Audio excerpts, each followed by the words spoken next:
Hello and welcome to the Nations Cup Cologne 2025. This is day 3, game 1 between Great Britain and Israel.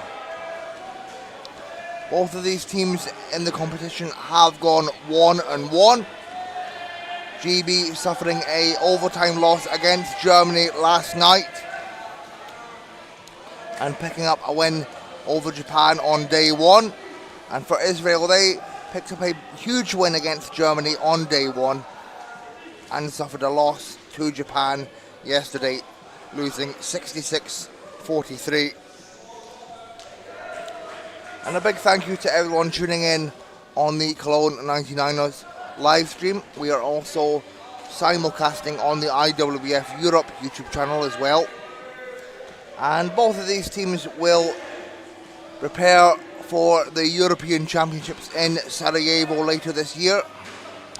GB coming into this game as European champions, and Israel finishing 9th at the last Europeans in Rotterdam. And both these teams looking for their second victory of the tournament.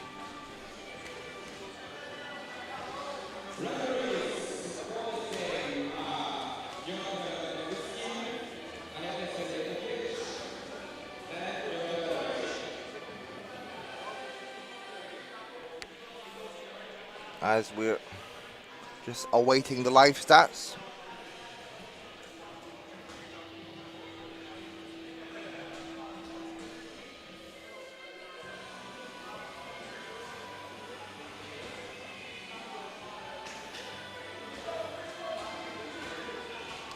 Let us know your thoughts in the live stream chat. Be great to interact with you all as the day goes on. Some big games coming up, starting with this game. And we also have Australia versus Poland in the last game of the day.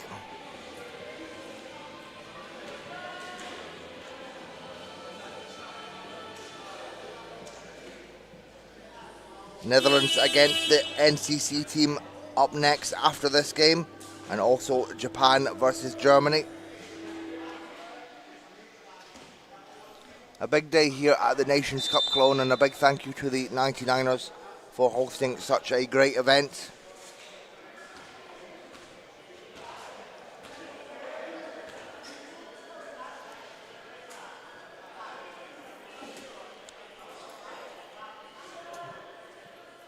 Just having some difficulty with the live stats, but nonetheless, GB starting with Simon Brown, Kyle Marsh, Greg Warburton, Ben Fox and Lee Manning.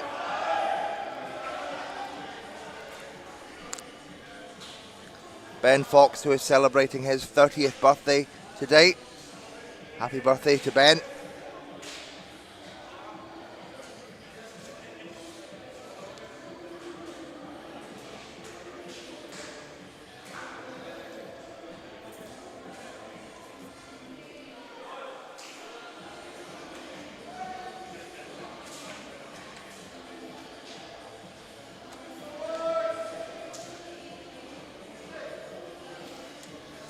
And Israel will start with Lazri, Barbibai, Vigoda, Menahem and Dagmin.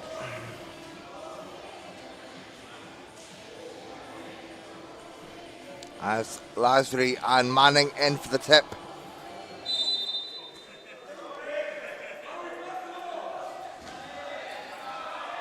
And we are off here on day 3 of the Nations Cup Cologne.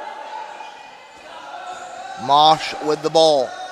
Finds Warburton, and that he can't get that one to go. He was 7 of 7, 100% in yesterday's game. 17 points yesterday for Warburton. Here's Barbibai, Vigoda, Dagmin.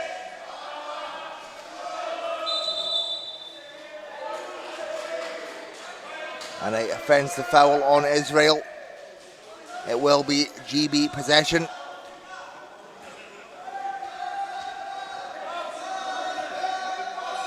GB in the white, Israel in the blue. Marsh finds Manning inside. just misses his shot inside the paint, gets the second chance, and is fouled on the shot. 2 shots to come for Lee Manning.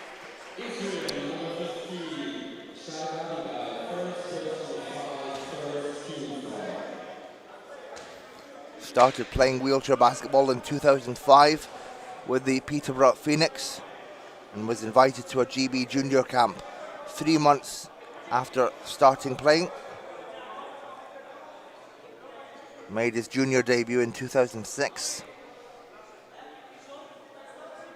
and senior debut in 2014.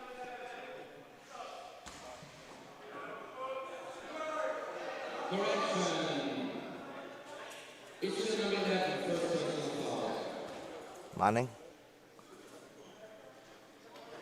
makes the first.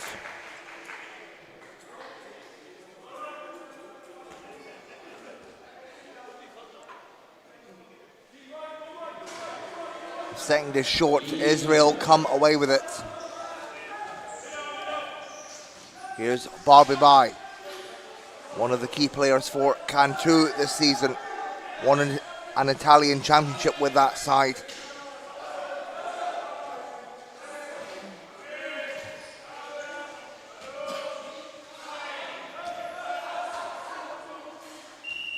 And a shot clock violation. Good defense there from GB.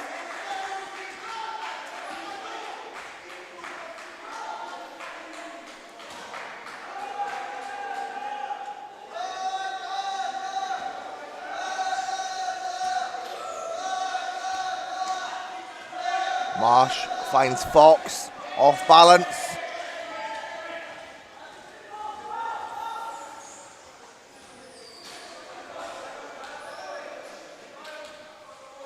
And Vigoda on the fade.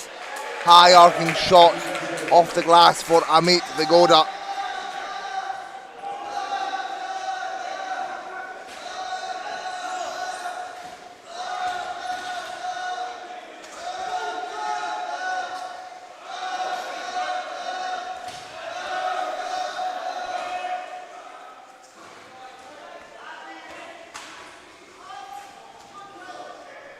And Israel now on the fast break. It's good to go for Dagmin.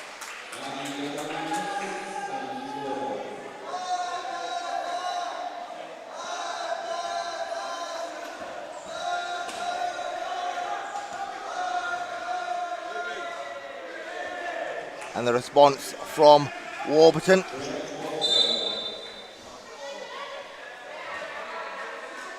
As the scoreboard does need correcting. It is GB 3, Israel 4.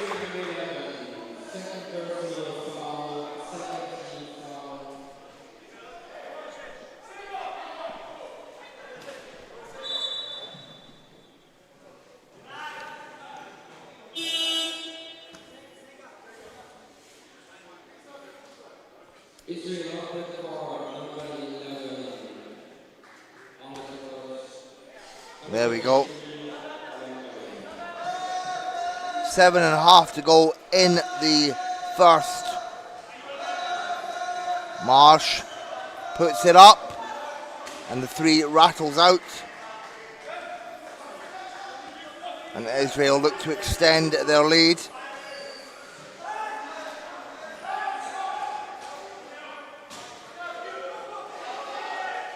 Vigoda. And Israel getting off to a decent start.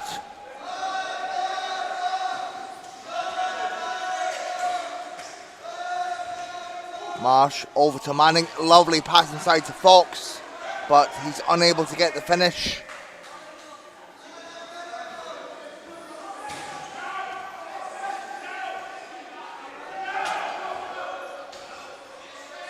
And Vigoda once again can't get it inside to Dagmin, and it's intercepted by Manning. And GB will look to avenge their overtime loss against Germany last night as Ben Fox gets the score on the baseline. Ben Fox celebrating his 30th birthday here today. Dagmean over to Barbie Bai. Vigoda tries to fake Warburton, and Israel keep possession, and Dagmean has to launch, unable to beat the shot clock.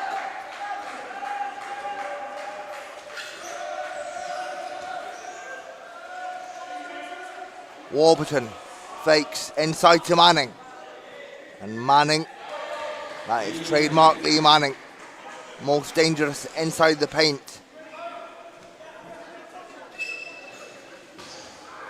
And GB have a 1 point lead. 5.5 to go in the first.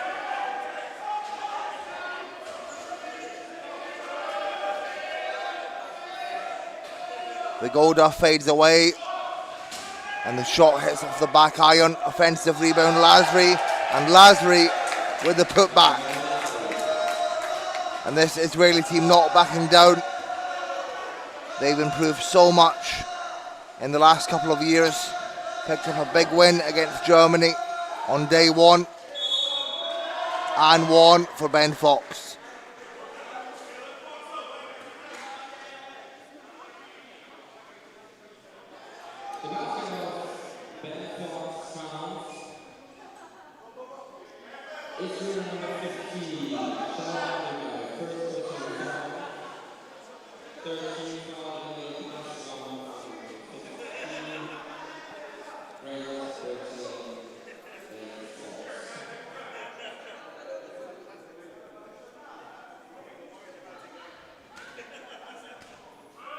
Ben Fox, the man from Swindon in the southwest, can't complete the three-point play.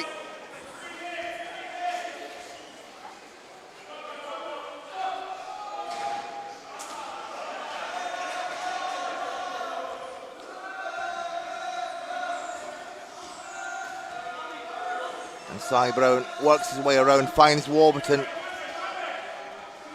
Inside to Fox, lovely give and go. And Greg Warburton with yet another assist.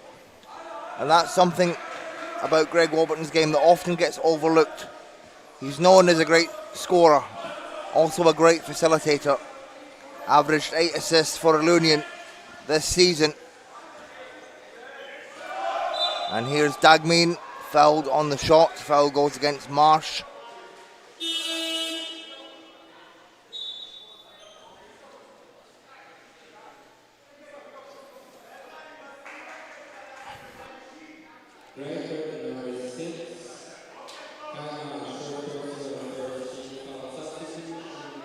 First personal for Marsh, first team foul.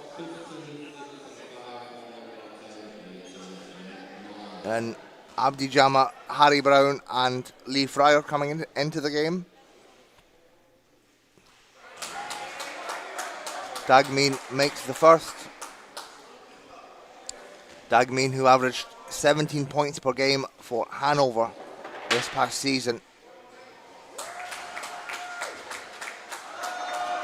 makes both, and it's a 1 point game.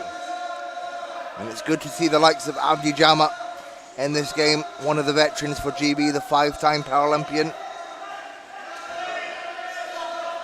Fryer at the top.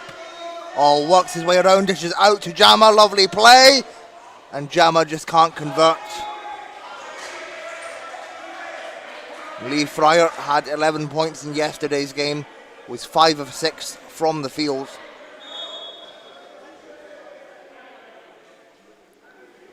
It will be GB possession from the end line. Jama on the inbound. Jama, the only GB player that played in the British League this season for Manchester, averaged 13 points per game. And Fryer over to Warburton, back to Jama. And Lee Fryer one-handed, can't get it to go.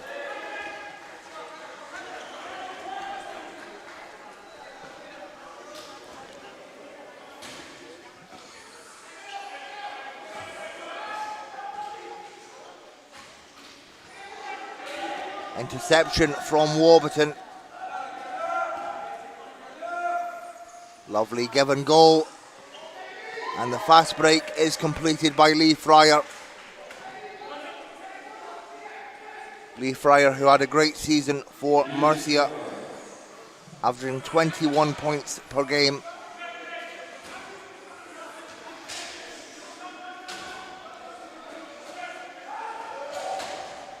Here's Dagmin. Harry Brown comes up with a steal, and GB with a chance to build on their lead. They're up by 3.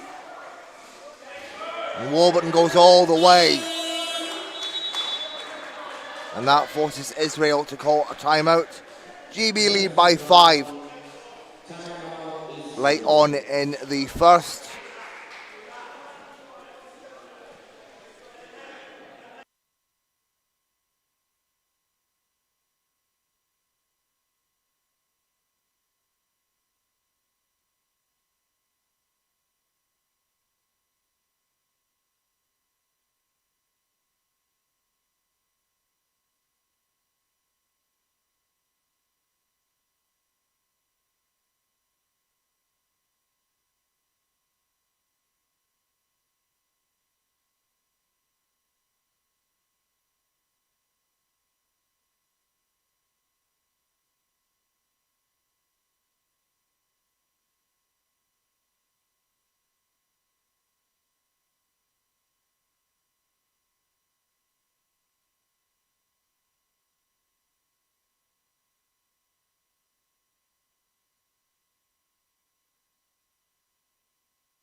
Two and a half to go in the first. It's GB that lead by 5 against Israel.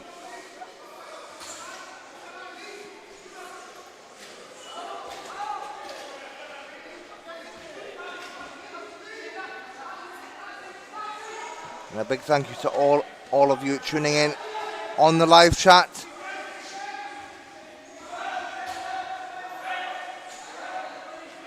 And a few changes for Israel. Ido Maimon comes into the game, number 28, as does Ibrahim Bahal, and he gets the score to go. We're back to a 3-point game. Israel not backing down. Here's Manning. Back over to Warburton.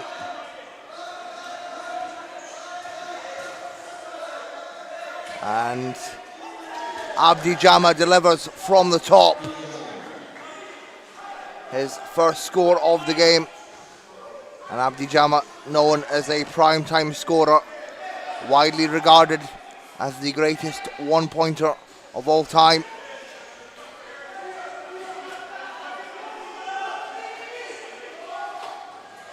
And a quick response for Israel. Shai Barbibai, who had 24 points in Israel's huge win against Germany on day 1. And Jama lets that one fly once again. Jama is now 2 of 2. Or excuse me, 2 of 3.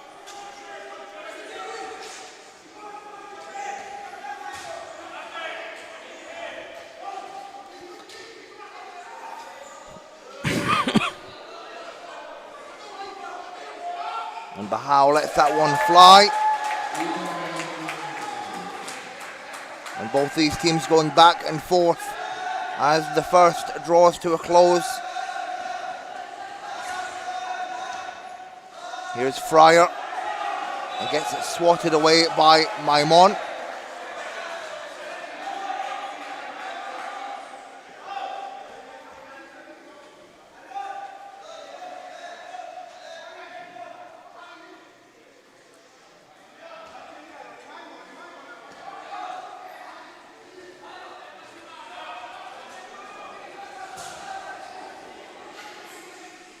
Israel reset.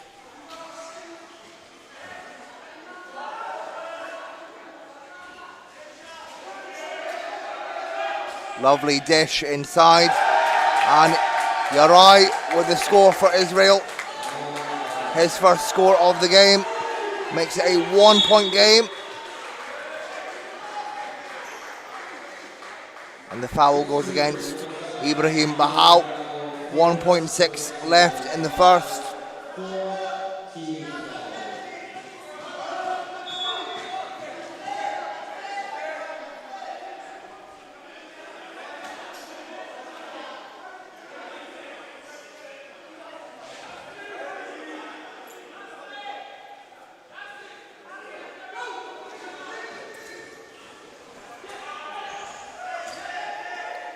Manning, catch and shoot, off the glass, Lee Manning from range.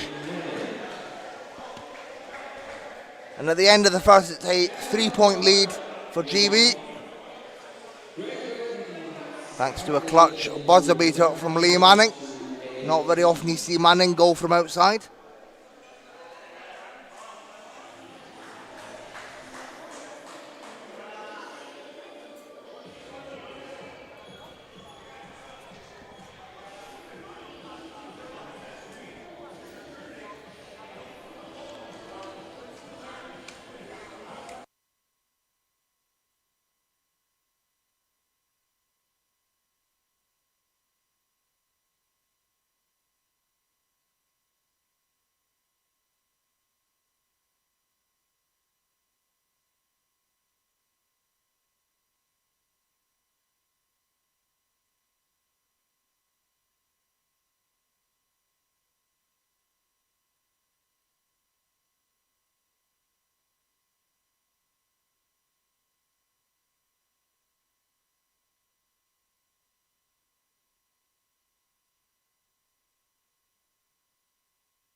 We're about to get back underway.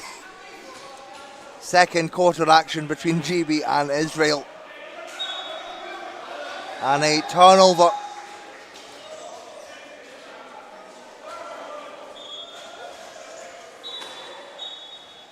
Turnover from the Israelis.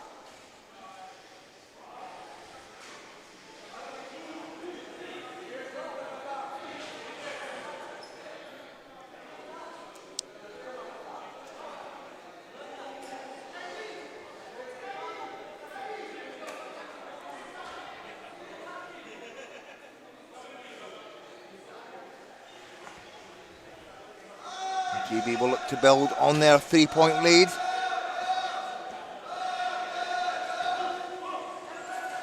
Jammer sets up.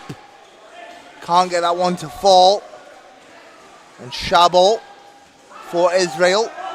Knows this court very well. Plays for the 99ers. Maimon finds Dagmin. And it's wrestled away by Manning.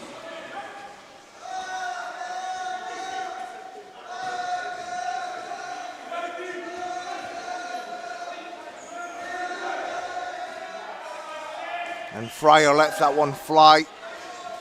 No good on that attempt. And perhaps fatigue setting in for both teams. It's been a long tournament.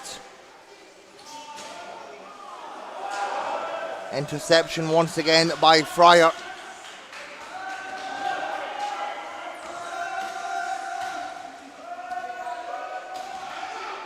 Warburton inside to Manning, one-handed. And that is why Lee Manning is such a dangerous threat.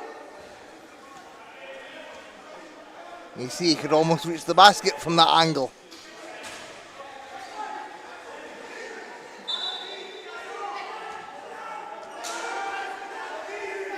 As GB have a 5-point lead.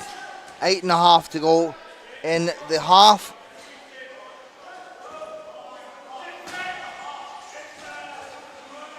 Shabo fades under heavy pressure. Good defense from Harry Brown.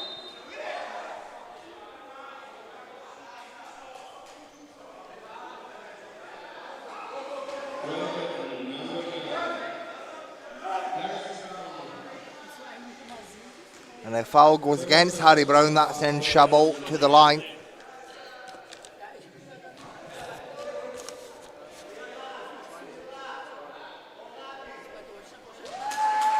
Chabot, who's averaged 14 points per game for Cologne this season.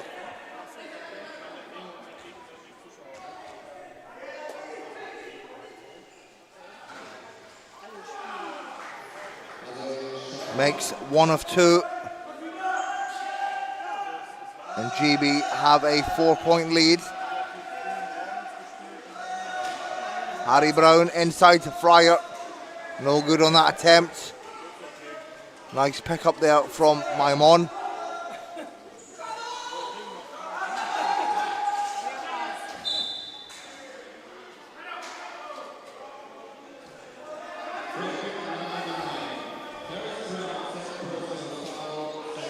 And another foul on Harry Brown, his second personal.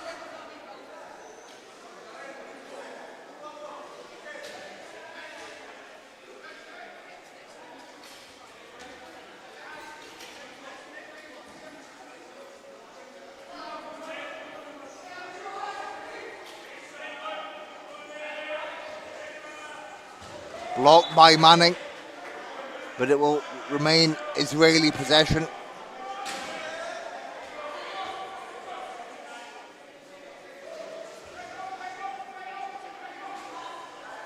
Chabot catch and shoot, and it just rattles out.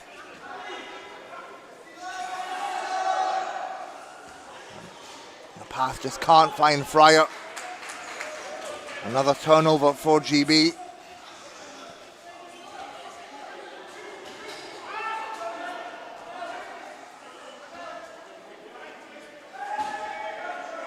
Chabot works his way around, finds Dagmean. Maimon one-handed, can't get that one to fall.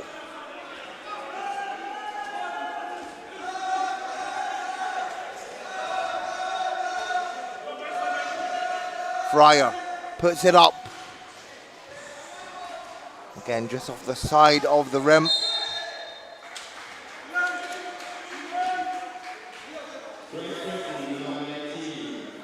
And the foul goes against Fryer. And GB up to 3 team fouls in this quarter.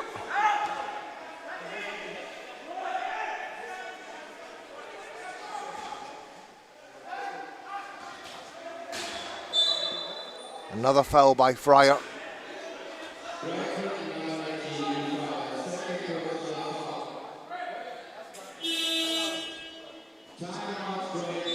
And GB will call a timeout. Just under 7 minutes to go in the half. It is GB with a 4-point lead over Israel, 23-19.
Just to update the live chat, I've got no idea about the stats. I'll try my best to find out regarding stats as we are back underway. 6.5 to go in the half. GB with a 4-point lead. And Chabot is fouled on the shot. And GB are now in team foul trouble. And Israel looking to close the gap.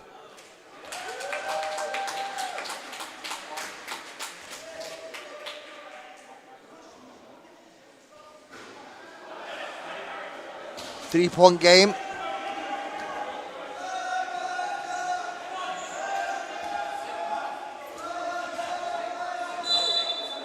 And Harry Brown draws the foul.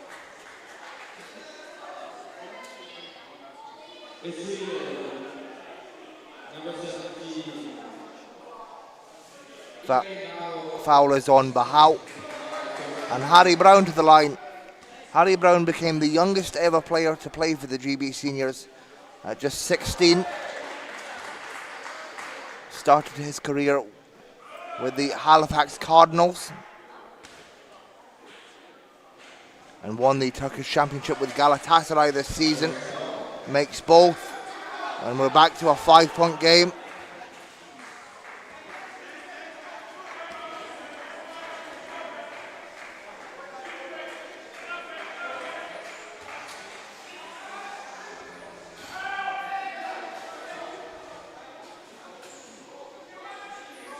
Maimon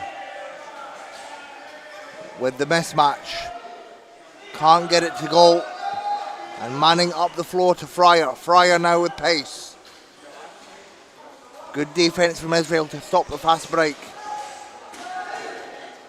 Fryer over to Manning. Manning out the key. And play stopped as Chabot came out his chair. 8 to shoot for GB. Subs coming in. Harry Brown. Greg Warburton.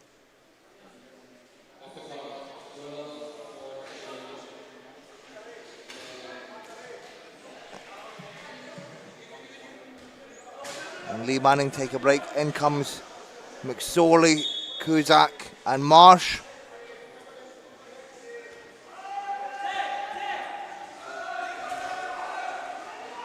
And Marsh lets that one fly. And he top scored yesterday with 23 points for GB.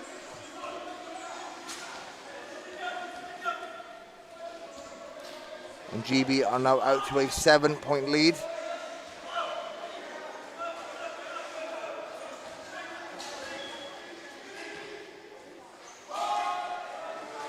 It's good to go for Ibrahim Bahau from range. And just like that, it's a 4-point game. Fryer fouled on the shot. Foul goes against Maimon.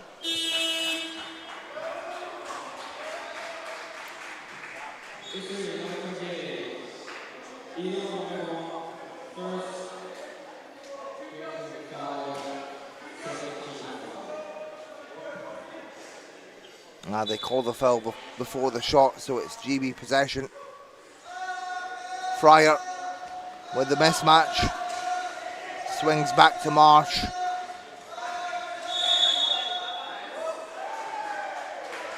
And a foul goes against Pete Kuzak.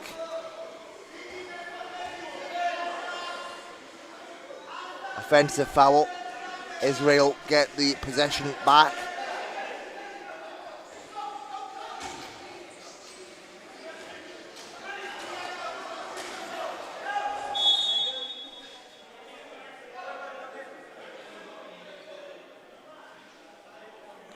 As Kuzak seemingly got smacked in the nose.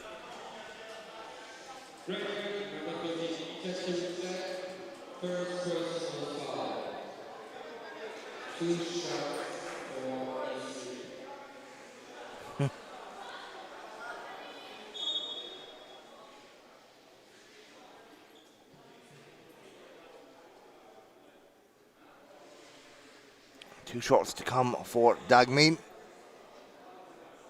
As the referees just talk something over. It's a 4-point lead. for GB.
As we have a technical timeout due to an issue with the basket.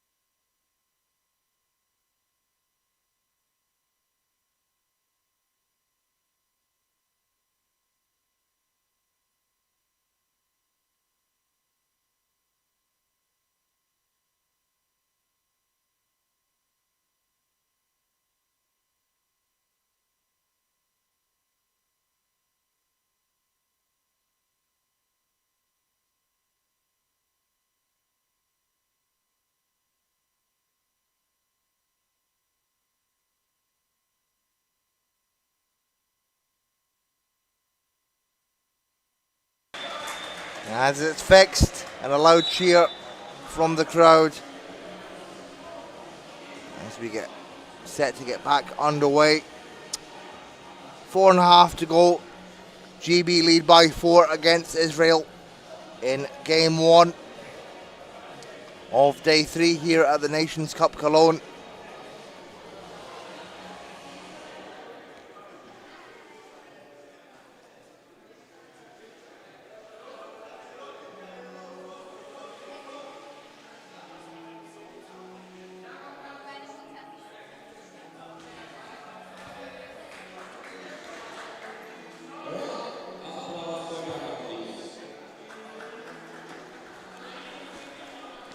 Chabot at the line for Israel to potentially make this a 2-point game.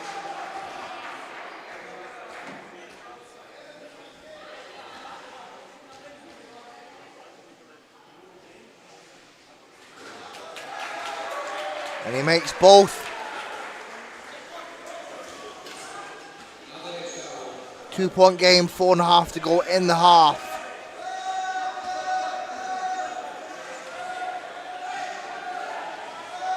Marsh swings to Fryer, and an offensive foul on GB.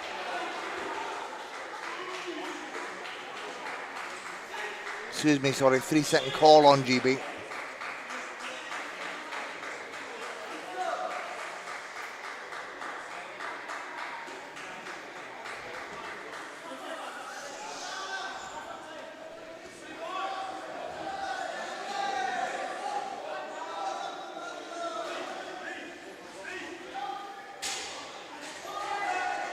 You're right at the top, can't get it to go. Chabot with the second chance, third chance.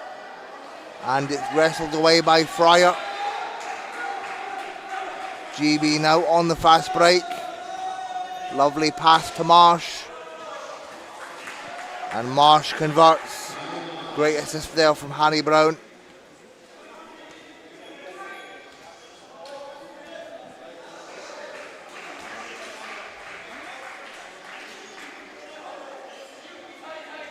Vigoda. And once again it's intercepted by Fryer. Another fast break. And Kuzak fouled on the shot.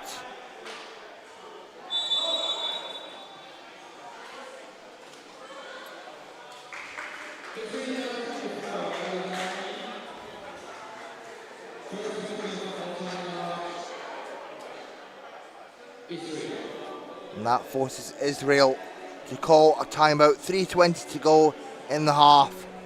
GB with a 4-point lead. And after this timeout, Kuzak will go to the line to shoot 2 shots.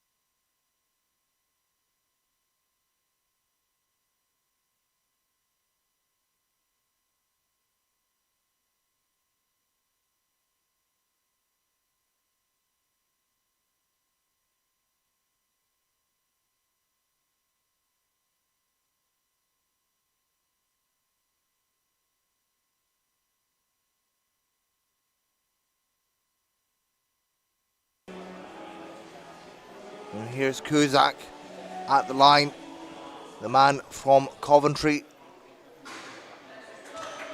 Started playing in 2012 after attending a Paralympic Inspiration Day at Stoke Mandeville.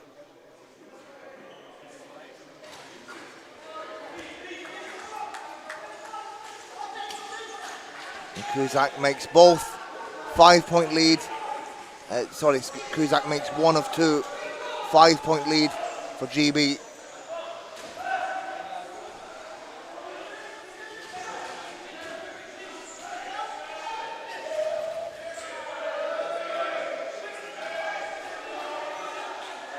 And Vigoda on the fade.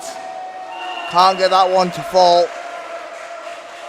And the likes of Israel's main shooters, the likes of Dagmin and Vigoda, have been struggling in this game.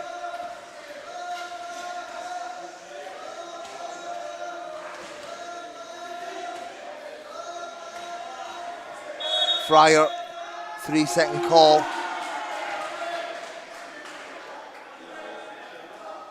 Excuse me. Fryer gets the and 1. And he'll get sent to the line for the bonus bucket.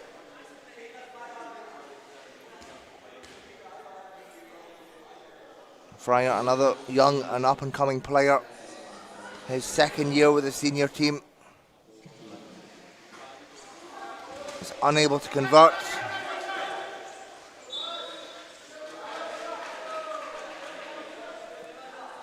And GB are now up by 7. 2.5 to go in the half.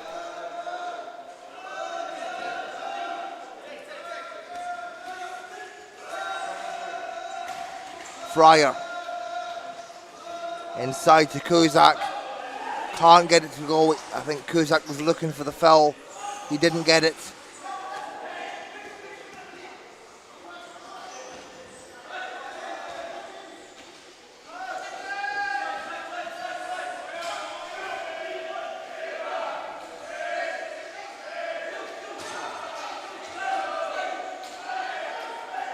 Dagmin, and a shot clock violation for Israel.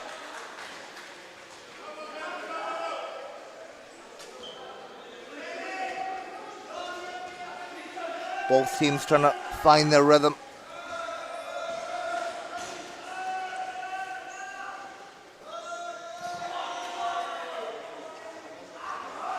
Fryer couldn't get that one to go. And an interception,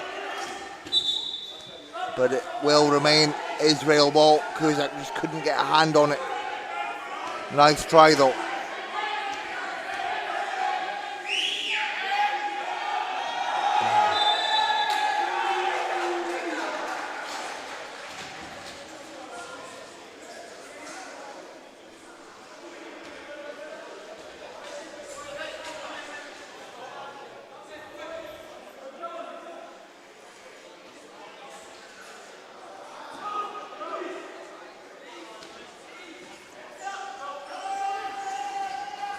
Marsh over to Fryer. And he's fouled on the shot.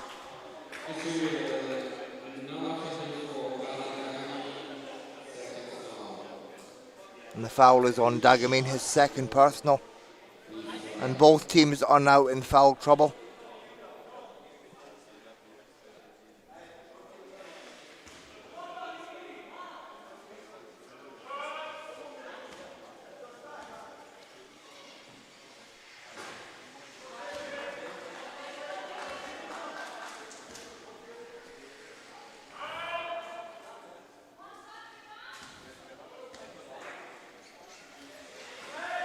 Fryer makes one of two. And GB are up by 8.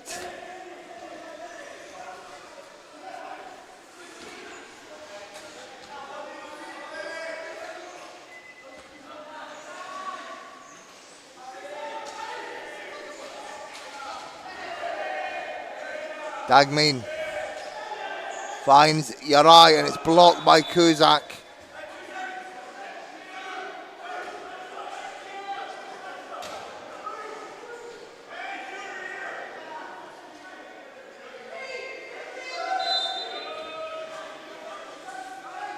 Bahau lets that one fly and it's unable to beat the buzzer. Israel get the offensive rebound and GB finally come away with it. Final minute of the half. Marsh, and the layup is good for Kyle Marsh. And Marsh, one of the veterans of this team, been playing wheelchair basketball since 2001.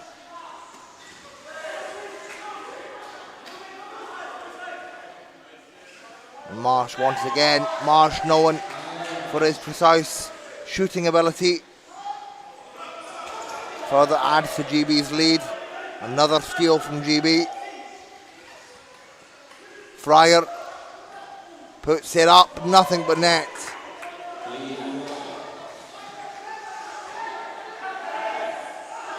And a flurry of offenses from GB to end the quarter, but Israel are able to respond on the buzzer.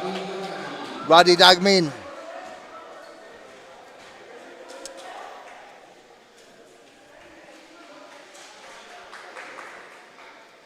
And at the end of the half, it's a 12-point lead for GB.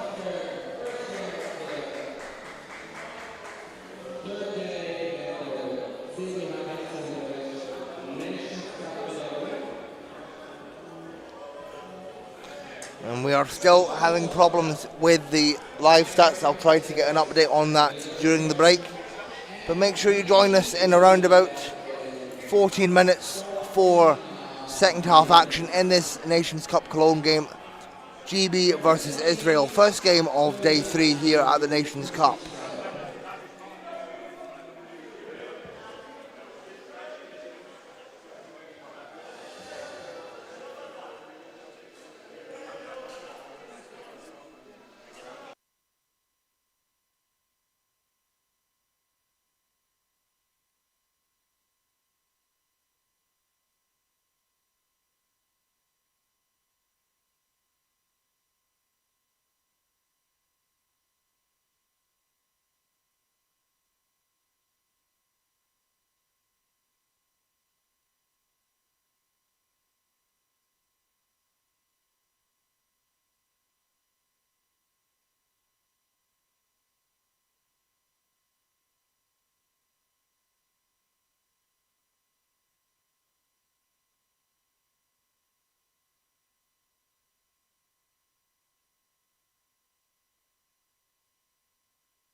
We are back underway. Israel against GB. Apologies for the technical difficulties. GB up by 13. Jama.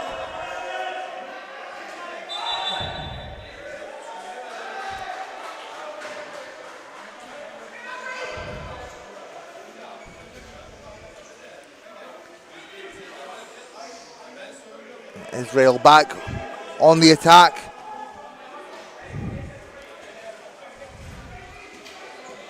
Vigoda with possession. Finds Dagmin. Barbie by. And it's blocked. Manning now up the floor for GB. Jama. And it's a jump ball.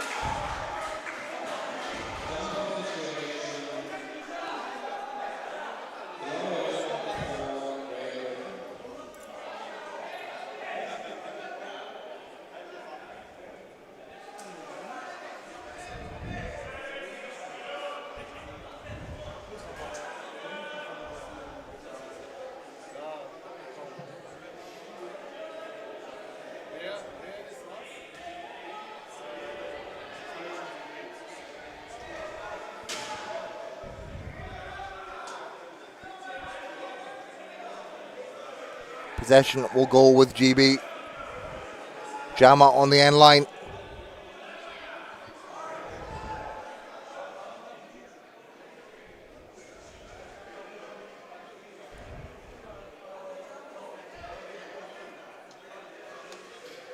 As the referees just talk it over.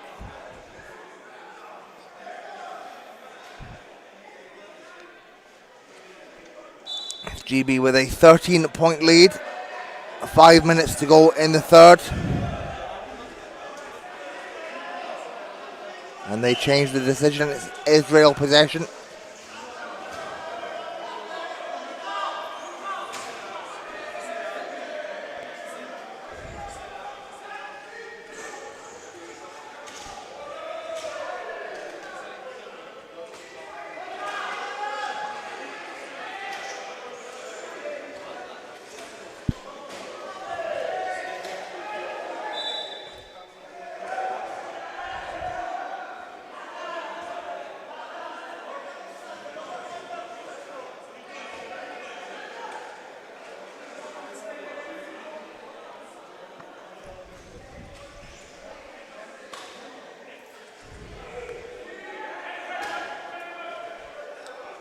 Barbie White will inbound from the sideline.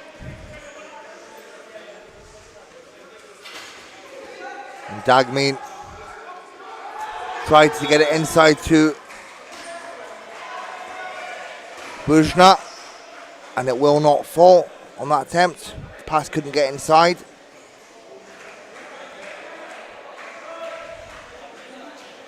Fryer swings to Jama, wide open on the baseline, and that rattles out.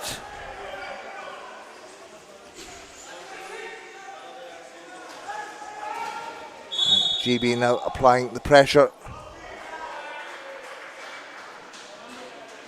And subs coming in for GB. Marsh, Simon Brown and Fox. Fox, who is celebrating his 30th birthday today.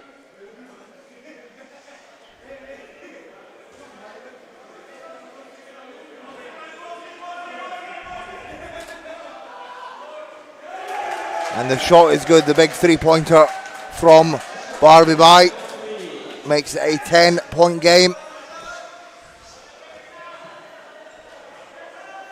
Warburton. Back to Fox, and it's swatted away by Vigoda.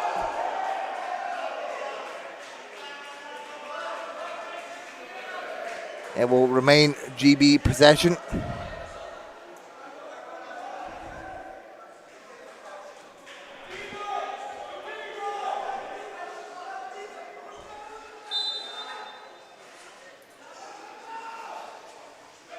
Marsh puts it up from the baseline, and it's nothing but net.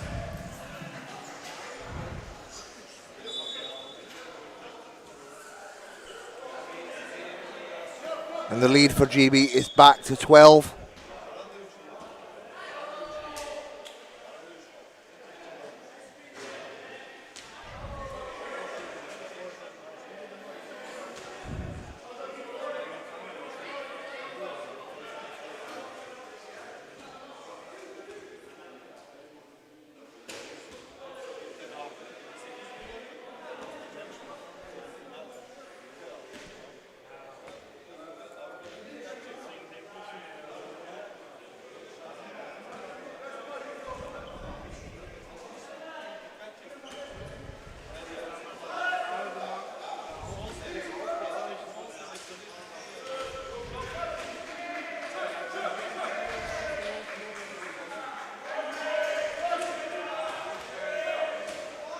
And Barbie Bai is able to beat the shot clock. Great scoop there from Shy Barbie Bai.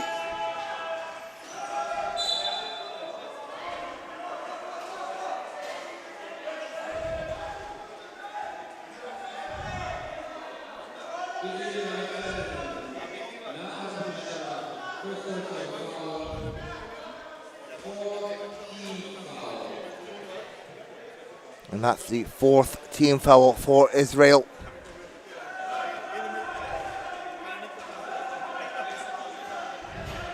Ten-point game. Swatted away. And Israel on the fast break. Dagmin can't get it to go. And Dagmin was looking for the foul. Didn't get it. Here's Warburton on the drive. And it can't find Fox. And Dagmin once again, fast break. Again, no good this time, picked up by Simon Brown.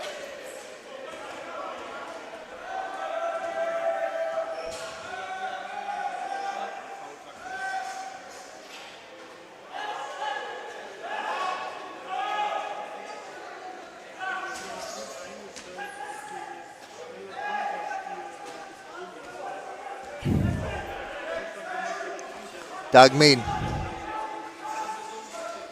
finds Barbie Bai inside, and he draws the foul. Foul will go against Marsh.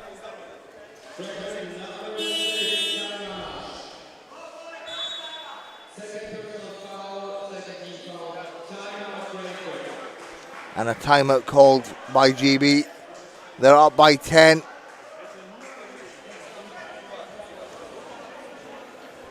And a big thank you to everyone tuning in on the live stream chat.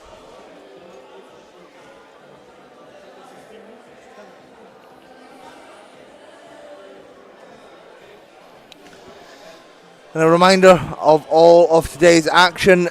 Netherlands against the NCC team up next after this game. And then we have Japan versus Germany and Australia versus Poland to end the day. And then tomorrow it's finals day here at the Nations Cup Cologne. And a reminder, tomorrow we also have the European Championships draw before the final. Representatives from IWBF Europe are here today, and the draw will take place tomorrow before the final. That is for the European Championships Division A, taking place in Sarajevo.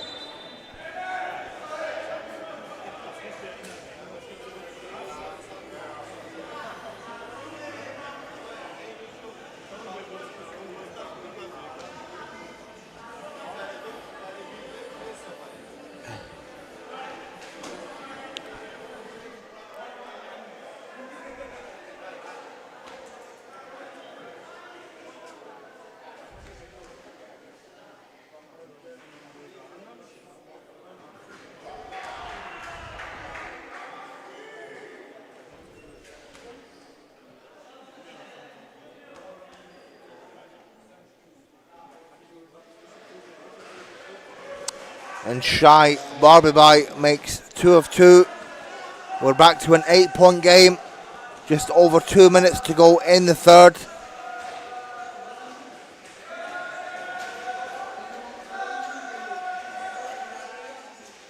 Manning inside. Can't get that one to fall. Fox with the offensive rebound and the putback. And Ben Fox celebrating his 30th birthday here today.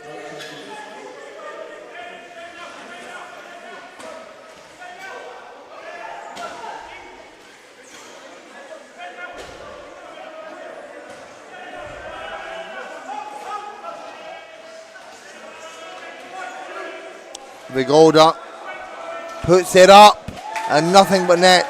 Lovely pump fake from Vigoda.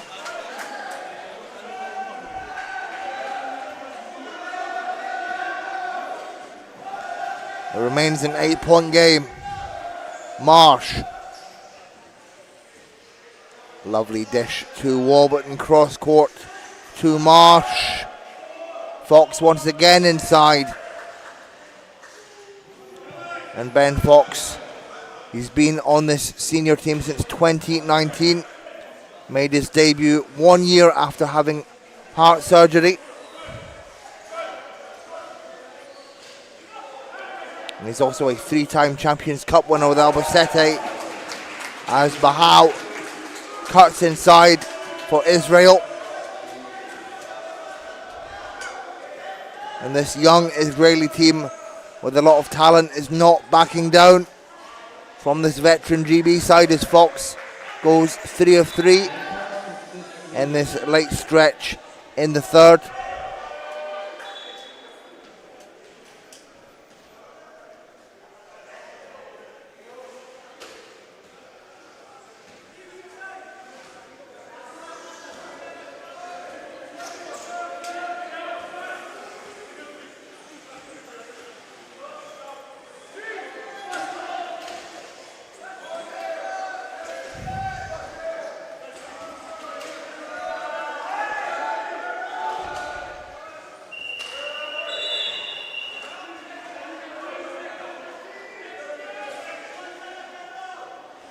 .1 left in the third.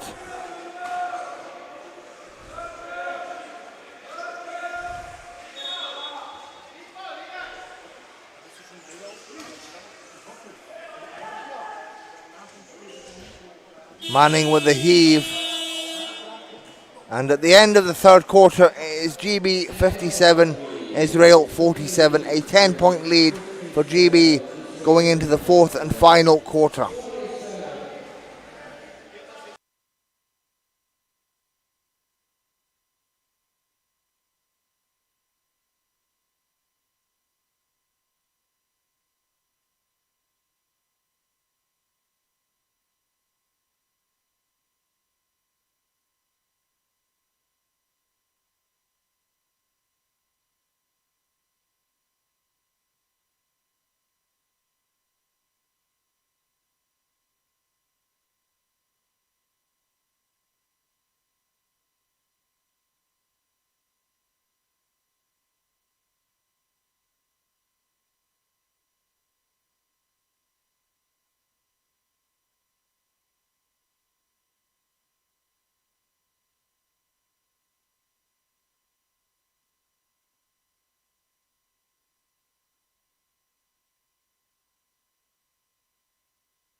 Back underway, fourth and final quarter.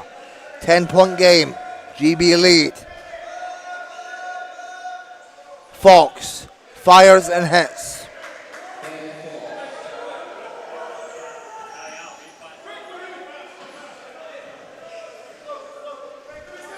And this time it's crucial for Israel.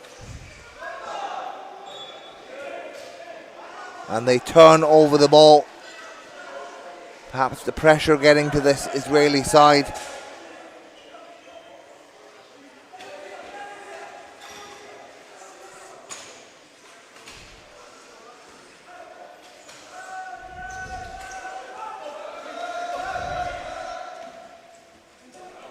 Warburton up the floor. Finds Fox. And he's fouled down the other end.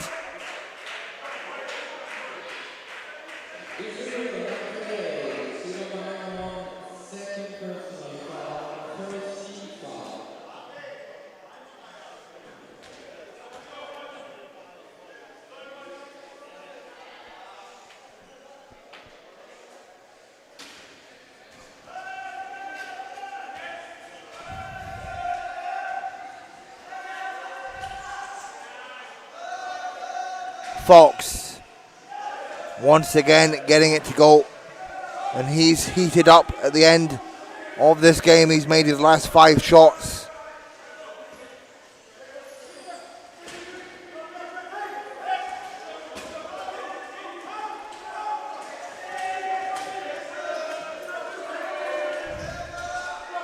Uri at the top does not fall, and Maimon with the putback.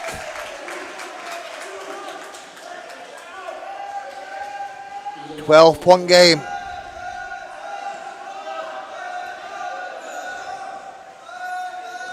Both of these teams looking for their second win of the tournament.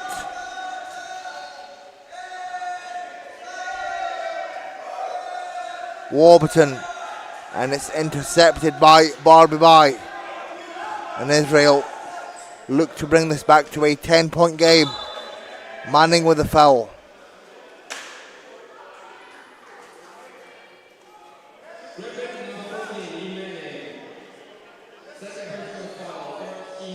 Manning's second personal and first team foul.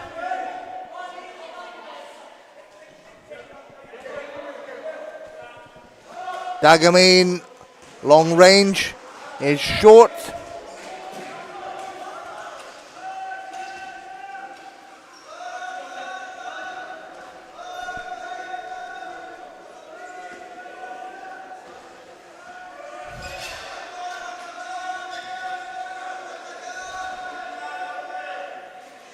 Manning over to Warburton, catch and shoot.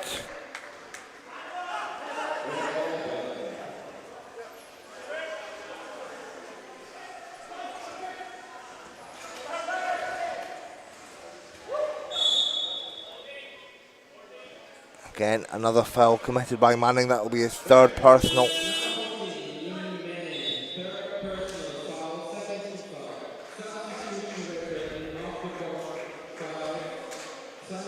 So Simon Brown takes the break. In comes James McSorley. And McSorley, who will be the player coach of Bilbao next season.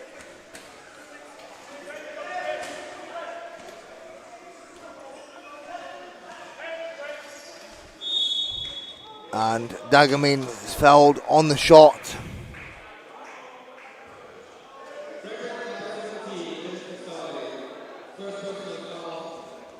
Foul goes against McSorley.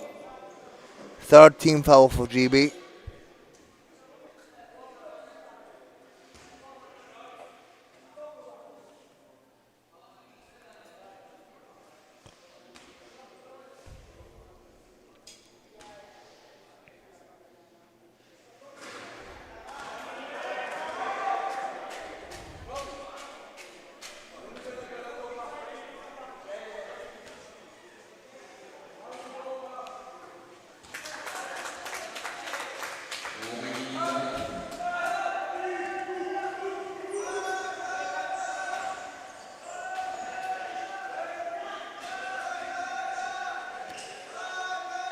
Marsh over to Warburton, off the glass, and Greg Warburton beginning to heat up.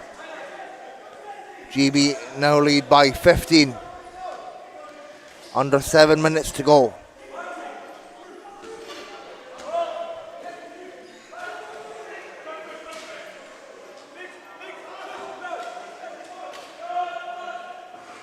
And a long range shot from Barbie Bai.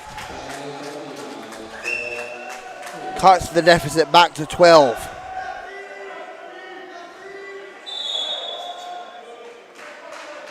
Manning fouled down the other end.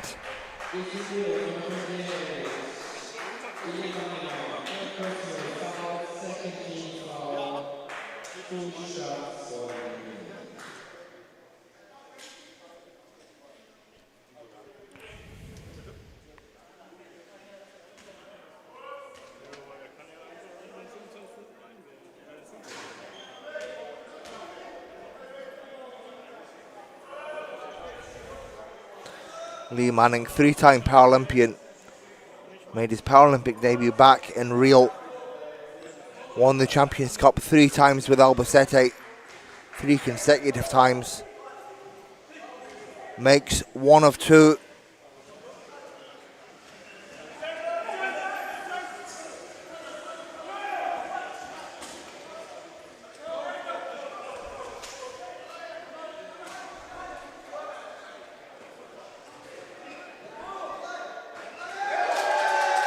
And what a great finish there from Ilai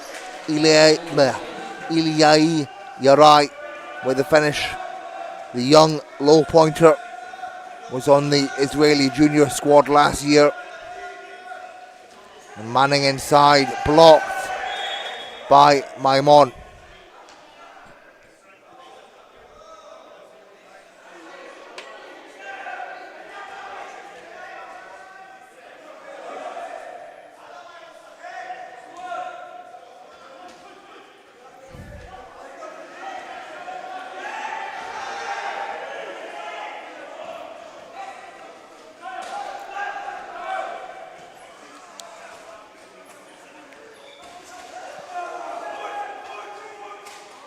And Lasry unable to get the shot to go, but it's Maimon with the putback. And it's a 9-point game, 5.5 to go.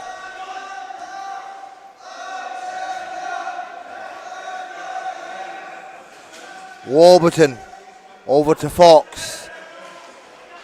Lovely give and go.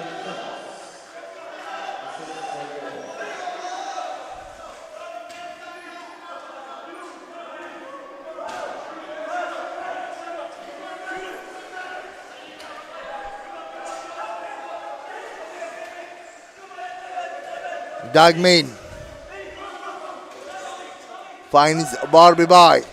Back over to Dagmin. Puts it up and it just rattles out.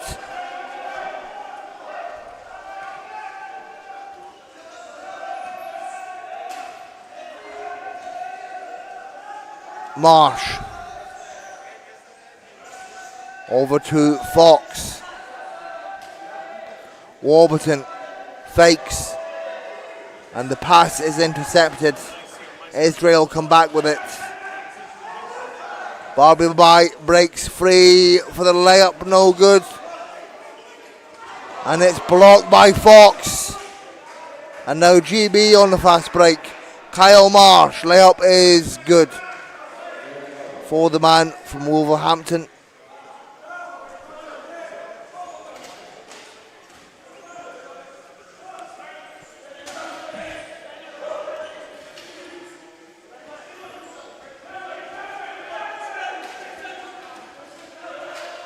Barbie Bai can't get that one to fall.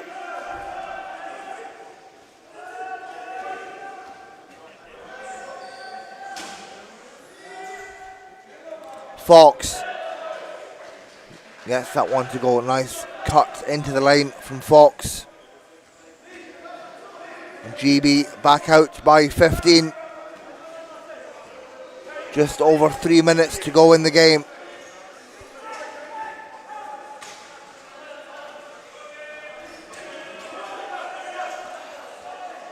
Dagmin. Nothing but net. Clutch from Radi Dagmin.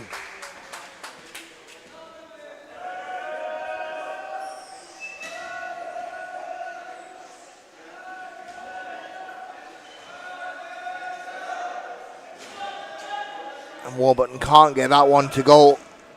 Dagmin once again on the fast break.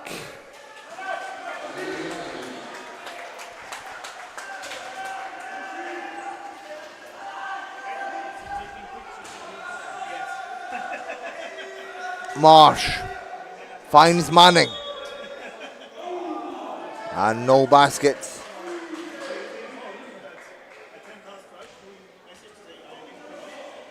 Oh, excuse me, sorry. They do count it. So Lee Manning will go to the line for the and one.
Back underway, final 2.5 minutes of the game.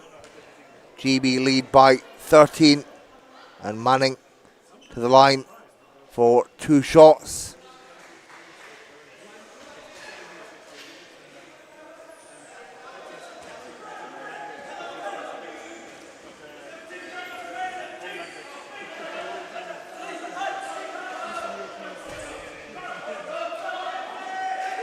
And Bow with a long-range score.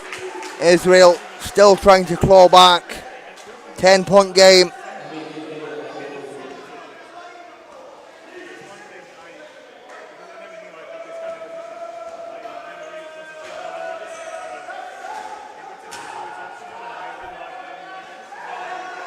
And miscommunication from Fox.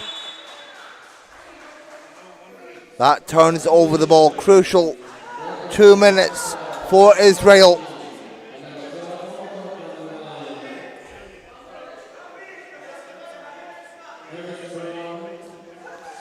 And a reminder to the chat that the live stats, unfortunately for this game, are not working. Hopefully that will be resolved as the day goes on. Vigoda 4-3, no good, and a rebound by Fox. And GB look to build on their lead. Marsh, Fryer, back over to Marsh.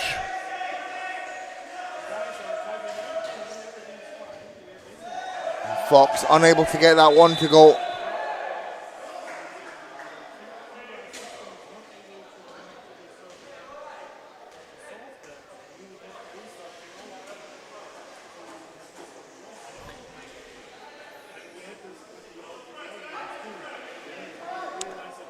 GB up by 10, a minute and change to go.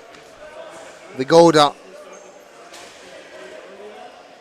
And Bow 4-3, rattles off the back iron. Big rebound from Fox. And Harry Brown up the floor quickly. Marsh finds Fryer. And GB will look to run down the clock. A miscommunication on the pass. 45 seconds left. And it's seemingly GB that will take the victory against Israel.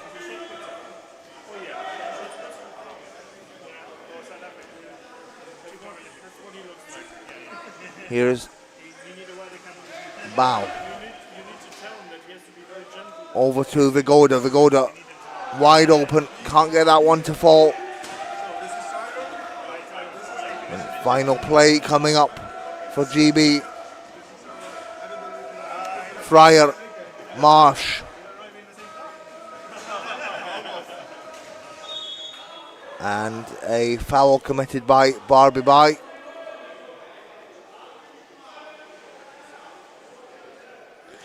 GB end-line ball. Oh, excuse me, sideline ball.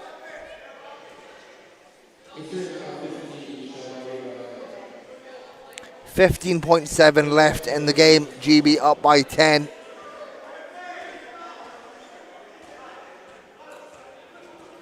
And Marsh will just let this one go. GB will take the 10-point victory against Israel.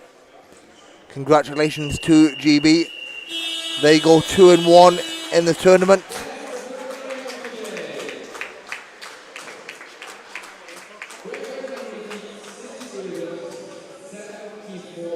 GB with wins against Japan and Israel.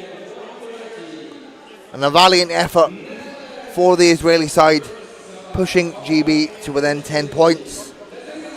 And unfortunately there is no live stats for this.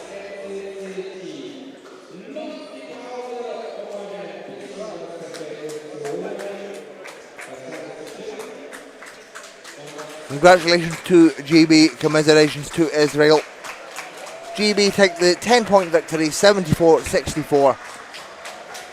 And I'll be back with you later on today for Germany versus Japan. The next game, which will see Netherlands against the NCC team, will be commentated by Paul.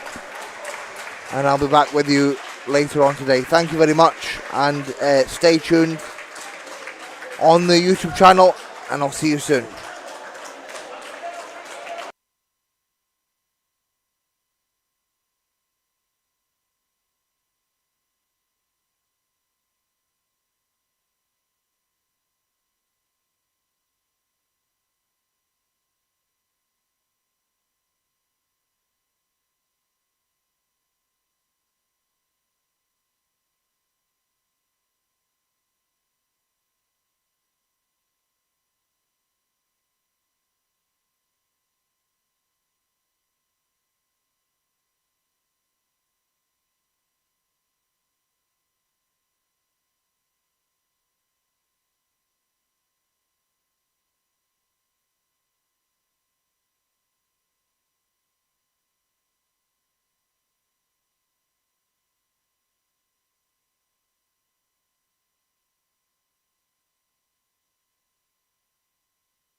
He's the main guy, right?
Good afternoon. Welcome to the draw for the European Championships for the Men Division C. My name is David Kingstone. I'm Chair of the Competitions Commission of IWF Europe. I'll be guiding you through the draw today. I am joined by Petr Tuček, the Secretary General of IWF Europe, and Tyrone Pillay, the Sports and Athlete Support at Toyota Europe, the new partner of the European Championships Division C. We are grateful to the Federation of Bulgaria for hosting these championships in the city of Samokov, and we expect high-class facilities to enable close competition by the participating teams. Representatives from the Bulgarian team join us online for today's draw. We will welcome 10 teams to this year's competition, and the draw for the championships will be made following the process established in the IWBF handbook for competition consisting of 2 pools of 5 teams each. As the host, Bulgaria is entitled to select the pool that they will join, and this pool becomes Group A in the competition. Teams will be ranked according to their ranking position in the Europe zone, for which the teams that are participating in this competition are ranked 19, Czech Republic, ranked 20, Belgium, 21, Ireland, ranked 22 is Bulgaria, 23 is Finland, 24 is Denmark, 25 is Armenia, 27 is Serbia. 26 is Hungary, 27 is Serbia, and rank 29 is Sweden. We will therefore make 4 separate small draws. The first set of balls will be drawn for Serbia and 1 for Sweden, and we make this draw first. The next set of balls will be drawn with 1 for Armenia and 1 for Hungary, and we make this draw next. The third set of balls will be 1 for Denmark and 1 for Finland, and then we make this draw. And finally, the fourth set will be for Czech Republic and 1 for Belgium, and we make this draw. So each time into the bowl will go just 2 balls. The first one, pulled out automatically, goes into pool 1, and the other team goes into pool 2. You will be able to see it happen on the screen. After the draws are made, Bulgaria will have up to 2 minutes to make their decision. After they tell us, the pool they choose becomes Group A, and Ireland will go into the other pool, which becomes Group B. The draw balls have been prepared by Sedat Ozbekchira from Cologne 99s and were observed by myself. But neither Petr or Tyrone saw the balls being prepared. Okay, so let's make the draw. The first set of balls to be drawn will be for Serbia and Sweden. I would like Petr to make the draw.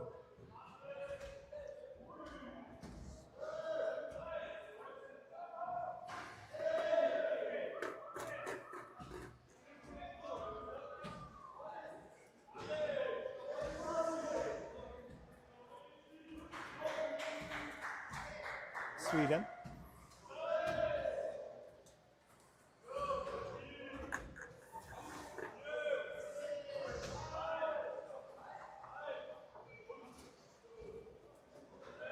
Serbia into pool 2.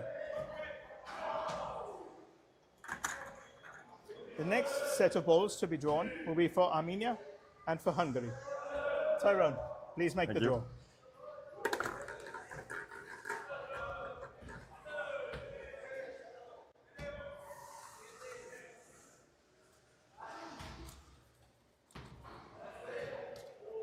Armenia.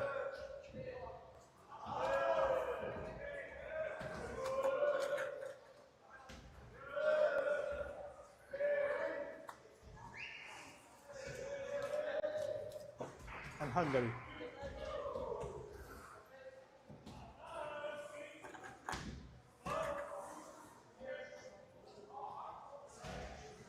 Oh, problem with this. Okay, the third set of balls will be for Denmark and for Finland. Petter, this time please make the draw for these balls.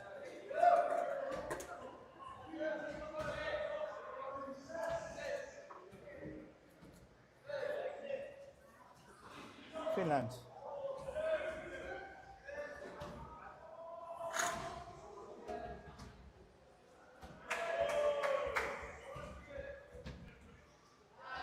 Denmark.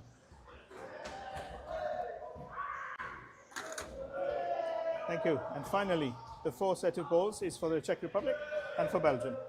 Once again, Tyrone, for the last time, please make the draw.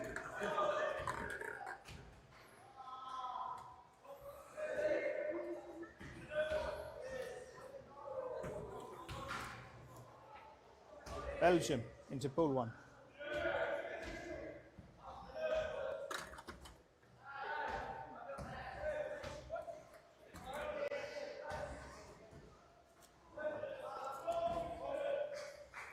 And Czech Republic into pool 2. So now we have 2 pools of 4 teams, and we ask the representative of Bulgaria to take 2 minutes before telling us the pool which they would like to be added. Whilst we wait for the decision, I would like to ask Tyrone to explain what the athletes competing in Bulgaria can expect from Toyota. I think firstly, what we're going to do is we're going to try and keep it a surprise so you have a great experience. But one of the most important things, Toyota wants to support the athletes and give them the best experience down at the championships. But over and above that, something that we pioneered in, obviously, at the Paris Olympics and Paralympics, is that we want to do an athlete lounge to support the athletes and give them the best experience. So that'll be something that we're going to showcase at your event as well. Thank you.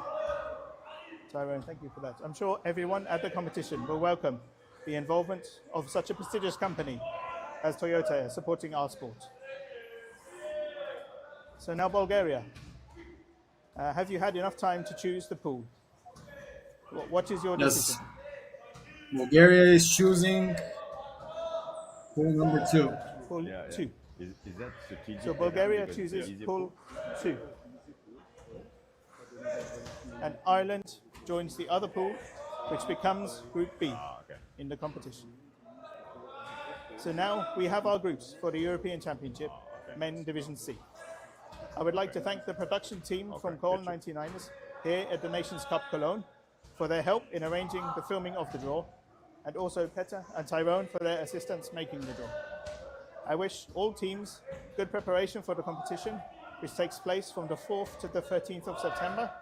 And now we can enjoy the next games here at the Nations Cup Cologne, which are available to watch live on IWF YouTube channel.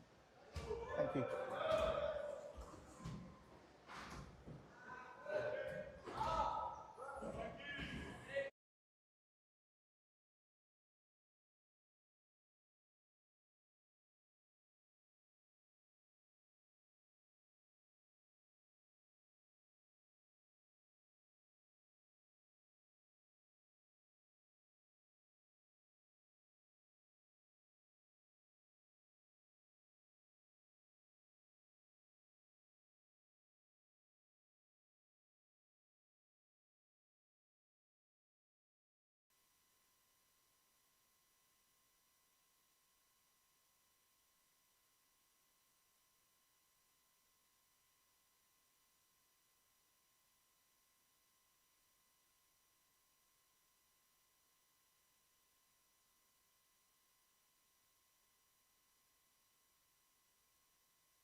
All right, hello and welcome back to game 2 on day 3 here of the NCC, the Nations Cup, Cologne. My name's Paul, and I'm happy to be walking you through this game today. The Netherlands, defending champions of the last 2 years, facing off against the newly assembled NCC team who jumped in for France, who dropped out on short notice. NCC squad under Cologne 99ers coach Haj Banier having a rough time so far in this tournament, with 2, well, fairly clearly losses against Australia and Poland so far, and today a third very tough task awaits them in hands of the Netherlands, who lost against Australia yesterday as well. Managed to win their game on day 1 against Poland. And now looking to bounce back. The Orange Lions on the NCC side, as I said, team newly assembled to fill in that 8th slot here, with a lot of players from Cologne. For example, number 24, Bulut Kodal, the captain of the Cologne side, but also young and new additions like number 2, Paul Jachmich, and number 21, Abderharim Tares, also called Abs. Just made the transfer in the summer over from Sheffield. Also Tom Harvey, number 4 in the blue dress. Another one of those young additions. Also 2 German internationals, Jan Sadler and Oliver Jans, joining the NCC side from the original German squad for the upcoming European Championships. But we're happy to agree here to play their parts in being able to have an 8th team. Of course, for these guys, tough test, as I mentioned, against some of the best teams in the world, but also an opportunity to prove themselves. And they're going to go into this game with a nothing to lose mentality. Obviously on the other side, Netherlands with their backs against the wall if they want to have a chance at the top spots in this tournament in preparation for the European Championships. The draw for these will take place tomorrow on this live stream here as well at around 4 p.m. So stay tuned for that. But before we get into this action, gonna look ahead to 40 minutes of exciting wheelchair basketball. Later on the evening, we'll have Germany facing off against Japan to cap off their group. And then in the evening, Australia are going to be up against Poland in the last game of the day. And then we'll know the order in which these teams will go into the final day, where all positions will be played out. So we'll have 4 matches tomorrow. First one to determine place number 7, and then going on with the game for 5th, the game for 3rd, and then the final, which will take place after the draw. So stick around. For now, let's turn our attention to this game. A lot of ex-Cologne firepower here on the field, also on the Dutch side, for example, in the names of Frank de Jong or Robin Poggenwisch, both of which will be starting this game for the Dutch side. As they win the tip.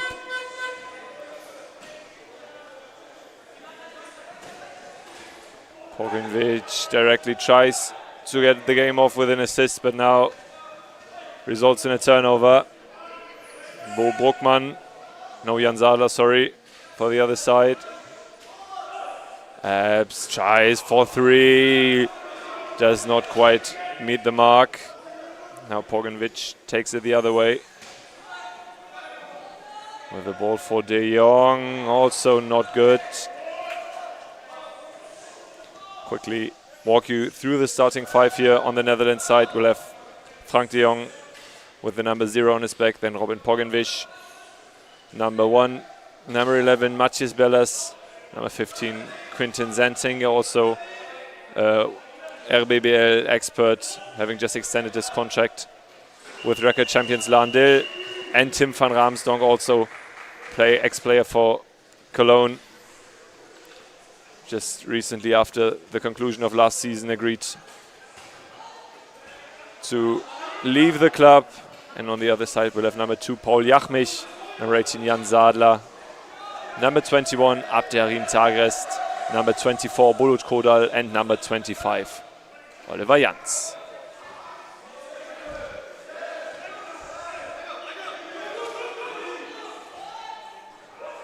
As the Netherlands get us off the mark, Quinten Zantinger opens the scoring. As I mentioned before, this is going to be a tough ask for the Cologne side. The NCC team under coach Haj Banir, who also recently extended his contract here in Cologne. He's a big fan of the prospect he's building here. Wants to keep on working in the Domstadt. As Zantinger collects points number 3 and 4, personally and for the Netherlands as well.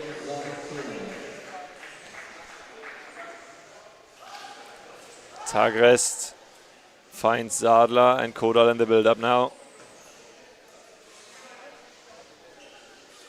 Kodal 4-3, bit too long. And Poganovic takes it the other way, not known as a prolific scorer, but always good for a lot of rebound and assists. Great hustle player, as he makes me eat my words. Takes the lead up to 6 for the Dutch side. And the NCC time called for timeout. Just for quick information, we will be muting ourselves in the timeout because there's copyright music involved. So that's a necessity. So we'll see you after a short break.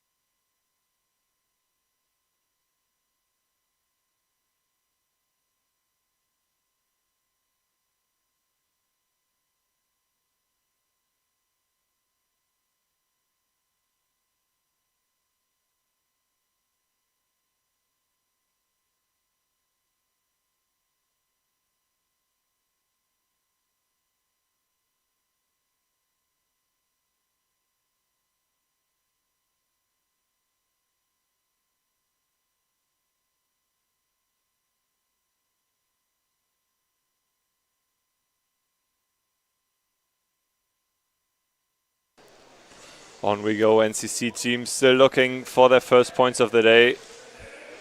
Maybe a timeout is exactly what they needed. Zadler now. Over the right side has Kodal and Jachmich for support. Finds Abs.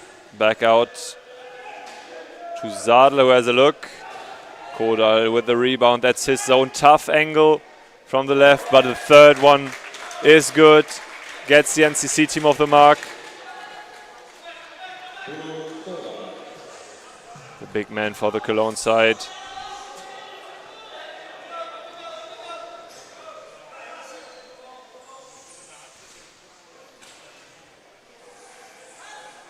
Vogelwich now to Zantinger.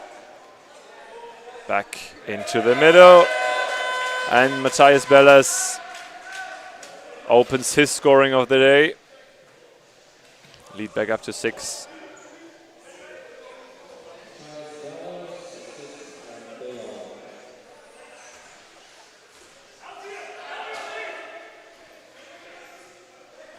Abs back out to Jans, over Poganovic. No good. Back the other way we go.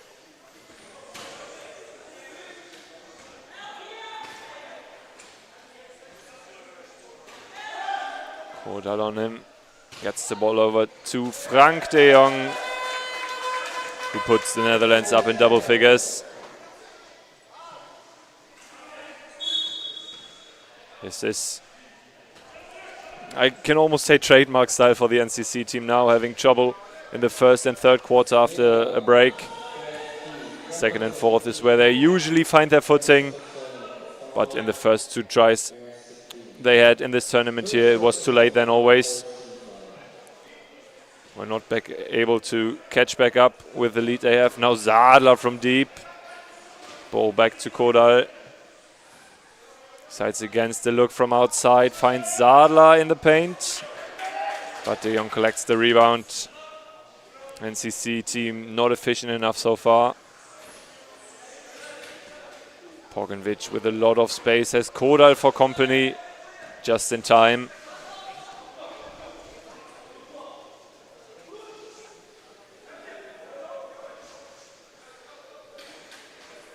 Another way, Kodal mismatch, uses the height advantage. Struggling to score here in the opening minutes. 5 minutes gone. Just 2 points to account for Kodal. Bellas with another look, gets the rebound back, has a lot of time because of his reach advantage.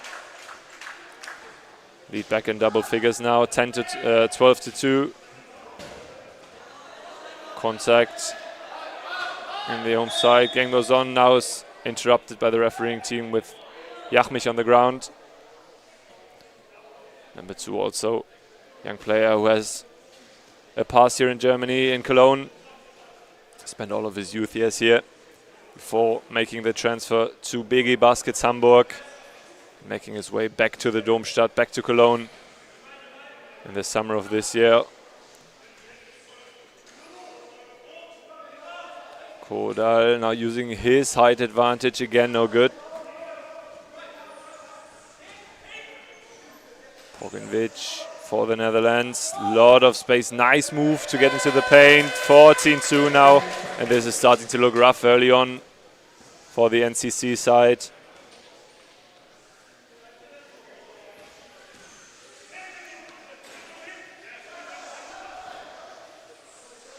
Abs with a lot of time and a look from deep. And not quite on the money. Pogovic finds Matthias Bellas in the zone, who puts it in for the end one.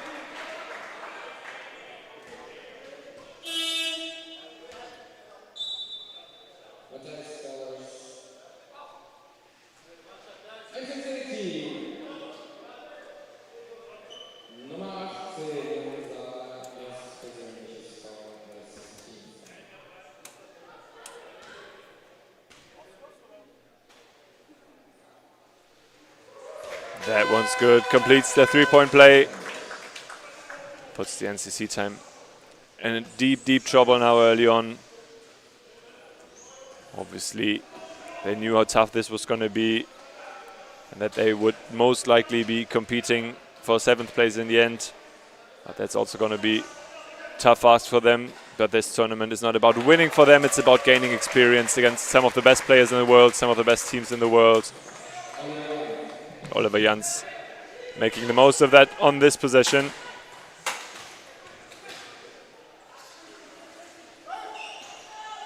It's Frank de Jong.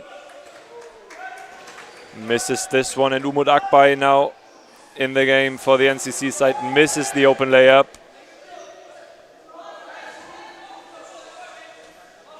Chance to cut the deficit. Now it's the Netherlands' turn again. That's number 28, Van Raamstonk, also an ex-Cologne 99ers player. Opens his scoring for the day.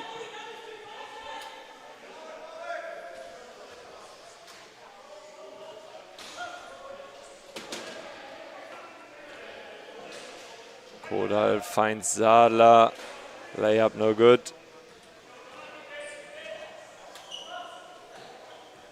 Pogovic has Kodal and Akbay for company. Long ball over to Raamstonk. To the other side, Frank de Jong, 3 to shoot, puts it up and puts the lead even further out of reach for the NCC side, who are very much struggling to stay afloat here. That's another easy turnover collected by Pogovic. As I mentioned, such an important player for the offensive on both ends of the court for the Orange Lions.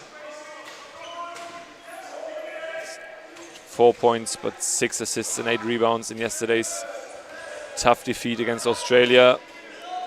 The reigning champions, having won both of the last 2 episodes of this NCC Nations Cup wanting to kick their preparation campaign for Sarajevo later this year off with a good start and a great result. But that loss against Australia yesterday really did hurt them on this.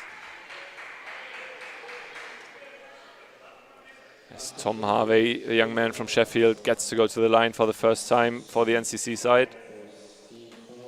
Opportunity to open his scoring board, misses the first.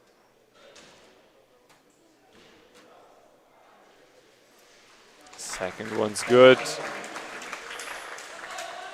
Just about a minute to go now in quarter number 1 here.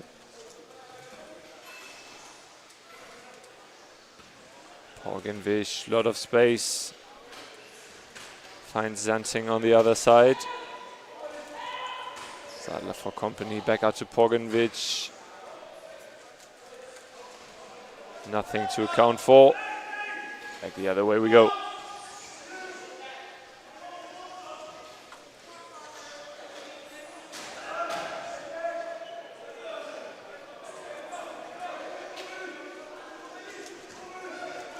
Kodal not happy with the no call there. Matthias Bellas and Poggenvic now the other way. That's a great interception by Sadler to deny Quinten Zanting of the open layup.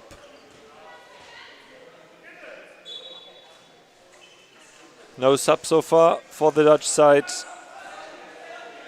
Coaching team fairly happy with what he's seeing out there, and there's no reason not to be. With a 20-point lead after just the first 9.5 minutes.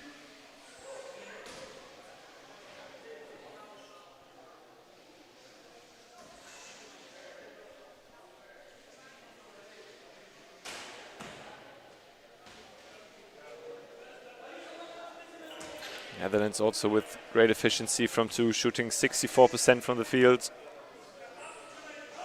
Draining all of their, well, to be fair, 1 free throws. On the other hand, just 11% with 2 for 17 on the NCC side. So can't complain about a lack of efforts onto the basket, but just a lack of efficiency here. As Jans leaves this one fairly short as well.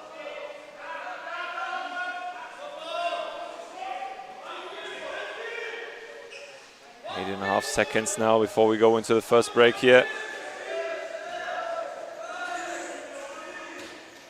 Maybe one last go for Poggenvic with the hook shot. Leave it short, and that concludes the first quarter. Tough times ahead for the side of Haj Banir, with Netherlands looking to cruise to victory. There's a knock against one of the ad boards. Well, that's fixed, and the teams go into the break. We'll have a final look at the statistic. Matthias Bellas with 11 points and 5 rebounds already. Quinten Zanting 6 and 4. So a good start for the Netherlands. Everything they would have wished for. We'll take a short break and see you again for the second quarter.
Underway again for the second quarter.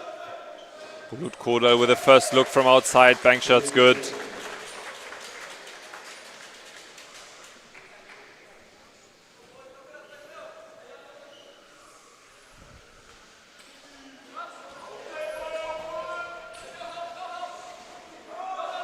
Dutch side now with 5 new players on the court to start the second quarter.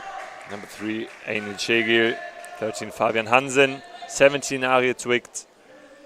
Number 23, Mustafa Korkmaz. And with number 40, Boris van Hunnik. No changes for the side of Hajmanier. Umut Akbay now finds Zadler. Tough angle for the right-handed layup there. Korkmaz takes us the other way.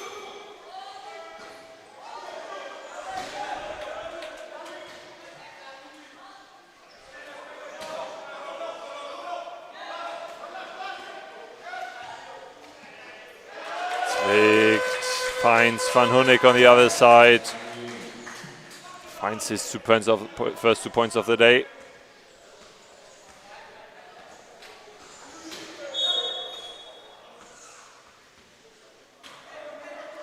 Foul called on Korkmaz.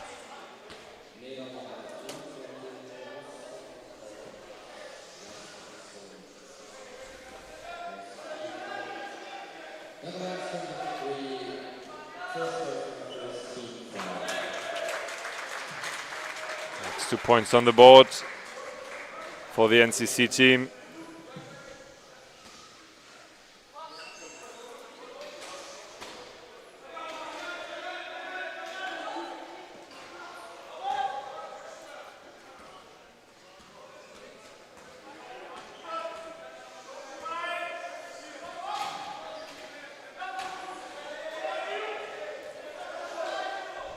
Harvey over to Koda with a nice ball to Akbay, who's fouled on the attempt. Basket won't count, obviously, but he'll have the opportunity to go to the line. Number 10 for Cologne and the NCC team. Always wearing his trademark gloves, sometimes in both hands, but always on the left one.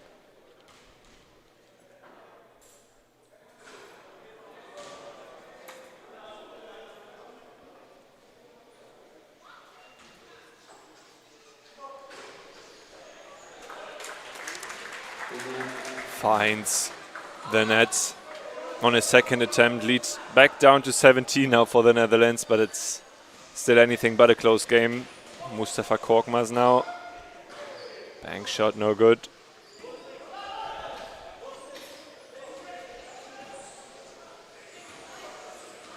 Harvey on the move. Finds the space against 2, gets it out to Zadler.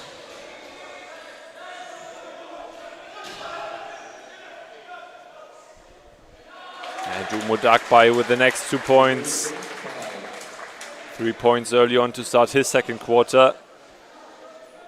That's exactly the start Hajmanier has been hoping for. I think he also knows that a win would be nothing short of a sporting miracle. But he's still going to be pleased with the way his team has been presenting itself out there over the last 2 days.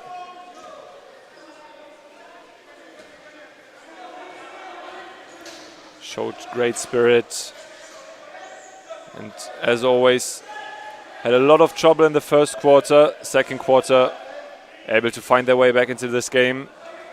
Jans misses from the 3-throw line, 26 years old, plays for Hannover United normally, as well as Tom Zadler. Jan Zadler, of course, sorry.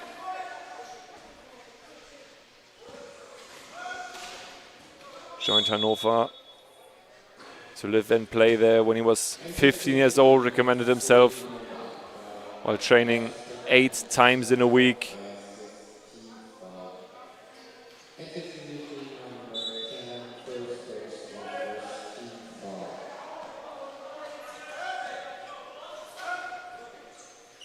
Korkmaz now again. Van Hunnik finds his teammate on the way to the basket. Leaves the layup short. Fabian Jansen.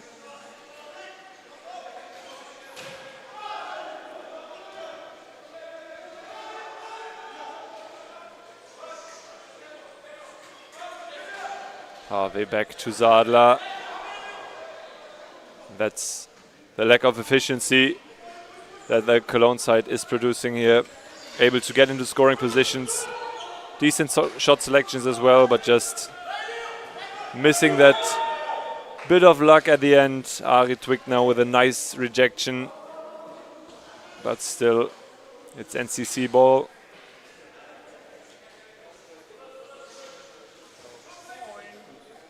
Harvey Korkmaz for company. That's another misplaced pass in the arms of Twig. Harvey securing the throw-in.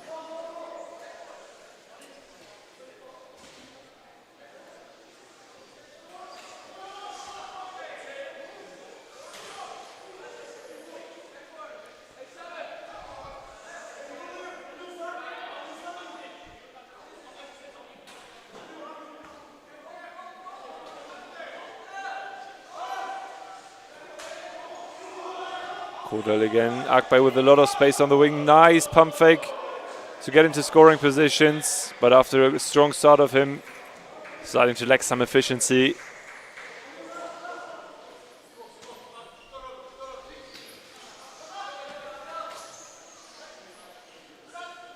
Just counting this quarter, NCC up by 2 and now also starting to find some success on the defensive end with Akbay being out of bounds.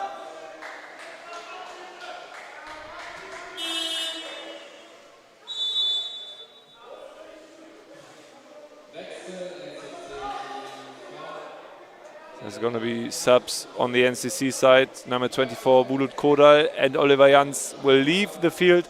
And John Joel Schröder and Paul Jachmich, the 2 youngsters, will replace them. Harvey grabs the rebound. Finds Jachmich. Fresh off the bench, creates some space, back out to Harvey. Thinks about it, rejection again by Twig.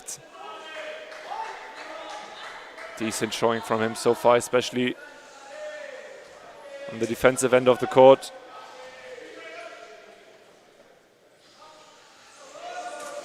Van Honig now.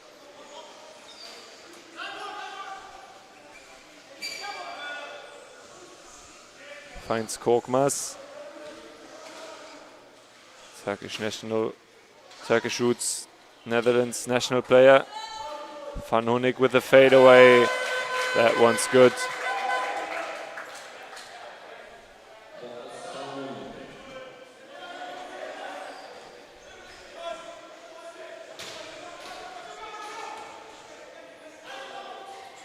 Sadler. Akbay back out to Sadler. Space for 3.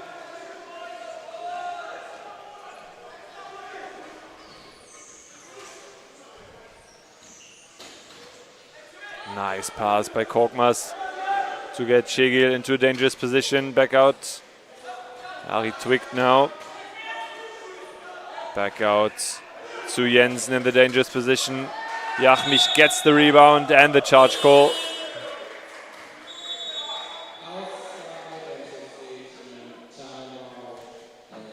And the NCC team calls for another timeout. Can be very happy with their performance so far. Looking to build up on that and finish this half on a high.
3 minutes and a few left to go now in this first half of game number 2 of the day. If you're just tuning in, we'll have 2 more very exciting games later today with Japan and Germany facing off in the final group stage match over there. Both teams on 1 loss and 1 win.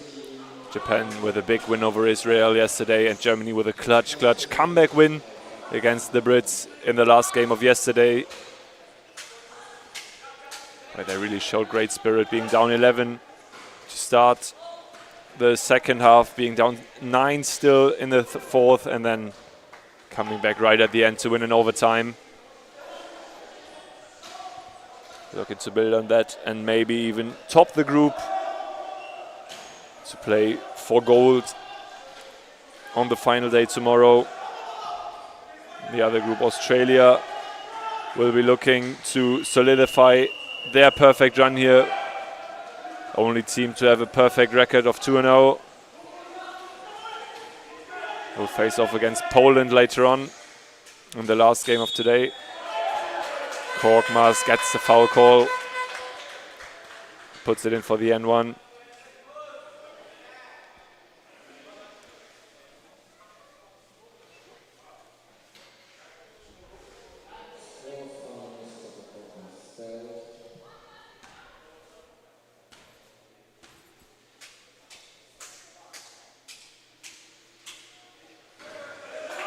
Puts it in, completes the 3-point play. Lead back up to the 20 now. Also equalizing for this quarter with both teams scoring 7 points. Restoring things to how they were when the quarter started. Still a great effort by the NCC side. Harvey thought about it, finds Schröder with a great run, and the left-hand layup is good. Next 2 points for the young man from Cologne. Korkmaz tried to get the ball into scoring position, tried to find Boris van Honeck. Intercepted Sadler now. Harvey, sorry. Top of the key, that one's nice. Swish it at home.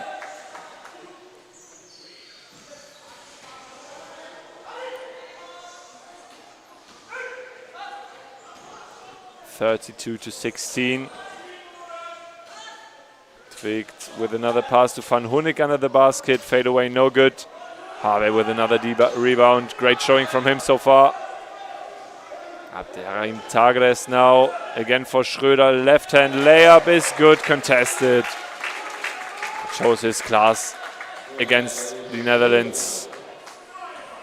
32-18 with just under 50 seconds to go now. Great performance by the team of Haj Bania here.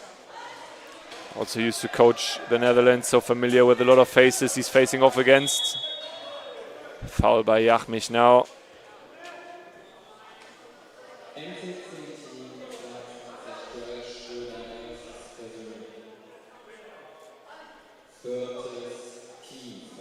Anil Çegil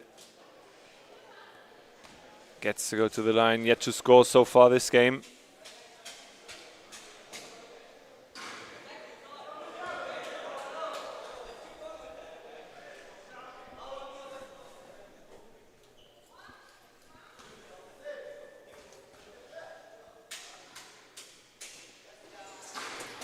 He will have to wait even longer as he leaves both free throws short of scoring. And Harvey gets the charge call on him.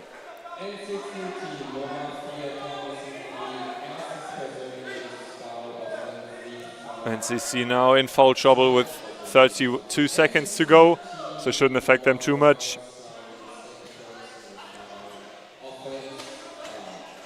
Eight to shoot, Korkmaz with a look and a deep 2. Tagres grabs the rebound. About 0.5 seconds between shot and game clock. Back over to Abs. Back out to Harvey Sadler now. Tries to find Schröder. Twig with another rejection. 3 seconds. Has to be a quick layup for Korkmaz at the buzzer. Completes the half with a score of 34-18. But a great performance, as I mentioned, by the side of Hachmanier to claw their way back into this game and actually win the second quarter. So they can be very happy with that after a rough start today to conclude their group stage experience. Tom Harvey having a few final words with the referee. But that was an even performance, matching the Netherlands here and even outscoring them for quarter number 2, upping their efficiency as well. 8 for 30 now, scoring 30% from 2. Yet to score from behind the arc. Having a look at the final statistics here. 9-13 in terms of the Netherlands. 50% from 2 and from the line over there, and 30% scoring by the NCC. As I said, can't complain too much about them getting into scoring positions. Just if they up their efficiency a little more, who knows?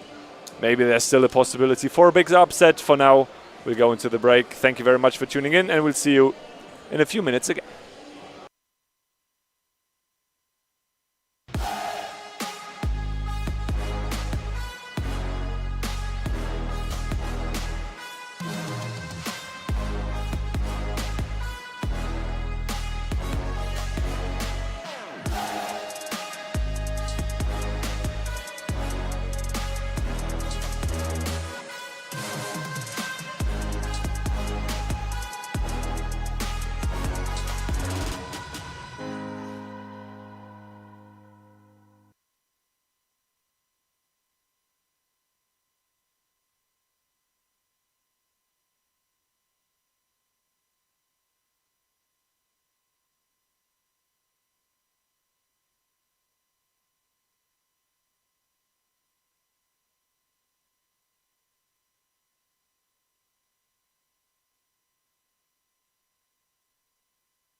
Hello and welcome back to the second half of the second game for this CBH Rechtsanwälte Nations Cup Cologne. Netherlands against the NCC team after a strong start by the Netherlands team and an about 20-point lead after the first quarter. The newly assembled NCC side under 99ers coach Hatschmann here managed their way back into this, crawling the deficit back to just 16, which is now 14. Winning the second quarter even. Giving the Netherlands a run for their money. Looking at the starting lineups for the second half, we have Frank de Jong, Robin Pogovic, Quentin Zantinge and Boris van Hoenik on the field, and also Walter Vlanderen, who will collect his first minutes of the game, Netherlands number 8. For the NCC side, number 11, Michaelis Stergiopoulos checking in for the first time, the 99ers veteran and current coach for North Rhine-Westphalia. Also Jan Sadler in the game together with Thomas Harvey, Jean-Joël Schröder and Bo Bruckmann, who will see his first minutes on the court today.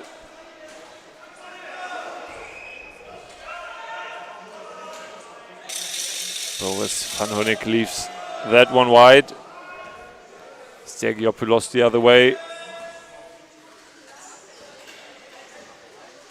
Harvey, space to shoot, thinks about it, has a look from 3, but we're still waiting for our first points from behind the arc today. This game so far, all attempts have met their match in the rim or even next to it.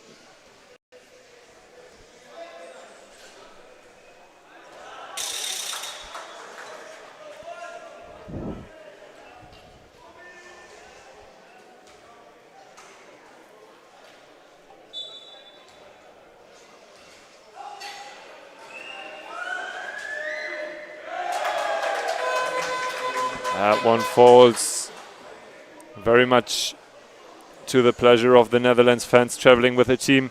A lot of them here making noise. Already on day 1 and 2 supporting their team. Here again as well.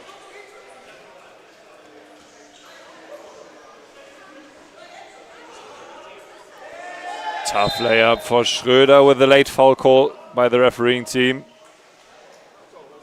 Gets to go to the line.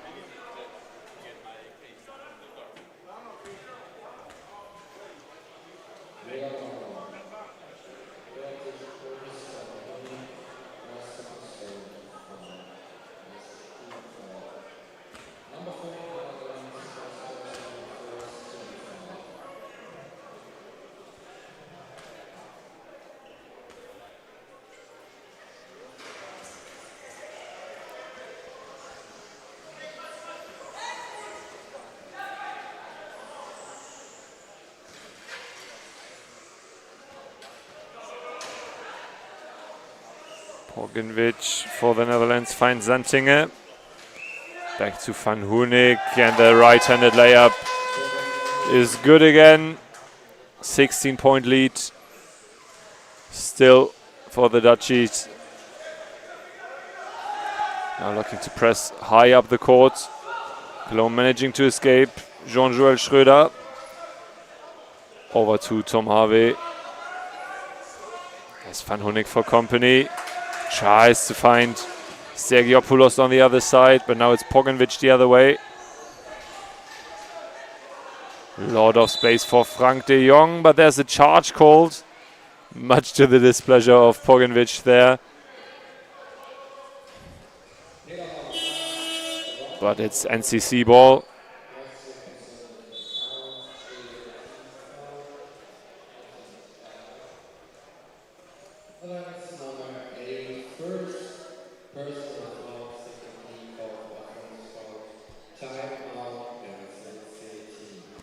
As the NCC team calls for a timeout. Had a lot of trouble usually in their third quarters, but so far looking good against the Netherlands.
Back underway we go in this second quarter.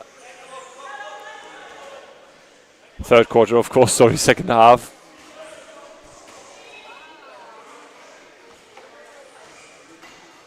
Struggle in the first quarter in this tournament here. Usually also giving up lots of points in the third quarter, but now shot clock violation. Chance to cut into the lead even further.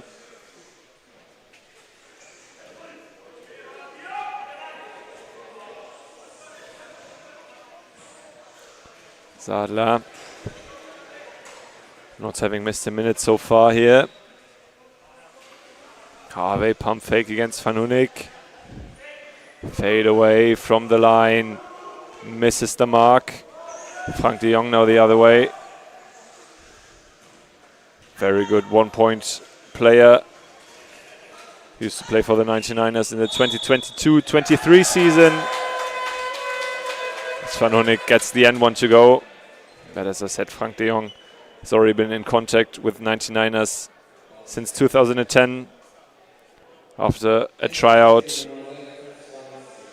Also played in the Netherlands, of course, but also Belgium, Spain and France. So has been around Europe and the world of wheelchair basketball for a while now.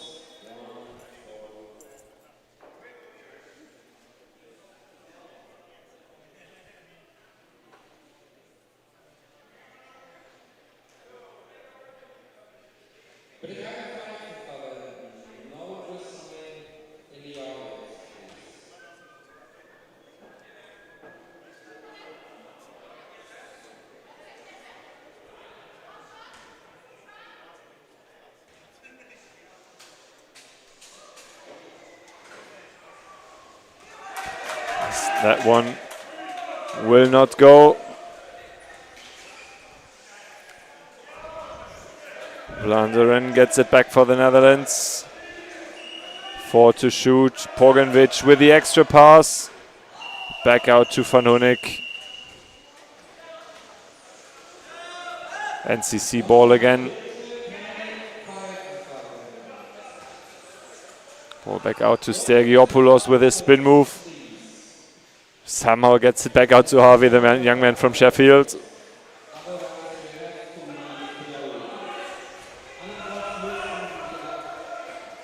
Tough shot, bank shot no good. For Sadler, had to get it up in time before risking a shot clock violation. Zantinger gets it back to Pogovic. Great pass to Van Hoenik. And contested layup. Gets back out to Pogovic. Tries to find Van Hoenik again. But that one just out of reach. Pogovic again with a productive game. 6 rebounds and 4 assists already.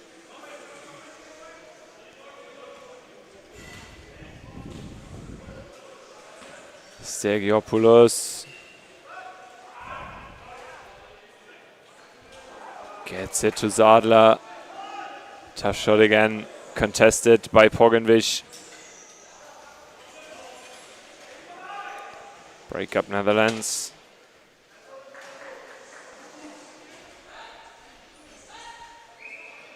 Van Hoenik again in a scoring position, finishes with the foul by Stergiopoulos. Ex-German international with roots in Belarus.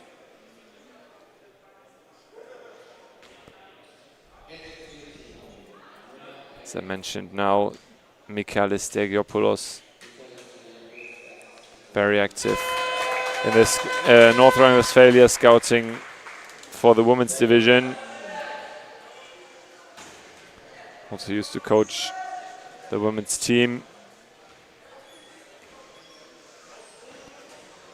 Lead back up to 19 for the Dutch side. Stergiopoulos. Over to Schröder. De Jong. That's a nice move. Can't find a finish. 1 to shoot. Has to put it up. And that one's too late. Will not count if it goes. So either way, It's Dutch ball.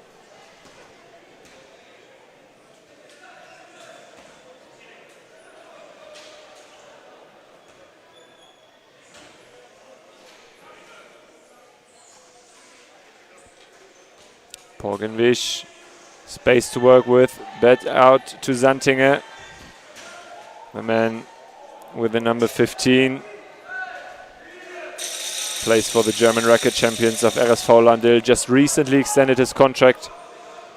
Will be there for 2 more years, going into contract year number 5 and 6 then, having joined the team in 2021.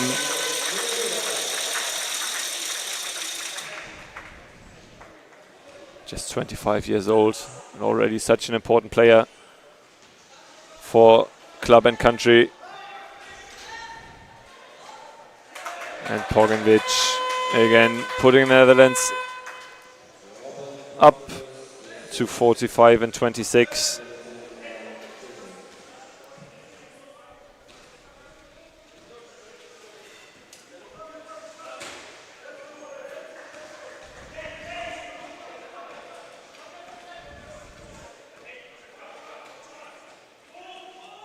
Sergiopoulos, 5 to shoot now, puts it up. Shot no good.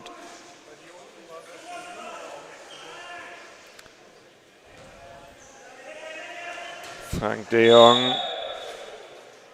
A lot of contact there in the paint.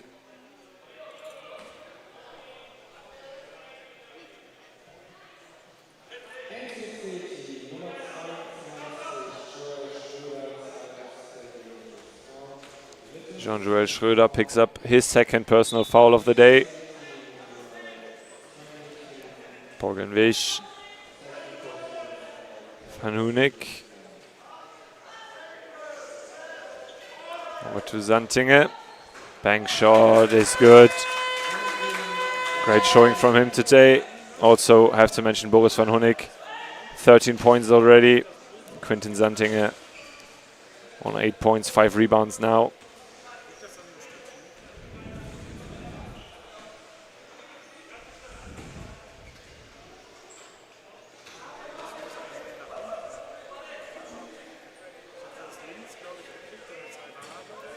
Sergiopoulos thought about the fadeaway, and that's a shot clock violation. Great defense by Van Hoenik.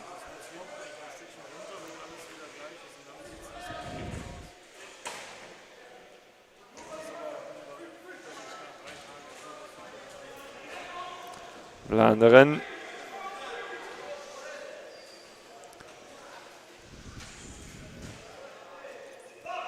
A lot of space to work with. Left hand, no good. Sergiopoulos picks it up. Oh, and that's an easy turnover. Intercepted by Van Hoenik. Sergiopoulos always looking for the open teammate. Finds it in the name of Quinten Zantinger. Goes for the bank shot again, and that one's good as well.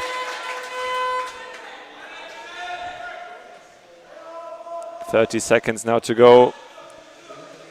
And the NCC team having to give up an even bigger lead. 49 to 26 now. Shot clock off. What can they do with this possibly final possession? Jan Sadler, great ball to Harvey under the basket.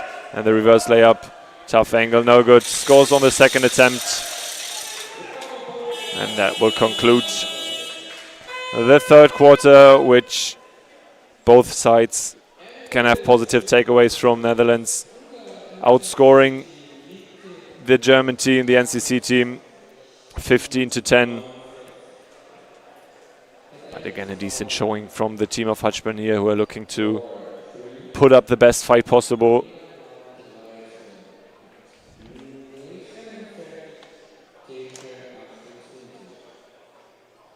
Netherlands 46% from the field. NCC side 28 on 12 for 42.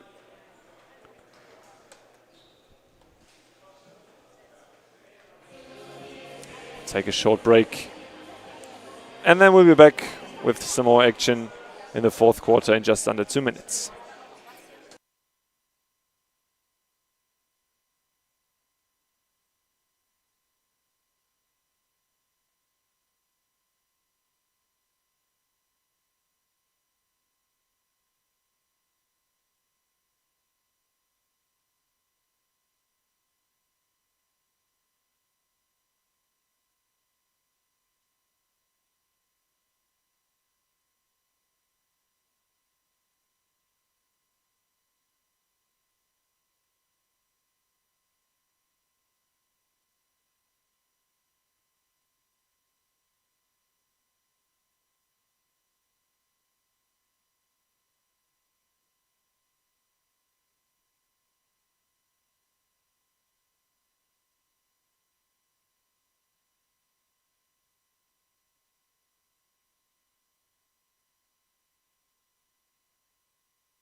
Action resumes for quarter number 4 now.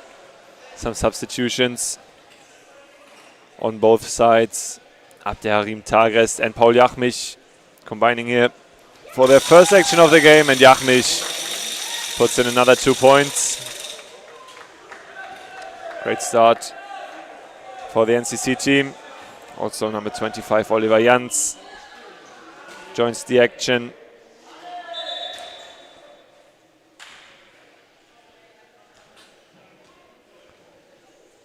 For the Dutch side, number 12 Gijs Even gets his first appearance of the game, number 12.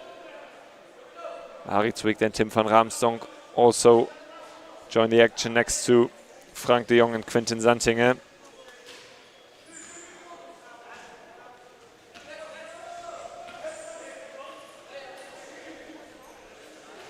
Tagrest, tough angle. Goes for the shot, the young man from Sheffield, who joined the Cologne side earlier this year. Gijs Even gets off the mark with the N1 tough shot. Nearly fading away, falling over, but still managing to find success there and goes up for the bonus shot.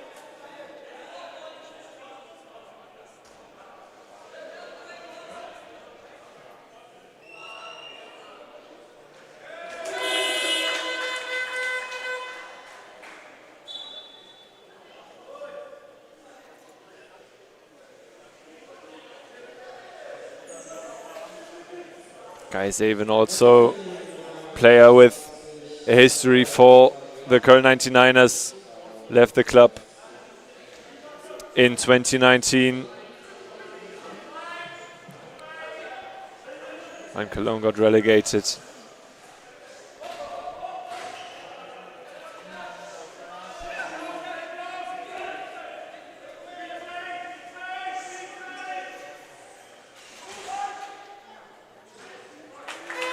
Even continues to build his points tally. 5 points after just under 1 minute and 15 seconds.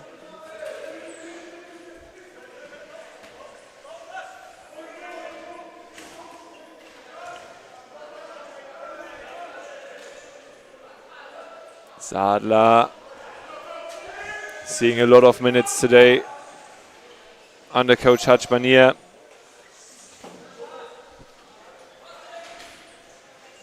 Also decent showing from him so far with 4 points and 3 rebounds. Bulut Kodal dropping that one.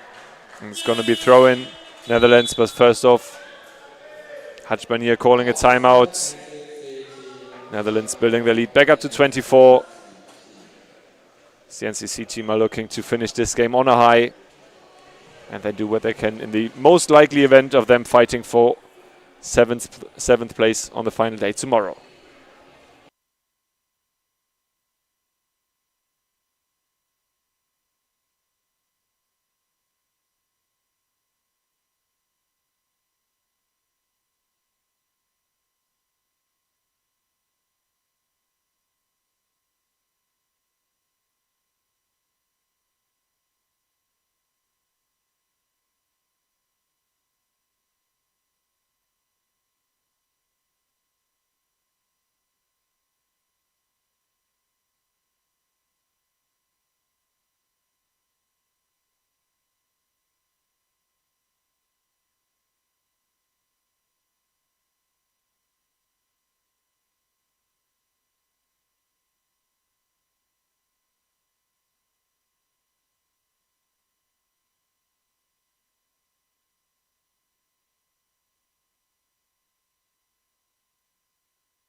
Action resumes now. The Netherlands, Tim van Raamstonk, well, finds Arie Zwick somehow. Results in a turnover.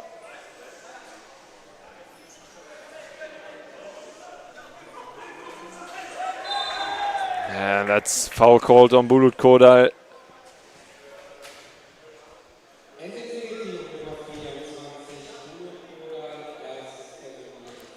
His first foul of the day.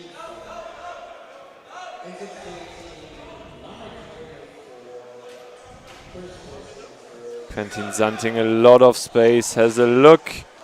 But we're still waiting for the first three-pointer of this game.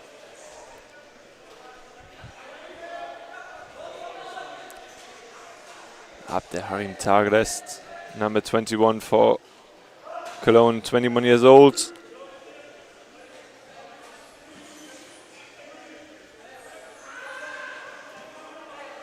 Kodal now with space to work with.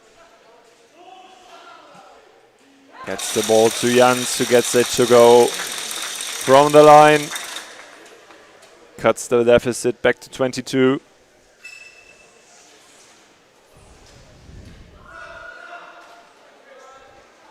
Evens again.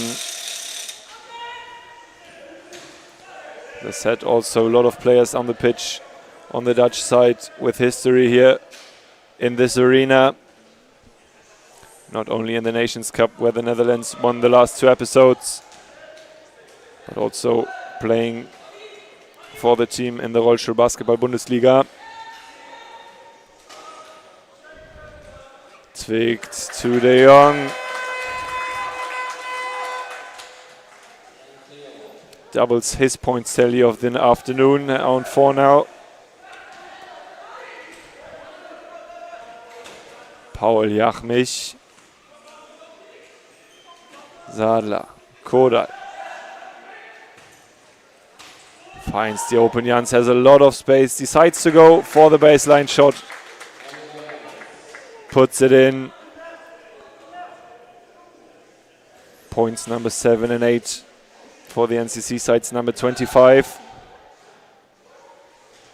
Normally playing for Hannover United, together with here teammate Jan Sadler and a lot of teammates in the German national team as well. Leading the way, of course, Germany's number 15, Alex Budde, who put up great performance today with a double-double to get the overtime win against Great Britain.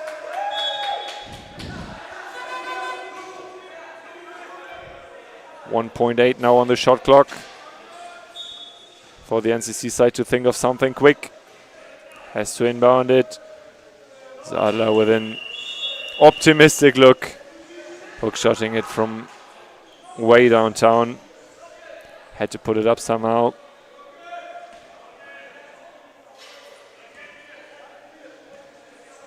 .5:30 to go now.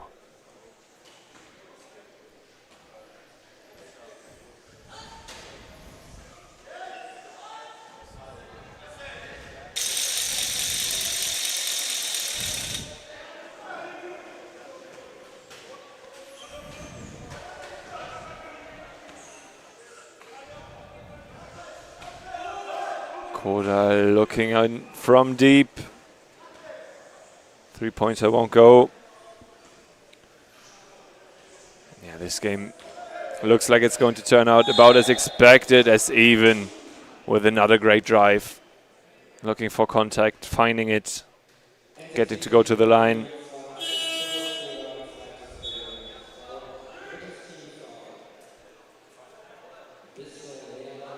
Later on this evening at 4 p.m, Germany and Japan are going to be facing off against each other, looking to finish their group stages. Both on 1 win and 1 defeat. Germany losing to Israel, with Japan picking up a convincing win.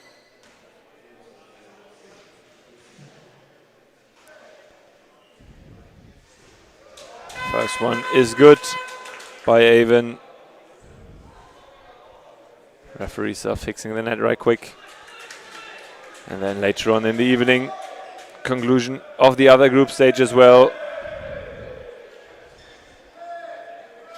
with Australia and Poland finishing off day 3. And then of course we'll have the IWBF European Championship draw tomorrow at 4, with the 4 final games of course in action as well. So if you have no plans today or tomorrow, feel free to come by, stop by the arena here in Cologne, or follow the stream. Plenty of action up ahead.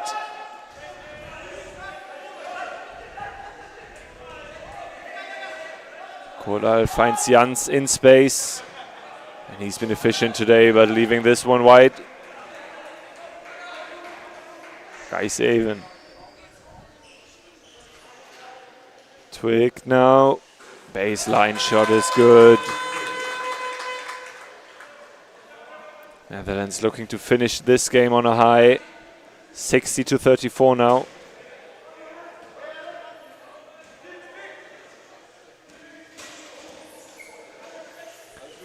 Kodal thought about it. Back over to Harvey. Out to Jans. Great bounce pass to find Abs in the dangerous area. One to shoot. A lot of company there, and there's just no way to put it up in time. Shot clock violation and a sub on the Dutch side. Zwick and de Jong are going to be leaving the game.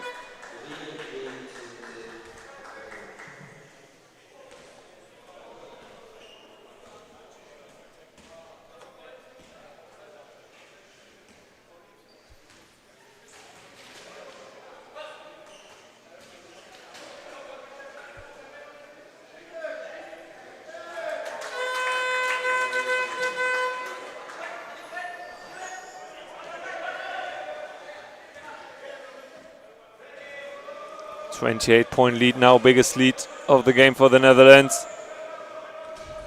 Harvey space 4-3, decides to go for the pass to Kodal. Mismatch, bank shot no good.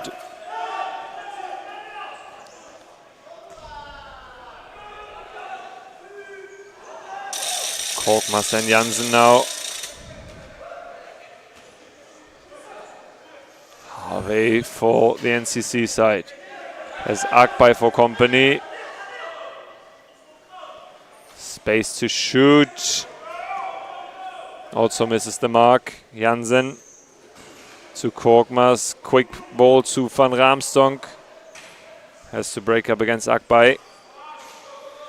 Other side, Gijshaven over Kodal, and he's been very, very good today. 11 points in his name now in just under 7 minutes for him on the court.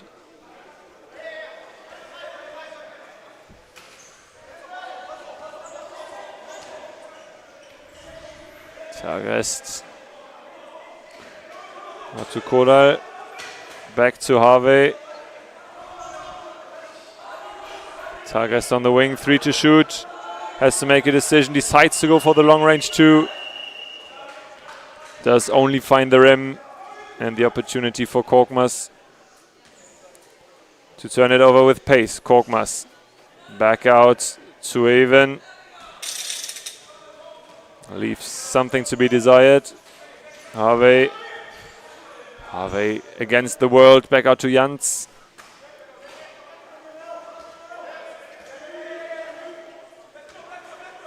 Twisting and turning, difficult to stop. Finds the open shot. Decides to go for the bank shot.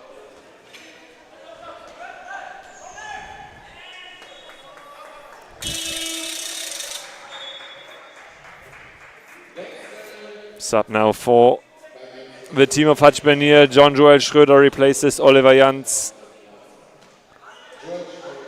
The youngster coming in for the 26-year-old man from Hannover.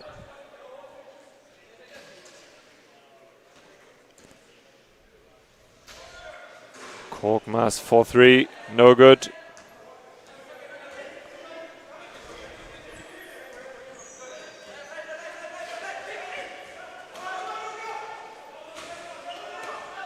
Harvey, 70 seconds left in this game.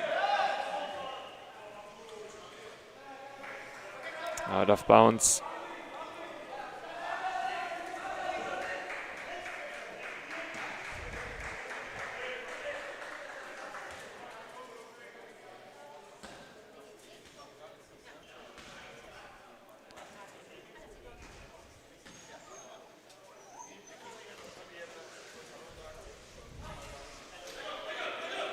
Avens with another look from baseline. And as always with these NCC games, while on paper this is still a tough result for them, there's a lot to be happy about for the team of Hajbenier. Showed great composure today and great spirits to put up a fight against this strong Netherlands side of, as I said, won the last 2 episodes, now giving up a lot of points again in the fourth, but having a great outing, especially in the second quarter, where they managed to beat the Netherlands 13-9. So a lot of positives to take home. Good training for them against some of the best players in the world. Facing off against them, being able to share the court with them. And they're going to have one final opportunity to do that in the last game for them tomorrow, which will be for 7th place in this tournament. And that's going to be it from this game here today. Netherlands beating the NCC side fairly convincing with a 68-34 victory, doubling their points tally. But nothing but smiles now on both sides. Standout player for the Dutchies, of course, has to be Guy Zaven, just under 10 minutes played, 11 points and 3 rebounds to his name. Bulut Kodal leading the rebound charts in total with 13 by him. And now here we'll have about 65 minutes of a break between the next 2 games. But the next one's definitely going to be a highlight with Japan against Germany. But we'll be expecting a very, very close affair. But for now, I'll be quiet for a minute and let you listen to the cheers of the Netherlands fans.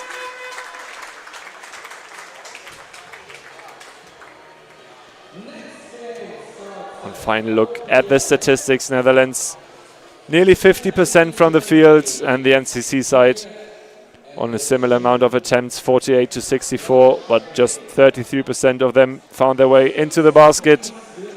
But the positive takeaway is obviously that win for them in the second quarter.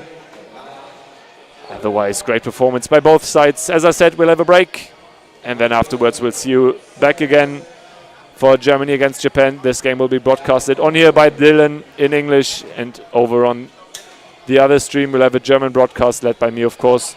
Enjoy the break, get yourself something to eat, something to drink, take your time, and then we'll be hoping to see you back in a few minutes. Take care. Until then.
Hello and welcome to the Nations Cup 2025. This is day 3, game 3, and the host Germany take on Japan. This game will be streamed in English on this stream and German on a separate stream on the Cologne 99ers YouTube channel. And Germany coming into this game with a huge win, overtime win against Great Britain last night in what was an absolute thriller.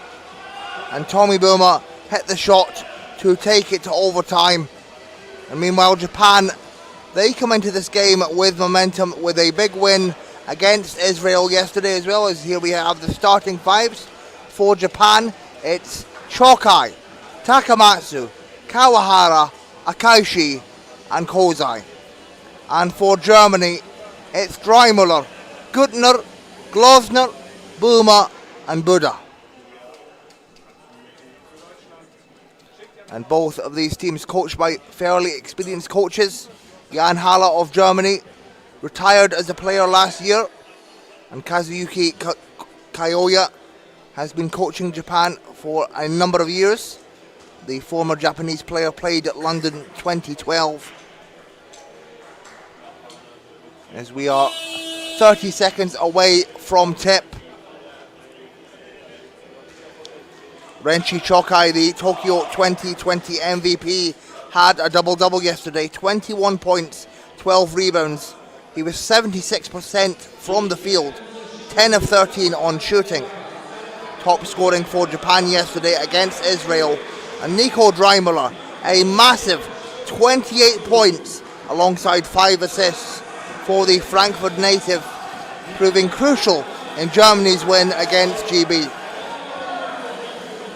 And a big thank you to everyone tuning in on the Cologne 99ers YouTube channel. Please make sure you stay tuned. It's great to have you. And a big arigato to our Japanese fans. Had a lot of nice comments from the Japanese fans over the coming days. As there you see, great show of respect there between Hiro Kozai and Tommy Boomer. Of course, Kozai played in Germany for a number of years with the likes of Hamburg and Landil, as did Ryo Fujimoto.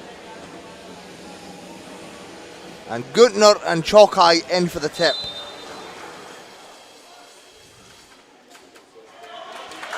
And Germany win the tip. It's that man Dreimüller with the ball. Germany's top scorer in yesterday's game. Here's Boomer. Gutner. Mismatch. Gutner on the fade. And it just rattles out. Japan with a chance to have the first score. Here's Kozai. Guarded by Boomer. Kawahara left wide open at the top. And it rattles around the rim and out. And Gutner up the floor. Here's Buddha. And Boomer can't deliver on that attempt. Both teams struggling to get the first score. And Chokai, the 2.5 classification player from Nagasaki, has been on the Japanese team since he was 16 years old. On the team for a decade now. And here's Kozai. 4-3. Short.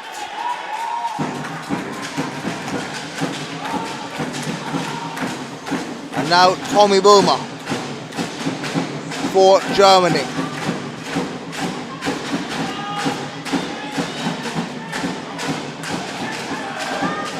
Dreimüller gets it blocked by Takamatsu. And there you see Japan, a mix of great height and agility to get that interception. And here's Kozai, 4-time Paralympian. Can't get that to go. Kozai once again from downtown. And both teams scoreless so far. Boomer hook pass finds Gutner. Buddha. And here's Dreimuller inside to Buddha. And Buddha unable to get the finish.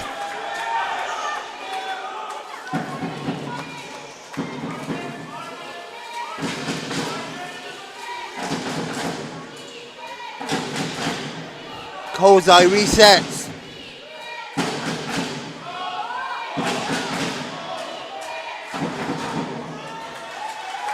Again, everything seemingly coming up short for both sides.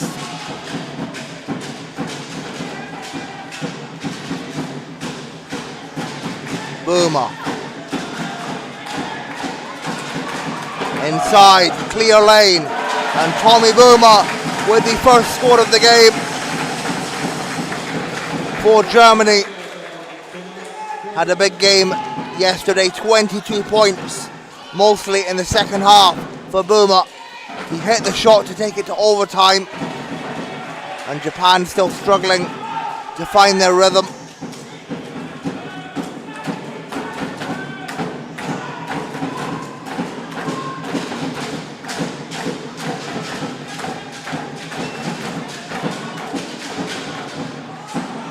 Shot will not fall for Dreimuller.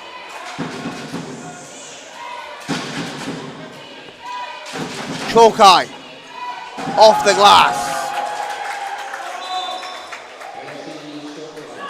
And Chokai, the Tokyo 2020 MVP, gets things going for Japan.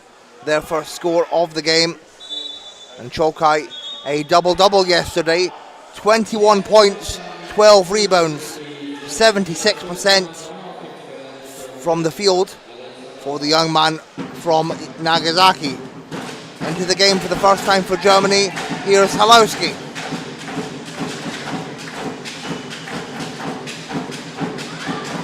Finds Buddha on the feed. Pick and roll no good.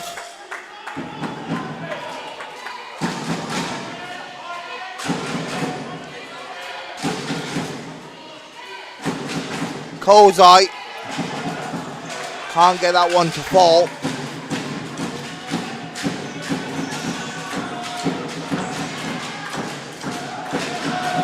Boomer on the drive, and he draws the foul. That is expert Tommy Boomer. A master at drawing fouls from his opponents.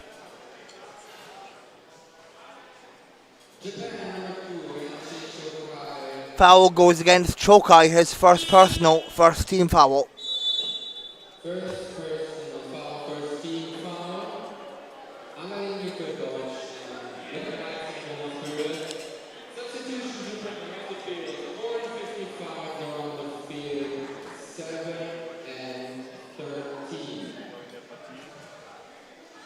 Boomer at the line, the man from Bayreuth. Started his career in 2002. Makes the first. And Boomer, this will be his 15th consecutive season with Landil this coming season. Makes both. Germany with a 2-point lead. Fujimoto into the game for Japan. The most experienced player launches a three, it rattles out.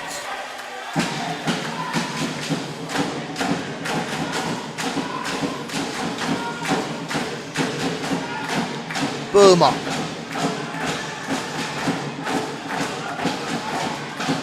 And Halowski can't get that to fall. And Chokai with pace for Japan.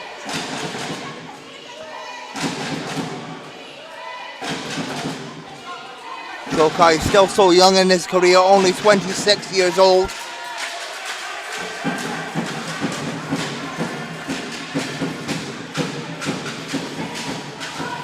Low scoring affair, both teams feeling each other out. Buddha inside finds Glosner on the feed. Great play from Germany, smart play. And Glosner, the wide open man.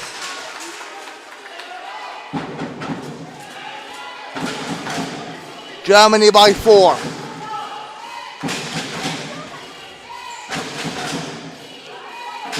Here's Furusawa. Furusawa had 10 points in yesterday's game against Israel.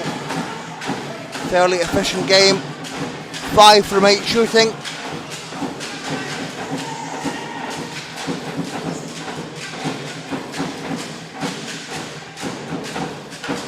Two-point game. Boomer finds Halowski. Dreimuller inside. Too hard off the glass, and Shokai gets it up to Furusawa, and Japan in the transition.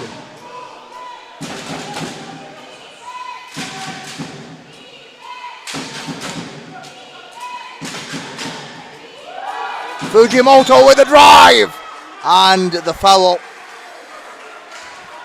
Fujimoto will go to the line. The most experienced player on this Japanese side, the veteran, 5-time Paralympian. Played for Albacete this past season. He's been playing wheelchair basketball since he was 8 years old. Started with the Miyagi Max team in Sendai.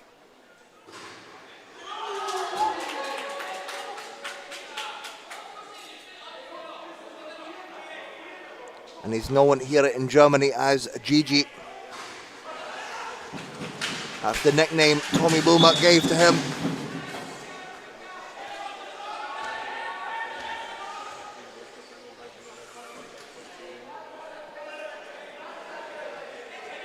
Germany by 1. Just over 3 minutes to go in the first. Here's Boomer. Over to Halowski. Dreimuller at the top. Works his way inside. Dreimuller, great move. Can't get it to go. And Japan keeping up that pace. This is what Japan is known for. Fujimoto, again, nothing falling.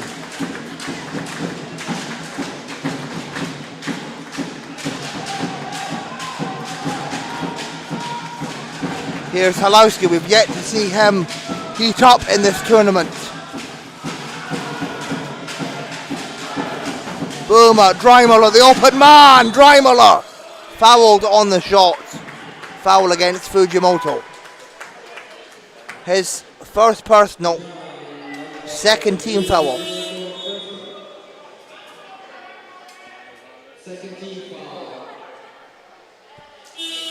Two shots to come for Nico Dreimuller. After this timeout. So Germany lead by 1. 2.5 to go in the first. Timeout called Japan.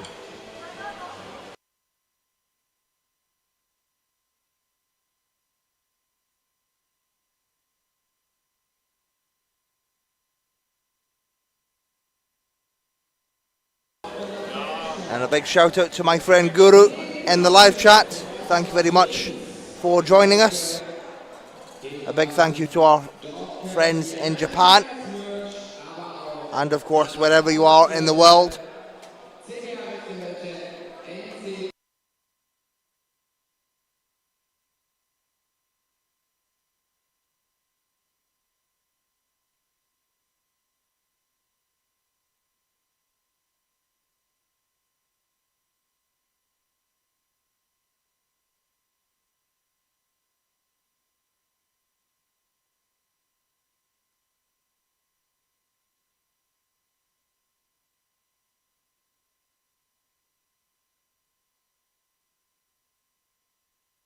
And of course, both of these teams will be preparing for their respective zonal championships.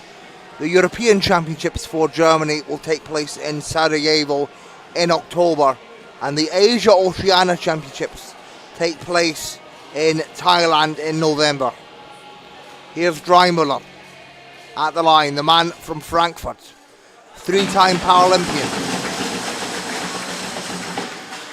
Makes the first. Dreimuller, he had a great season winning the Eurocup 2 title with Wiesbaden this past season. Makes both, and Germany up by 3.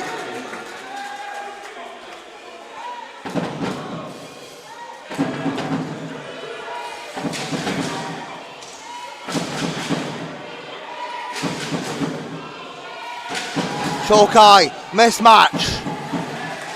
Back iron. 3-point lead, Germany.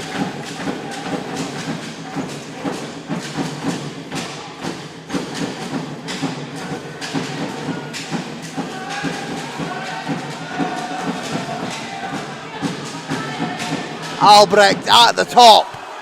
Rattles out.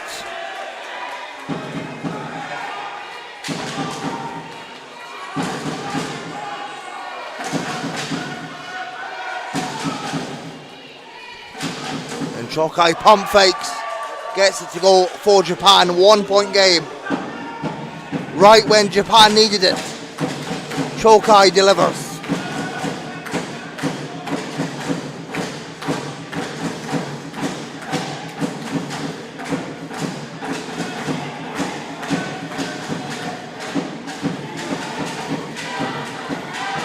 And Hell gets blocked, too much hesitation on that shot. And Japan with a chance to take the lead as we near the end of the first. Here's Fujimoto inside, great work from Fujimoto, and one.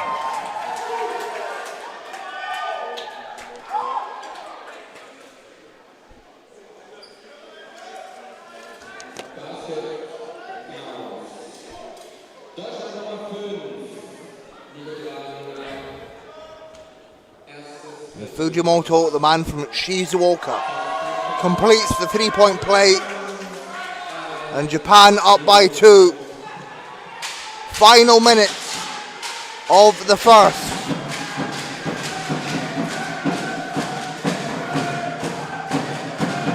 Fantastic speed and agility of Japan, tightening up defense. Germany really have to work hard, and Dreimüller gets the drop. Fantastic from Nico Dreimüller. We're level at 10 apiece.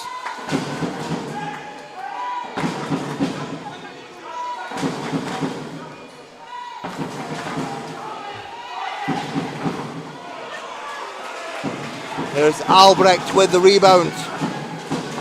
And Albrecht will give that Japanese-like pace to the Germany side. Albrecht known as a rapid player. Here's Halowski wide open, and Halowski off the glass. And it'll be good to see if Halowski can heat up in this game.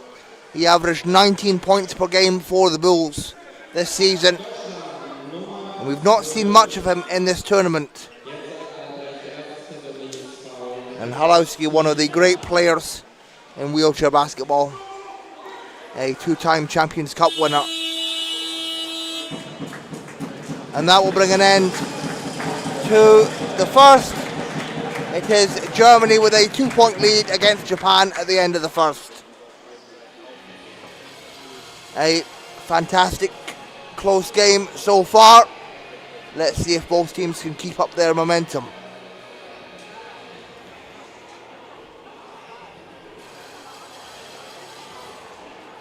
And both teams fairly low scoring affair and low efficiency. Both teams shooting around 30%, 4 of 12, 4 of 13 respectively. A couple of turnovers for Germany. And evenly matched on rebounds as well.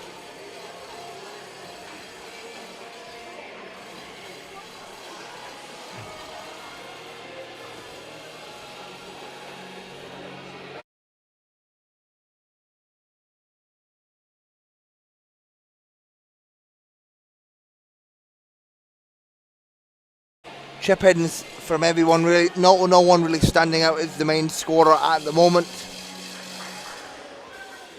And please get active in the live chat. Be great to see all your comments.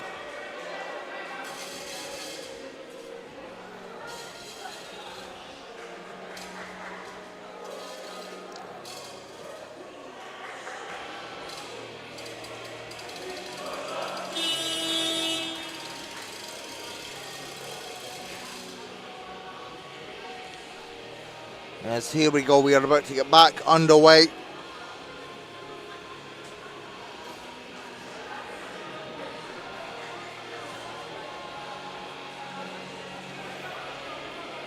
course, Japan playing in the white with the red trim. Germany in the black with the yellow trim.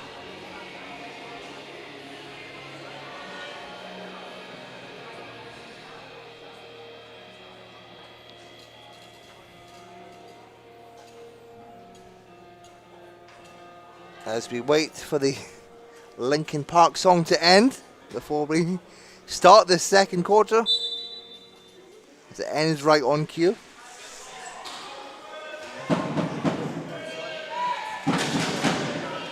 Start of the second.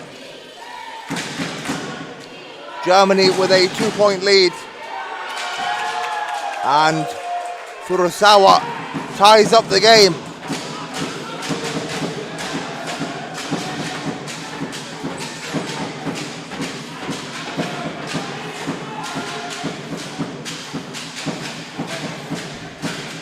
And Japan pressing.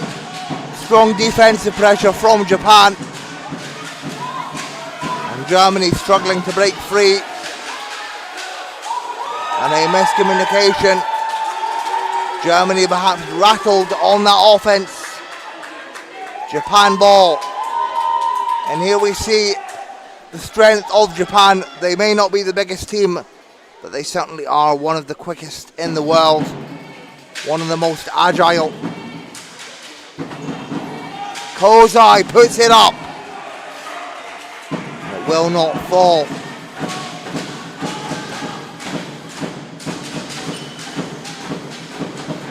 Dreimuller. And it's intercepted. Great hands from Furusawa. Up the floor to Shokai. Here's Shokai. Over to Kozai. And it's good. The flow is going the way of Japan at the moment. Great flow on that play. Fluid offense.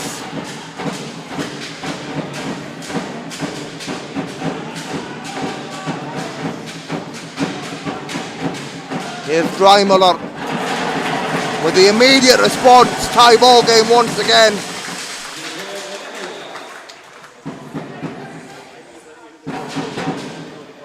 And both of these teams going back and forth. Kozai pump fake at the elbow. Nothing but net. Great play from there from Kozai, faking Tobias Hell. And that is what Hiro Kozai brings to the table. The four-time Paralympian. Debuted all the way back at Beijing 2008.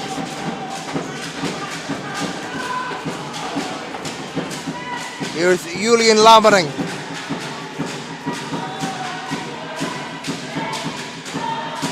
Lammering puts it up, and it's nothing but net. It's not. Doesn't hit anything on that attempt.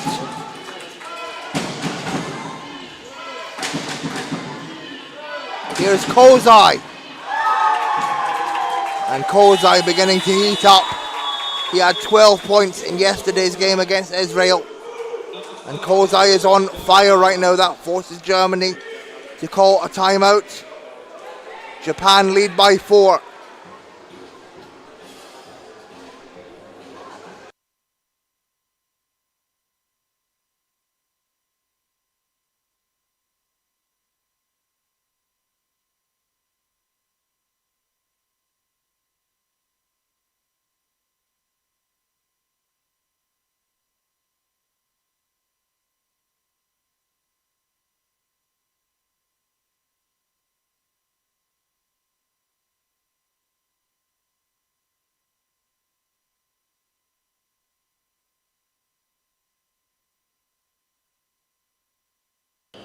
Hiro Kozai has went 3 for 3 in the last few minutes, contributing to Japan's 4-point lead.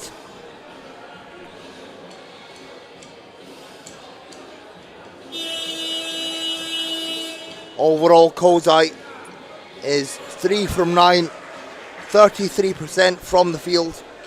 and he's heated up in the last few minutes.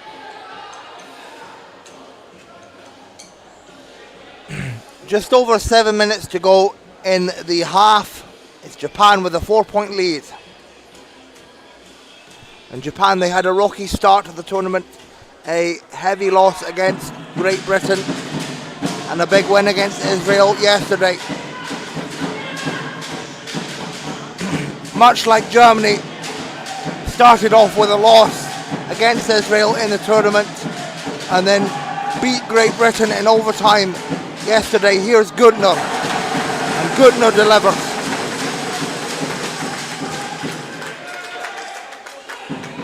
And Matis Gudner, he shot 72% from the field yesterday, 8 from 11, combining for 17 points.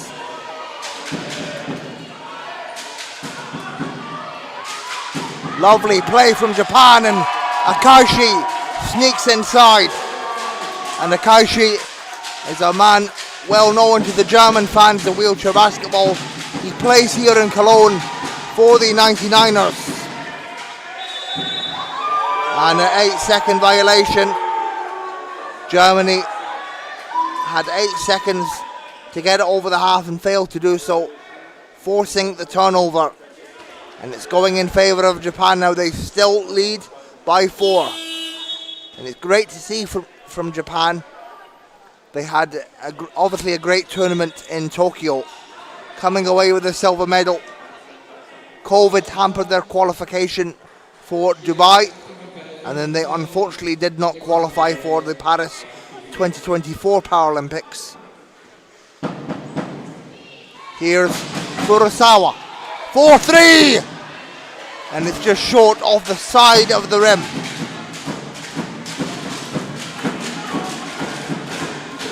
Alex Kaiser into the game for Germany. Pegs for Boomer.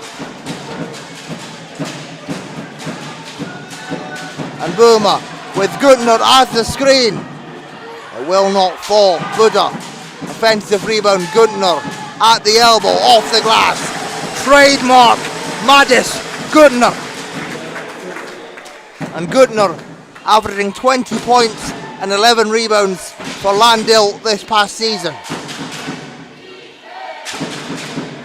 Here's Chokai off the glass. Both of these teams going back and forth.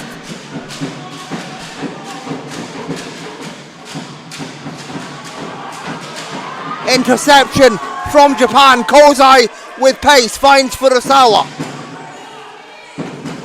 Kozai immediately off the glass.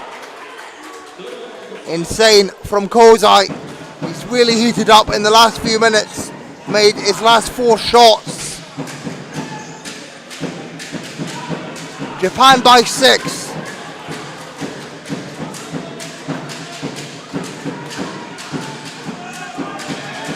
Boomer struggling with the Japan defense. Japan have really stepped it up defensively, and Akashi fast break layup is good. And a timeout called by Germany. Japan up by 8. A sensational few minutes of play from Japan, keeping up the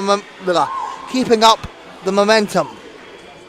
However, we've seen Germany come back. They had a stellar second half yesterday against GB. They were down by 9 at the end of the third, and then ended up winning by 6 in overtime.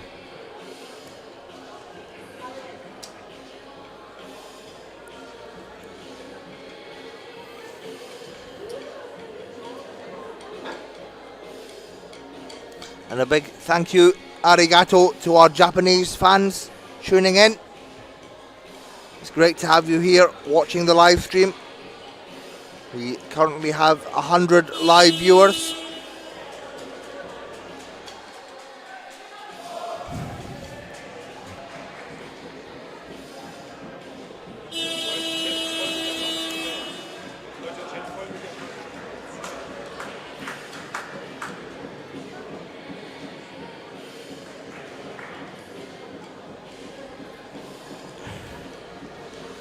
And Chokai, Kozai and Akaishi putting in the work for Japan, contributing to this 8-point lead.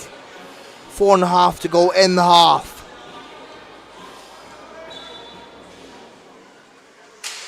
Germany come into this as a reigning Paralympic bronze medalists.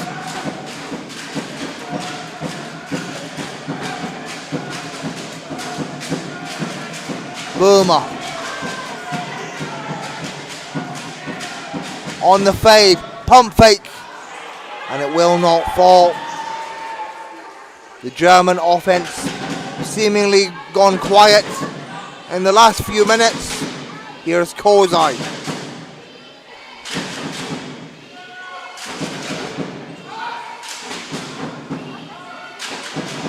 Akaishi, and that doesn't go anywhere and turns over the ball to Germany.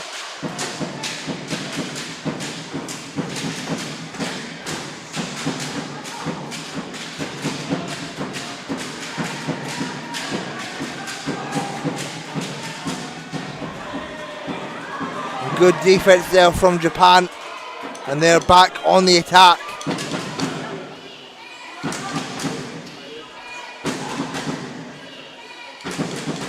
Chokai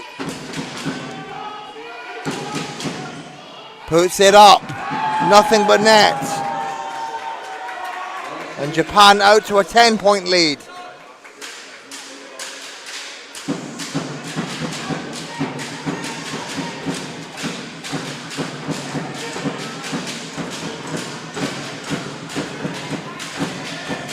Goodner works his way inside, can't get it to go. Second chance, and the putback from the big man Goodner.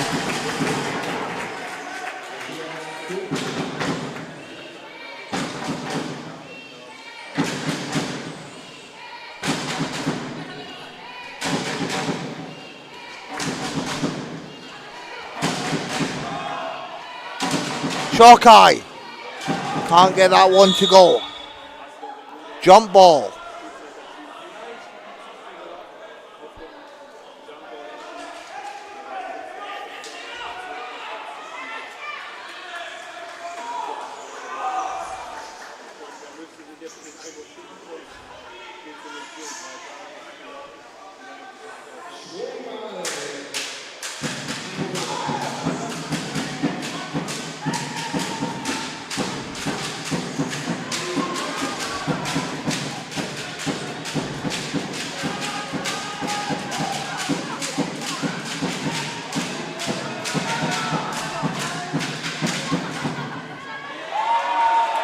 Shot is no good for Goodner.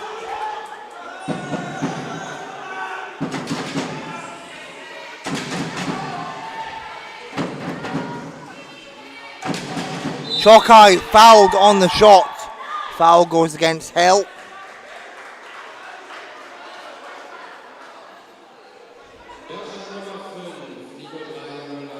Excuse me, foul goes against Dreimuller.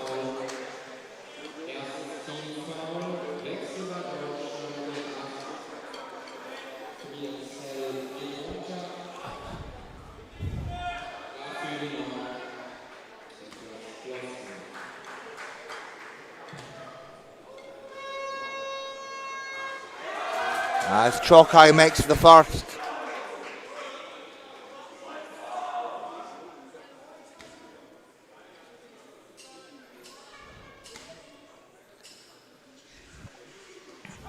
And the second.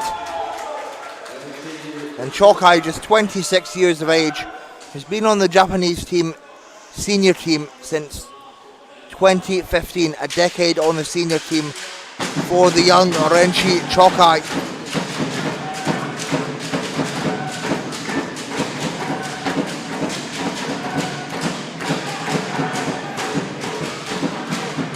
Here's Boomer. Gunnar, mismatch. Nothing but net.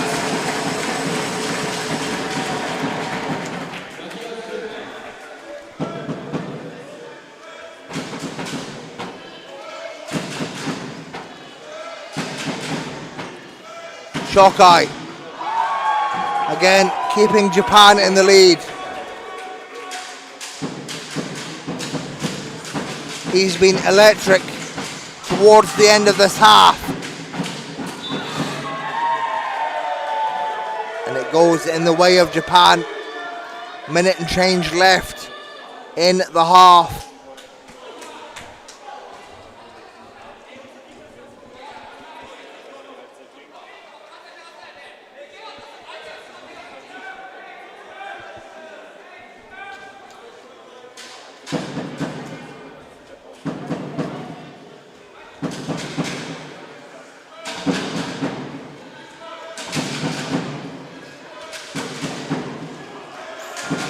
Kozai works his way around at the elbow and it just rattles out.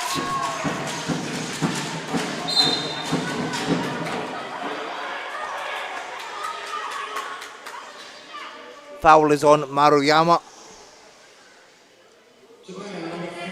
His first personal.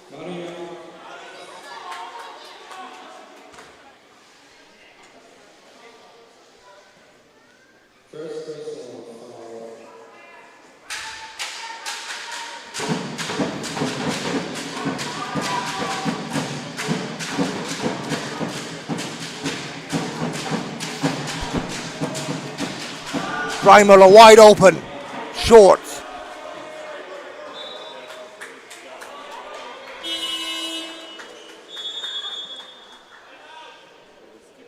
And a timeout called by Japan. 24 seconds left in the half. A chance for Japan to drop a final offense.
Japan run down the clock.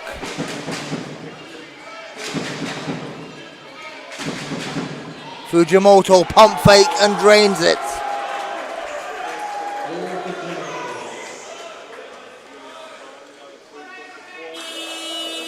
And that will bring an end to the half. It is Japan with a 12-point lead against Germany. A very impressive first half from Japan, and Germany seemingly lacking what they had last night. However, it is still only half time, still plenty of time to turn this around for Germany.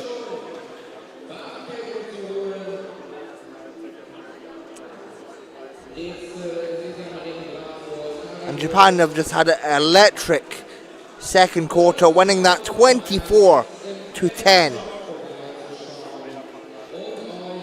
You had Hiro Kozai heating up in this quarter. Shokai Akaishi. And here we see the top scorers for Japan. It's Kozai with 10 points. Shokai also on 10 points. And Fujimoto with 6 points. Great buzzer beater there from Fujimoto at the end of that quarter. A Germany player yet to get in double figures. Guttner with 8 points leading the way.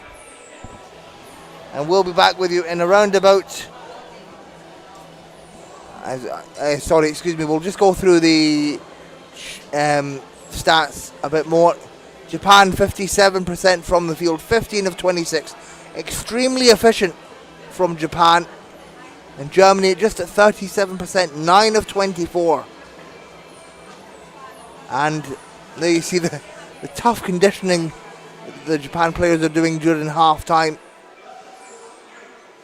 Japan lead by 12 at the end of the half.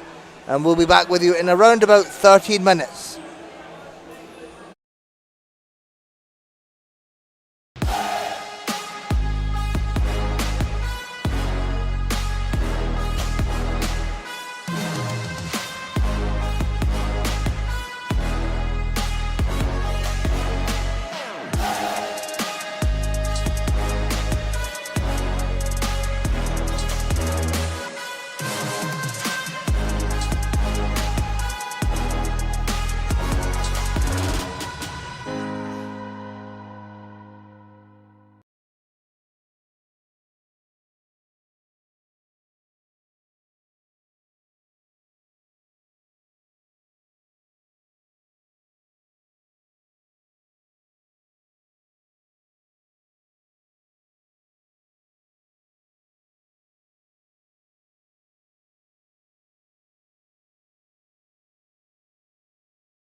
We are about to get back underway.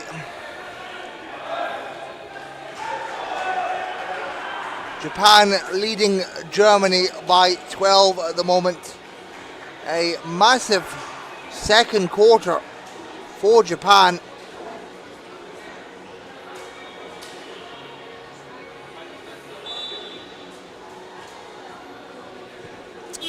They won the second quarter 24-10. And let's see if the Japanese side can keep up their momentum. Here we go. Japan with the first possession of the quarter.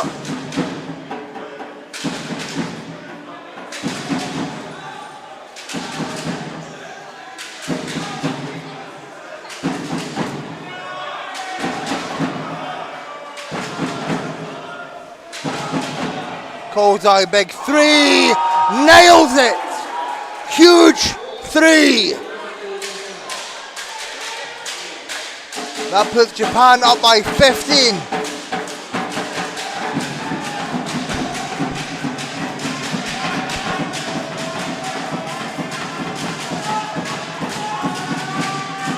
Boomer inside to Buddha, and the two-man game is good.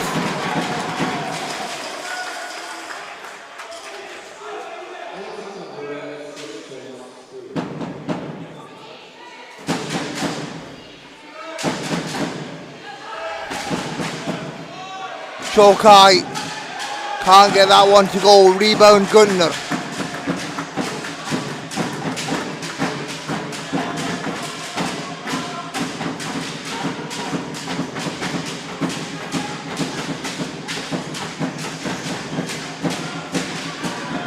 Here's Gunnar on the baseline, delivering for Germany.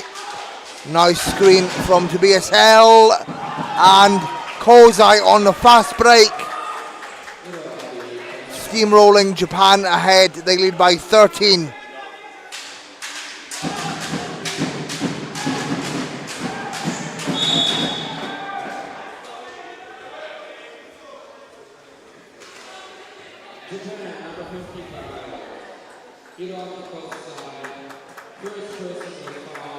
And the foul goes against Kozai.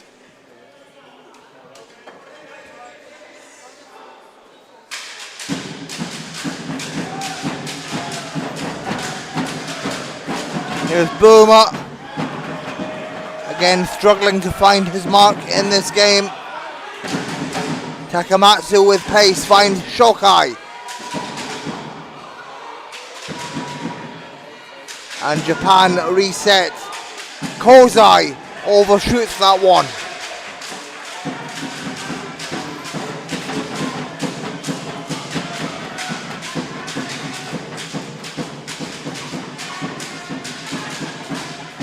And Japan still being relentless on defense. Boomer 4-3, short. And it's rebounded by Takamatsu. Here's Shokai with pace. Kozai. Back to Shokai.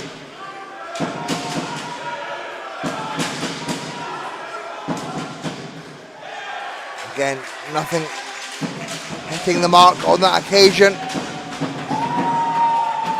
Interception from Japan. Kozai can't get the three to go.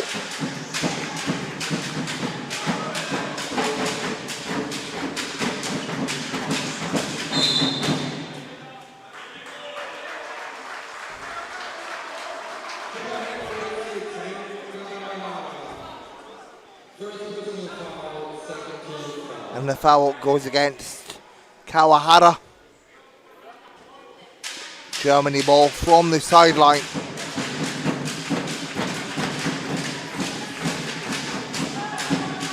Dreimuller again nails it from the baseline. He had an unbelievable game yesterday against GB. 28 points, 5 assists, 14 of 24 from the field.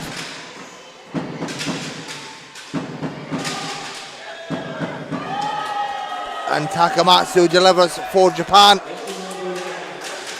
He shot 55% from the field in yesterday's game against Israel. 10 points for Takamatsu on that occasion.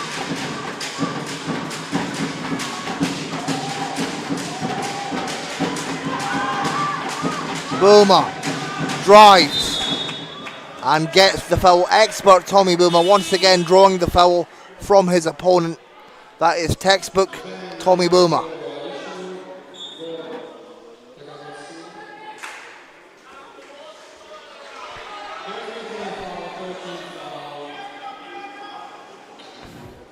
And Boomer is now the veteran of this German squad. 4-time Paralympian. Made his Paralympic debut back in London. And won a Paralympic bronze medal in Paris. That's Germany's first Paralympic medal since Barcelona 1992. And Boomer goes 1 of 2 from the line.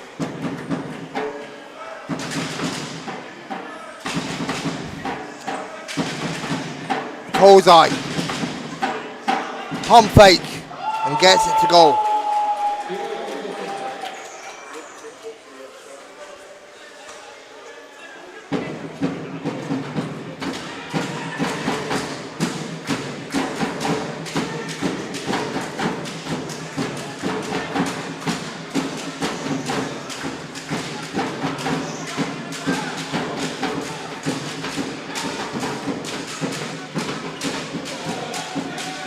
And Boomer on the fade, makes it a 12-point game.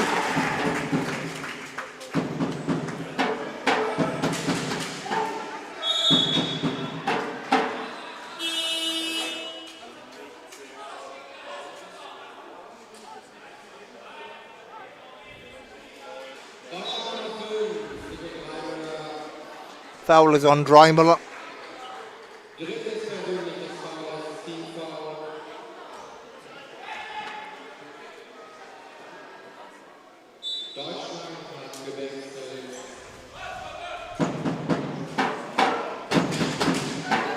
Here's Kozai,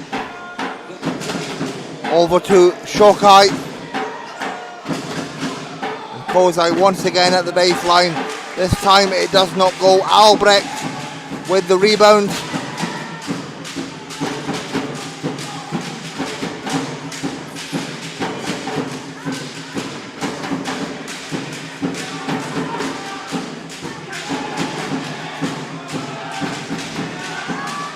Boomer fakes. Boomer inside. It's short.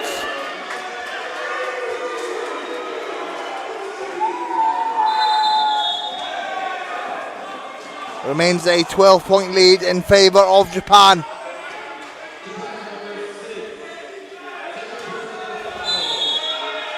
Germany, while they've been unable to reduce the deficit, they've kept it even. It was a 12-point lead at the beginning of the second half, and it remains a 12-point game.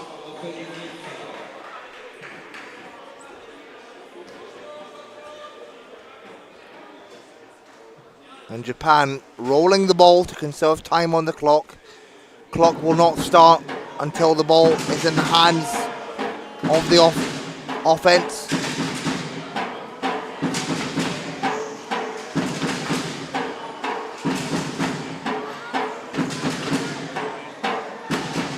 Shokai has to pump fake. It rattles out. Boomer with the rebound. And that will be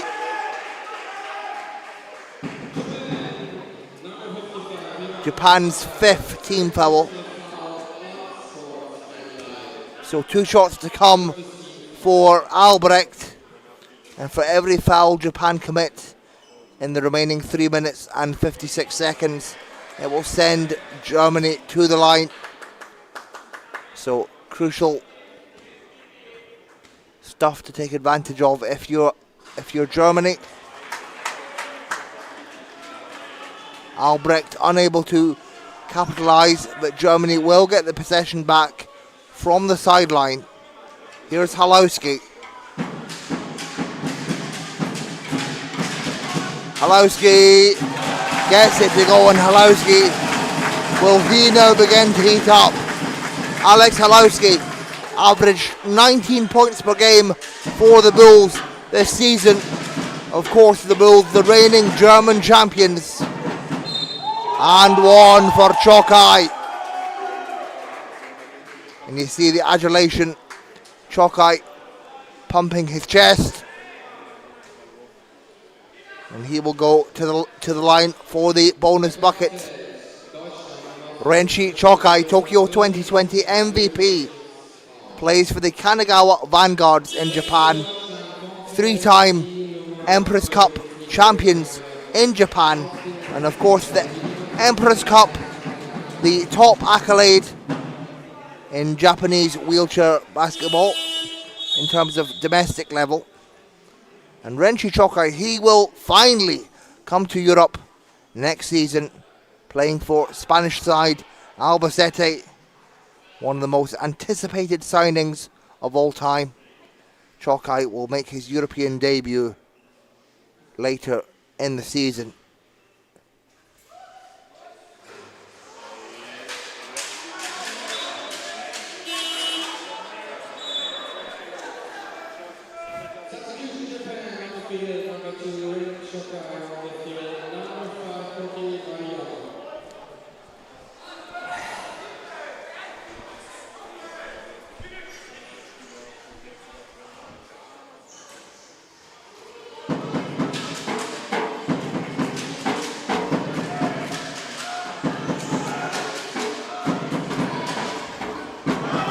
As Maruyama cuts inside, making an immediate impact. Koki Maruyama, another one of these young players on this Japanese side.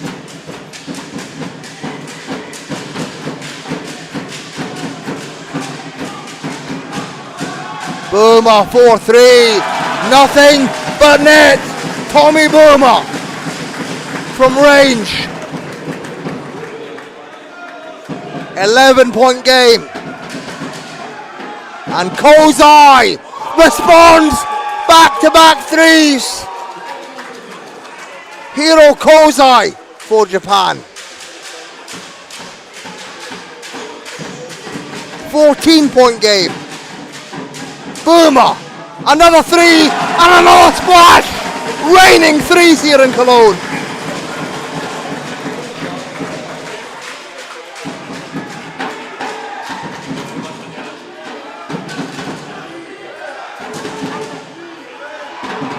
Here's Akashi finishing inside. Great assist there from Kozai.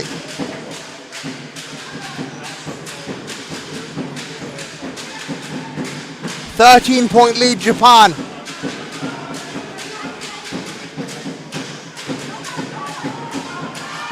Great interception. Phenomenal defense from Takamatsu. And here's Maruyama. Fast break is no good. And you see the quickness and the efficiency from Japan. Unbelievably quick hands.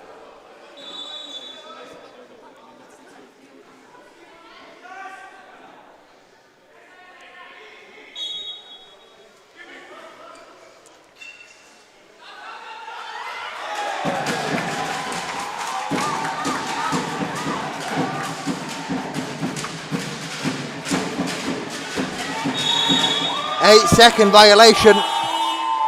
Phenomenal defense here from the Japanese side. And that forces Germany to call a timeout.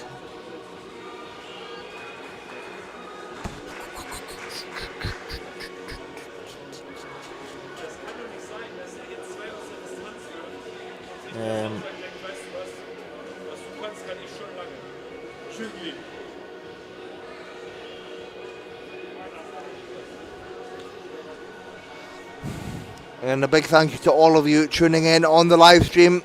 I can see Thomas Krebs is in the live chat. the founder of the We Love Wheelchair Basketball Facebook group. Hello to you, Thomas. We hope you're enjoying the game. A phenomenal performance from Japan.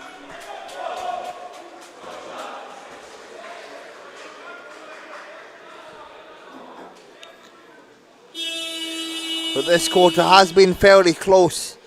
It's currently 18-17 in this quarter in favour of Japan.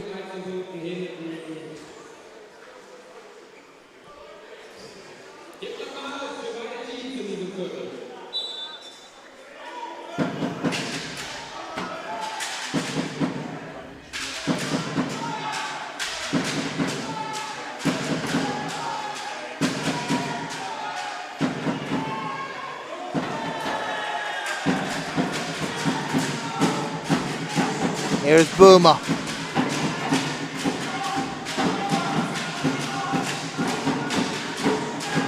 Boomer, three! And it's just, that was perhaps a too quick of a release. And Takamatsu cleans up on the other end. Japan extending their lead. Final minute of the third. Halowski sets up Alex Halowski from just outside the paint.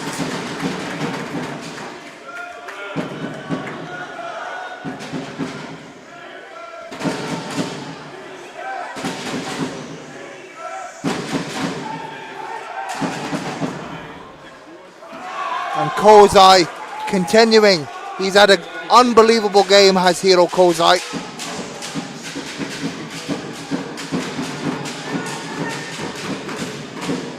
Kozai now 10 of 20, 50% efficiency from Kozai in this game.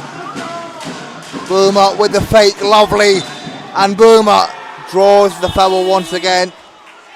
He's done that 3 times in this game so far. And again, it's what Tommy Boomer brings to the table. An expert scorer, expert playmaker. One of the many faces of this German team. The face of Landil wheelchair basketball.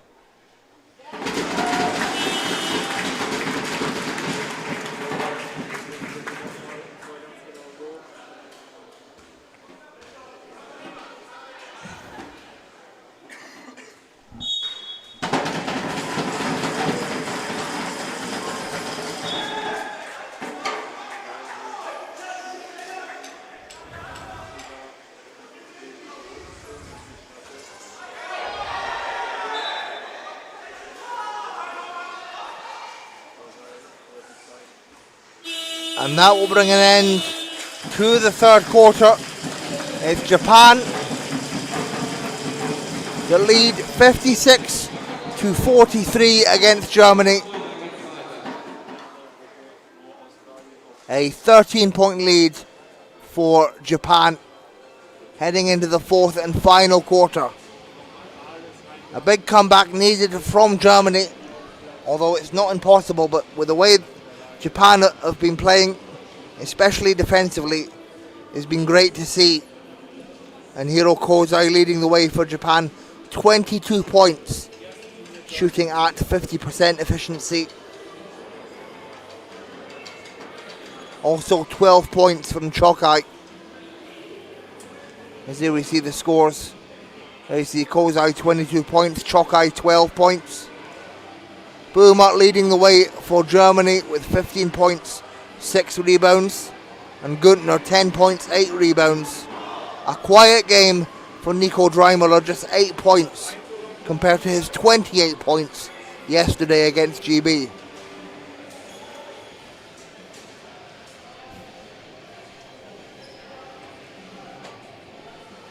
And here you see the statistics. Japan 56% from the field, 23 of 41.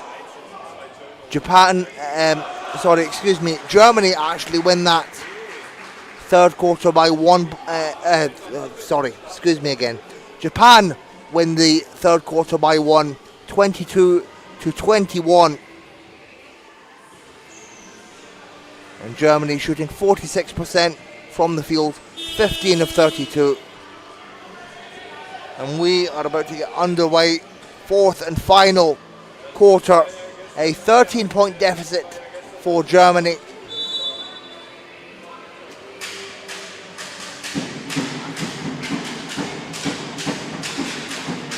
Here's Halowski immediately, but he can't get that one to go. And Japan with a chance to extend their lead. Akaishi finds Chokai. Uses Akaishi as the screen. The shot is flat. And Germany come back.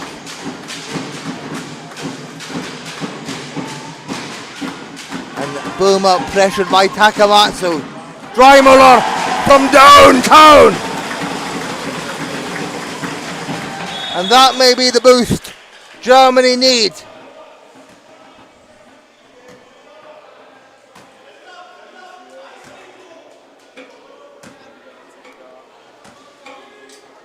Nine-point game. Single-digit deficit for Germany.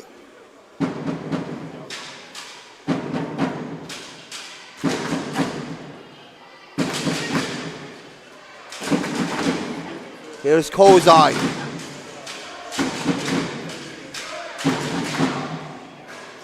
Can't get that one to fall. And it will be German possession.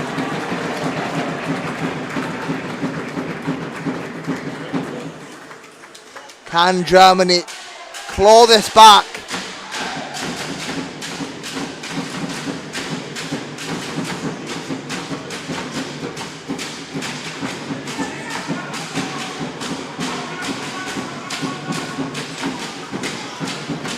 And you see Japan with that high line.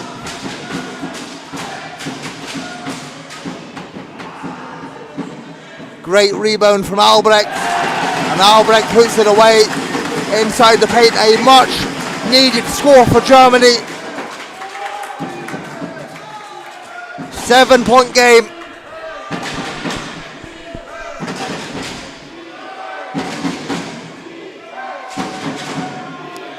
Kozai!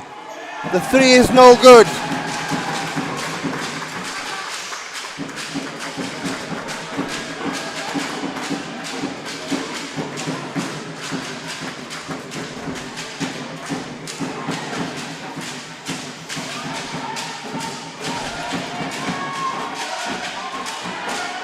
And Dreimuller launches, it rattles out.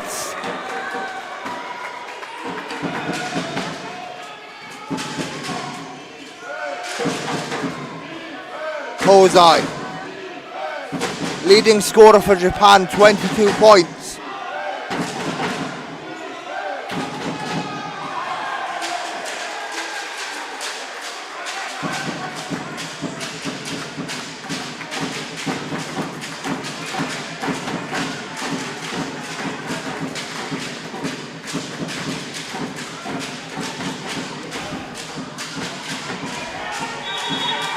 And a 3-second call on Glosner. As you see there, Glosner as a 1-point player just lost his balance trying to catch that shot.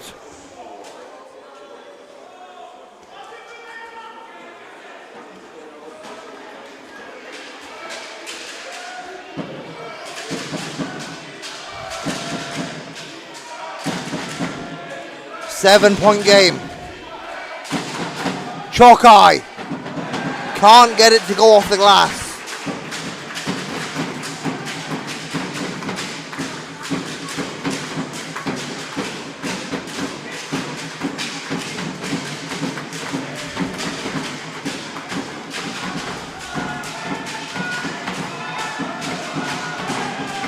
Halowski, nothing but net for the big man. And it's a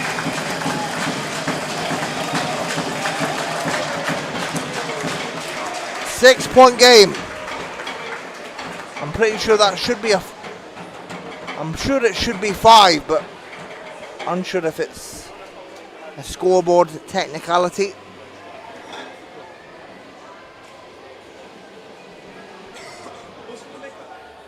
No, sorry, it is a 6-point game.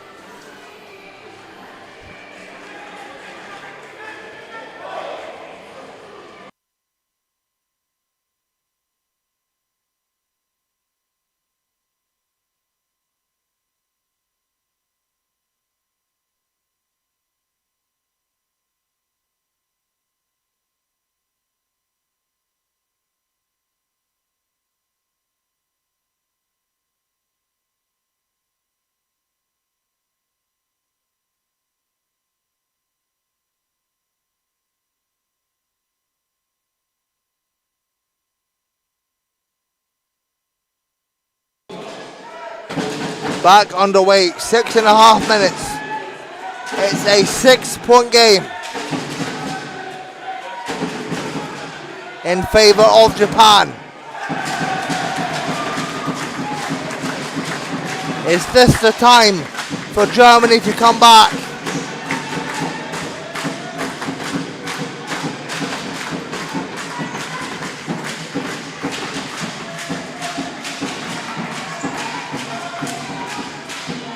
Albrecht is just short.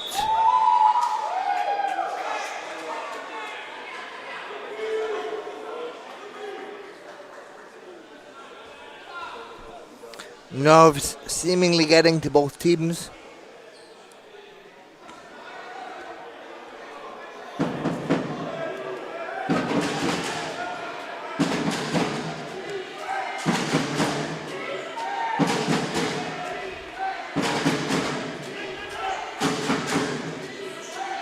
Kozai sets up and can't get that to fall.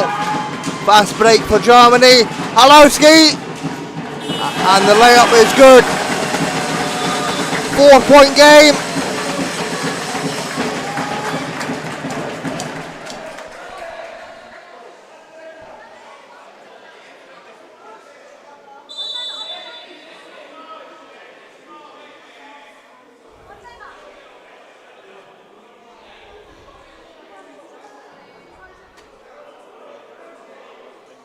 As there seems to be a commotion here.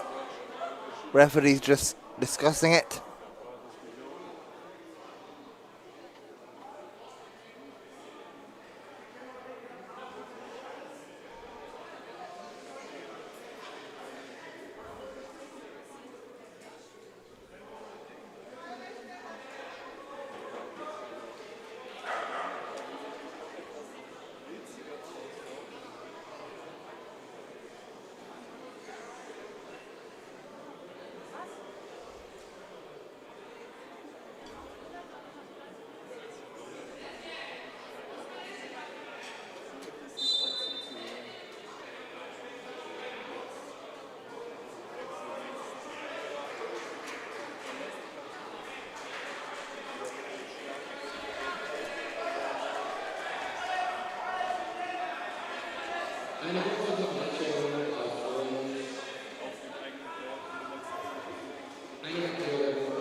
Four-point game.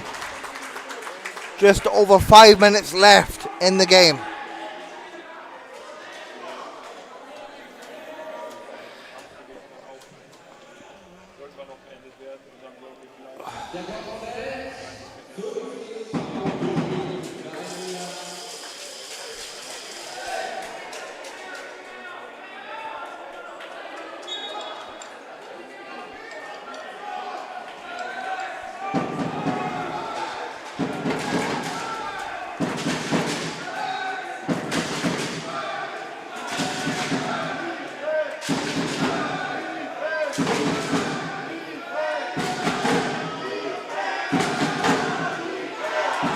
Here's Kozai.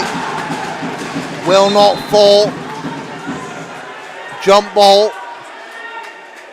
Japan possession.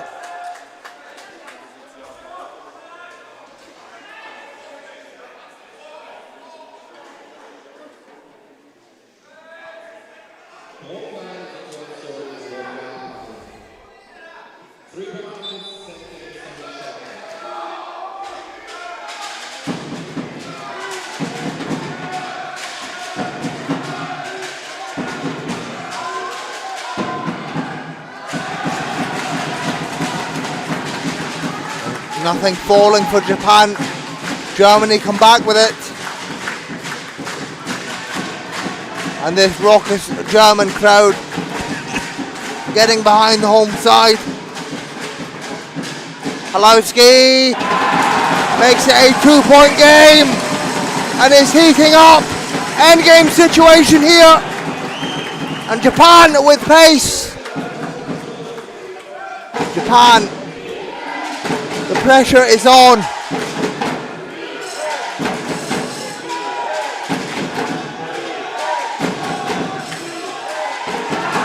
Interception! And Germany wanting the unsportsmanlike.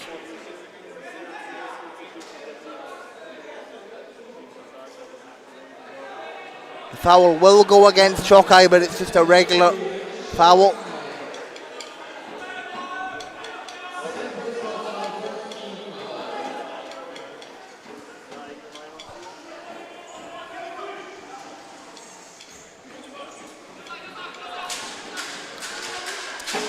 Germany trail by 2. And a miscommunication on the pass. Crucial mistake there from Germany. And can Japan capitalize? Under 4 minutes remain.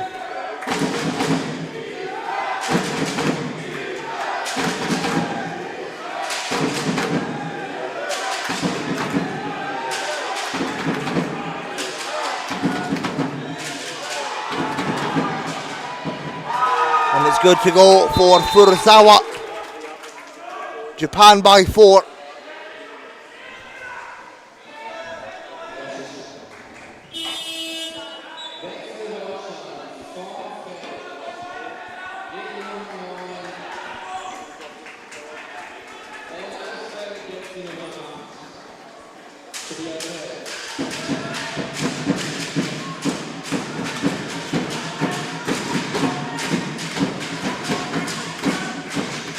Crucial bucket needed for Germany. Halowski, the 3. He nails the 3. 1-point game. Alex Halowski from downtown. Sensational from Halowski.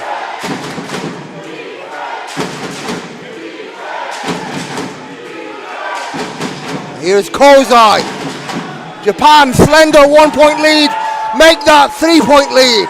Kozai now up to 24 points personal. 3-point game.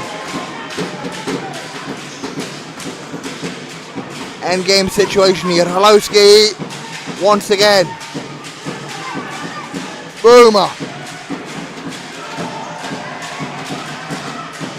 Here's Albrecht. And 1 for Jens Albrecht. And Jens Albrecht to the line. A raucous ovation from the German crowd.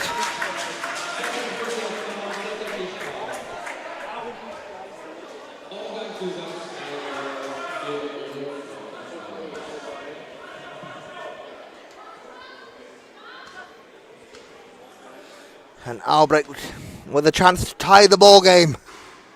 Makes it 60 apiece. 2.5 to go. 60 all. Kozai. Kozai keeps Japan ahead.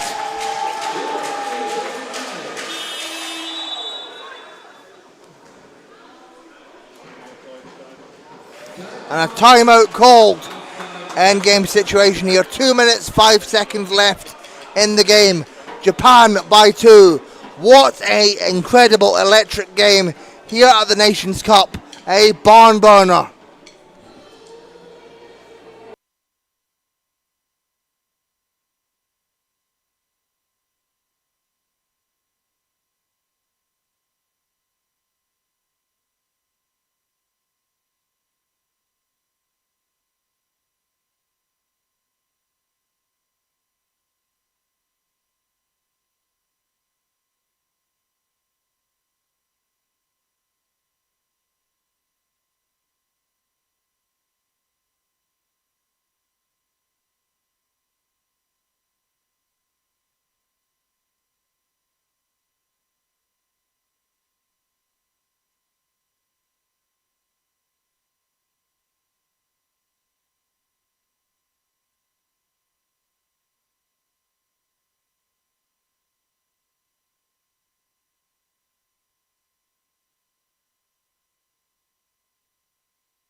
Two minutes remain.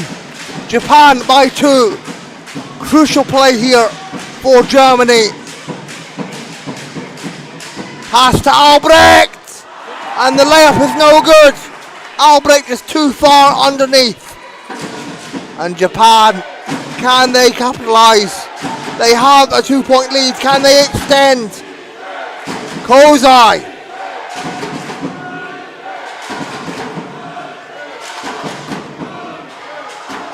Finds Chokai! And it will not fall! Germany trail.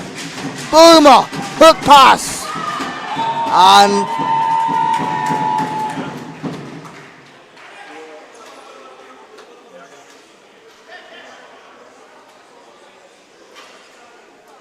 it will be Germany possession.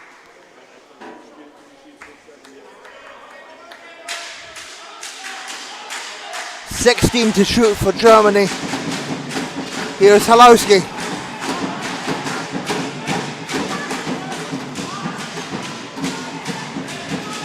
Boomer. And was looking for the foul, didn't get it.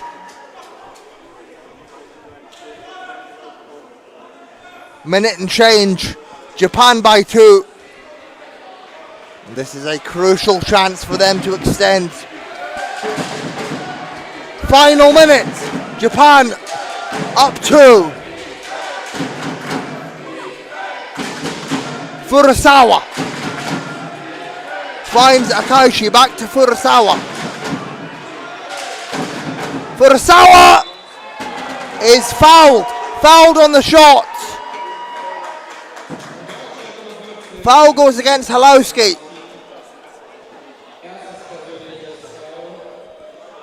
And Furusawa, the young man from Yokohama.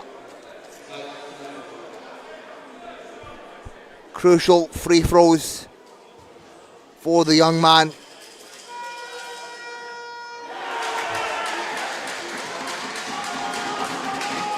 Misses the first. Furusawa, the 29-year-old. Misses both. And Japan get the offensive rebound. Big crucial rebound for Japan. Fresh 14. And Maruyama with the score. Maruyama puts Japan up by 4. 28 seconds left. Timeout Germany. Unbelievable from Japan. A big time offensive rebound. And Maruyama with the finish.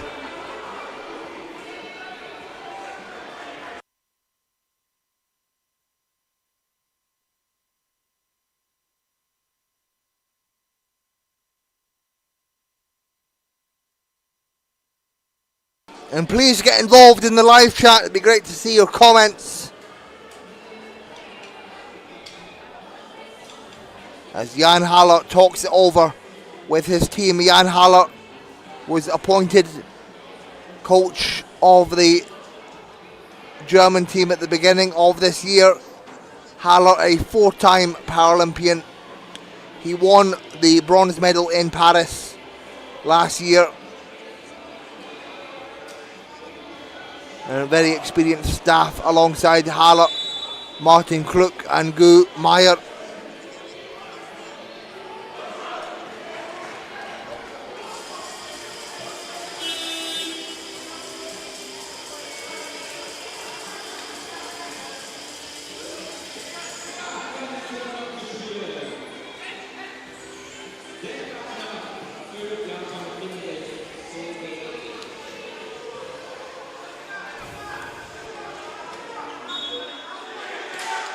Japan by 4, 28 seconds left.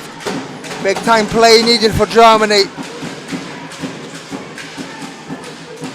Albrecht, the layup is good! It's good for Albrecht. 2-point ball game, 18 seconds left. And now Japan call a timeout.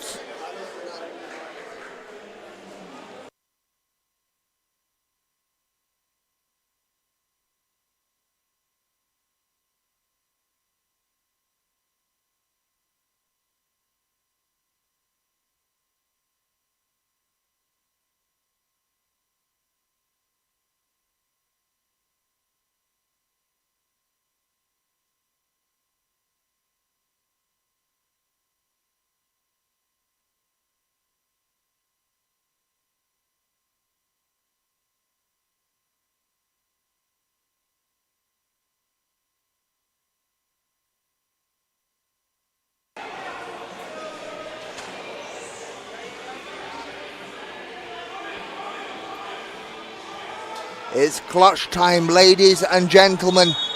18 seconds left. Japan by 2. And a foul committed by Boomer. Germany's third team foul. 14.7.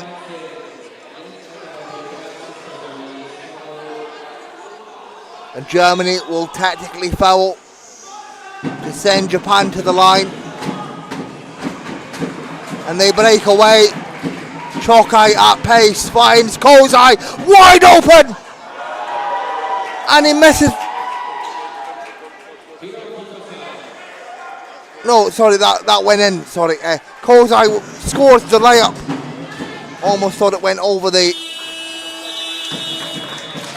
And Japan take the win by 4. A valiant effort from Japan, and you see the elation. You see what it means to Japan. Unbelievable from the Japanese side. They take the win 66-62 against the hometown German side. And Japan will have a 2-1 win-loss record. Wins against Germany and Israel, and a loss against GB. Germany go 1-2. A win against GB, losses against Israel and Japan here today. And there you see Japan 51% from the field, 28 of 54. They actually lose that final quarter 19-10 to Germany, but their work in particularly the second and third quarters pays off. That huge 24-10 second quarter for Japan. And there you see Germany ending the game shooting 47% from the field. And Hiro Kozai, 28 points personal for Kozai. Chokai closely behind him on 14. And Boomer leading the way for Germany, 17 points, 9 rebounds. And congratulations to Japan. A valiant effort. And Japan end the group stage finishing 2-1. Wins over Germany and Israel. Congratulations Japan, commiserations to Germany. And please stay tuned as the final game of day 3 will commence in roughly about an hour as Poland take on Australia. Thank you very much, and I'll see you soon.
This is the final game of day 3, Australia versus Poland.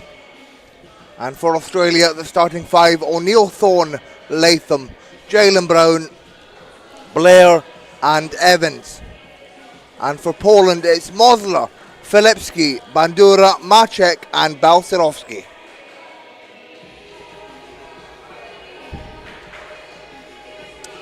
Paul, how are you doing today? Doing good. How are you?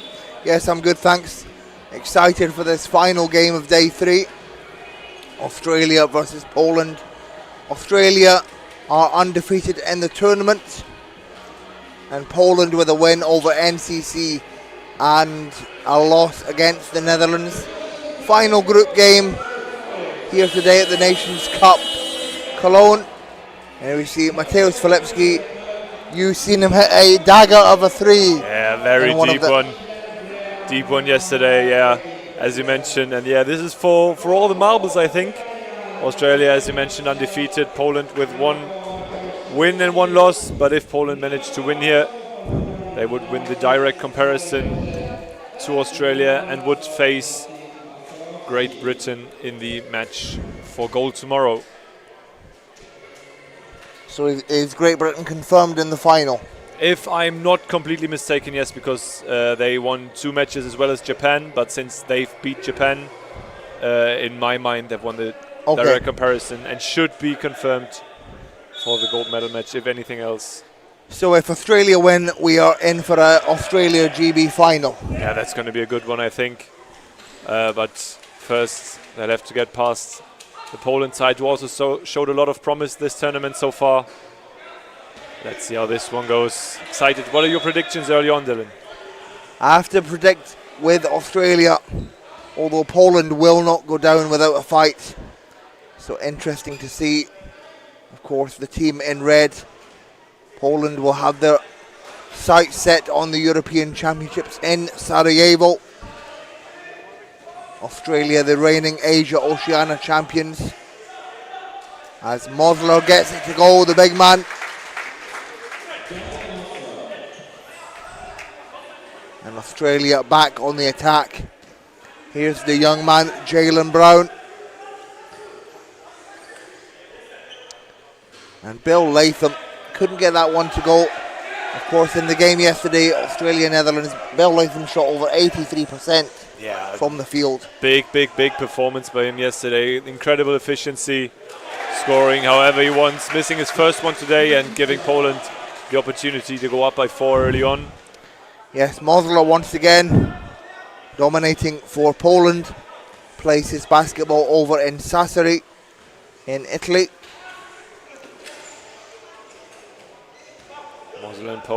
Mosler and Filipski, deadly combination, who are going to be key if Poland want to get away with something here today. Yeah, the big men will have to step up for their side. Here's Filipski.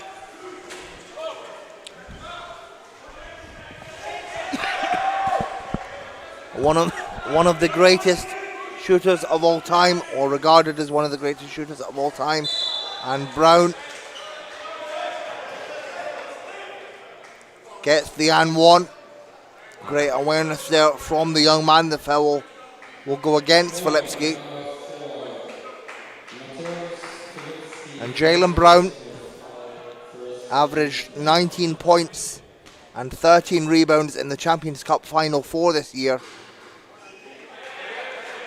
For Gillianova, makes the first. And Brown also playing in the Australian League for the Darwin Salties. They're sat at the top of the league at the moment, 17-1 in the Australian League. Here's Brown.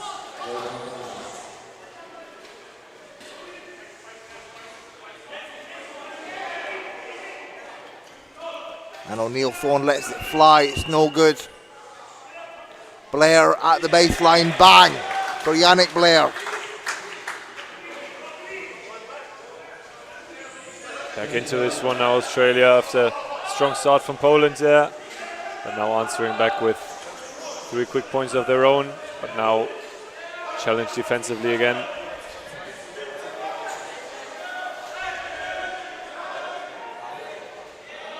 And the pass cannot find Bandura, and the possession will go in the way of Australia.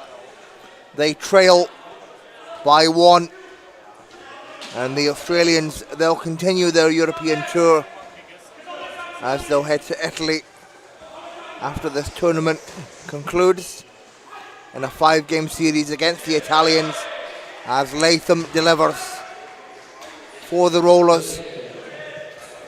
And Bill Latham, such a constant presence for the side. Yesterday you also mentioned the long travel the Australians had to take on, over 30 hours just to get here to Cologne. Obviously, great decision to take as many tournaments, gain as much experience against these European opponents as possible before going back to Oceania and to their usual rhythm. Yes, of course, and I think that's what the Rollers are wanting. They're wanting to go up against some of these top European teams. As Brown nails at the 3, Jalen Brown, who had the most points at the Under-23 World Championship this year, 178 points across the tournament for the young 21-year-old Jalen Brown.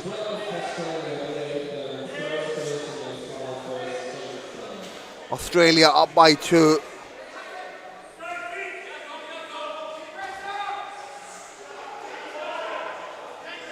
Here's Balcerovski, usually just the coach of this Poland side, but now he's putting on that jersey once again as Maciek buries it.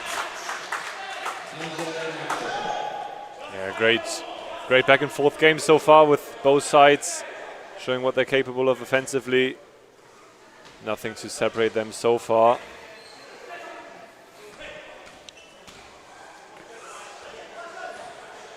O'Neill Thorne works his way around, puts it up, and it goes off the rim.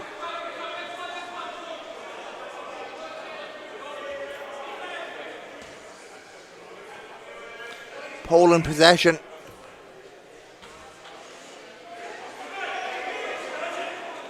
We're tied at 8 apiece, under 6 minutes to go. Obviously, last game of the kind of group stage that we're having going on here. Germany suffering defeat to Japan earlier on in a back and forth game with a great comeback by Germany in the end, which was punished just seconds before the end of the game. Yes, it was a great game earlier on. You know, Japan really putting in a great defensive effort. And the likes of Hiro Kozai, 28 points, led Japan to a narrow win over Germany. Right now we're tied 10 apiece, even Stevens, as we're halfway through the first.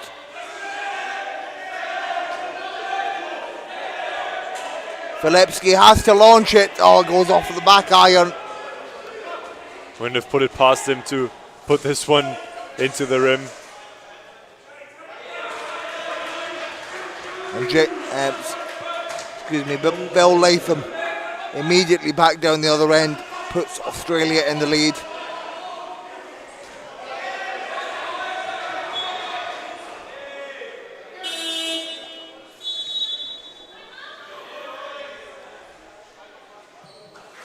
And a timeout called, 4.5 to go, Australia lead by 2.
We're about to get back underway. 4.5 minutes to go in the first. Australia lead by 2. Fairly low scoring affair so far. Latham leads the way for Australia with 6 points. Mosler also on 6.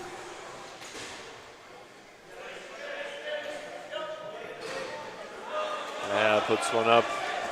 Well collected by Filipski. Should go the other way.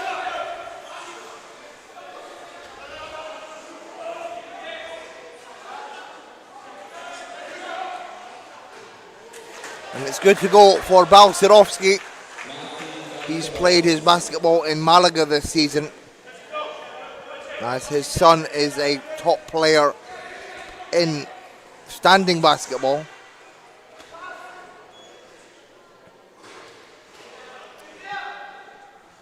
Shot no good for O'Neill Thorne.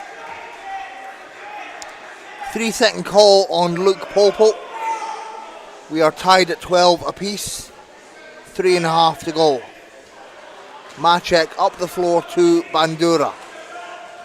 Bandura, a veteran of this team. Previously played here in Germany for Raden. As Filipski fires. It's just short. Filipski also previously played in Germany for Zwickau, as Bill Latham collects down the other end.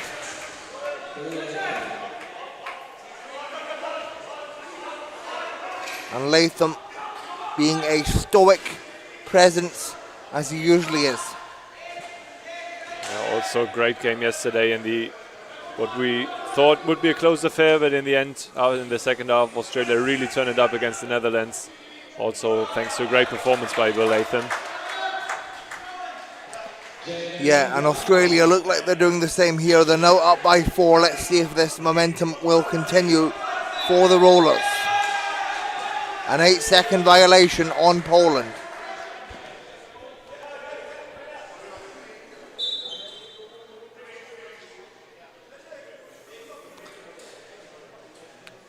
Australia playing in the gold with the green trim. Poland in the red with the white trim.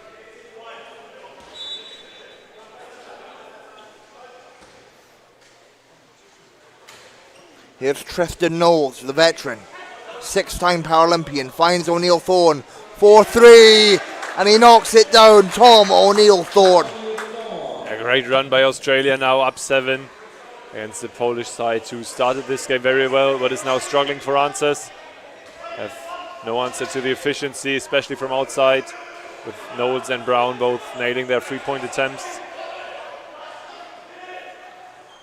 Macek fires and hits. And Andre Macek, he had a great season over in France for Hornets Le Canet.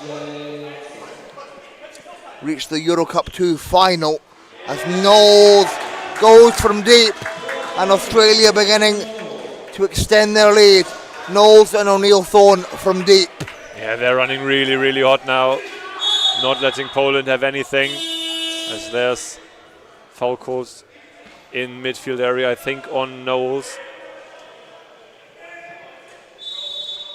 Yeah, Macek was asking for a flagrant there, but I think that's asking a little much. As now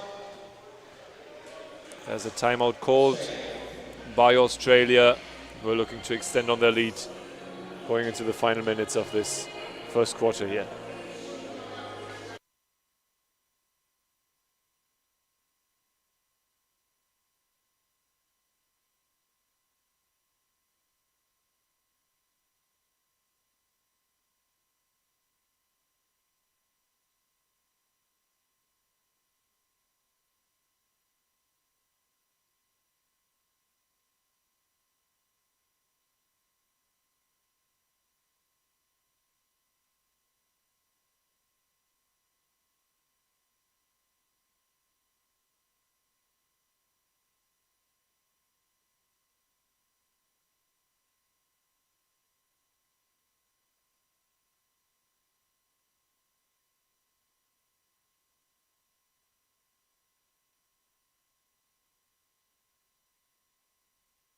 Back. Final minute and a half to go in the first. Australia up by 8 thanks to deep scores from Tom O'Neill-Thorne and Tristan Knowles. Latham again leading the charge as well with 8 points of his own. And then great support by Knowles and O'Neill-Thorne to really put Poland's backs against the wall early on here. Marek Wezłowski, his first time in the game, and Mosler fouled on the shot.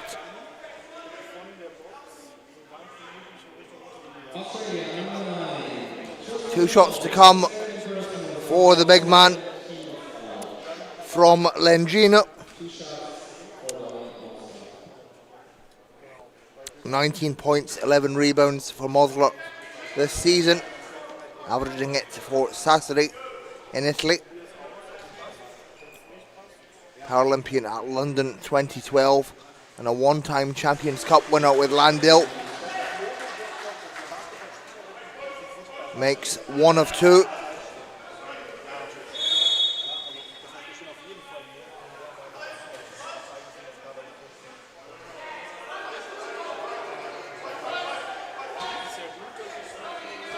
Not quite sure what was being called there, but it's inbound Australia.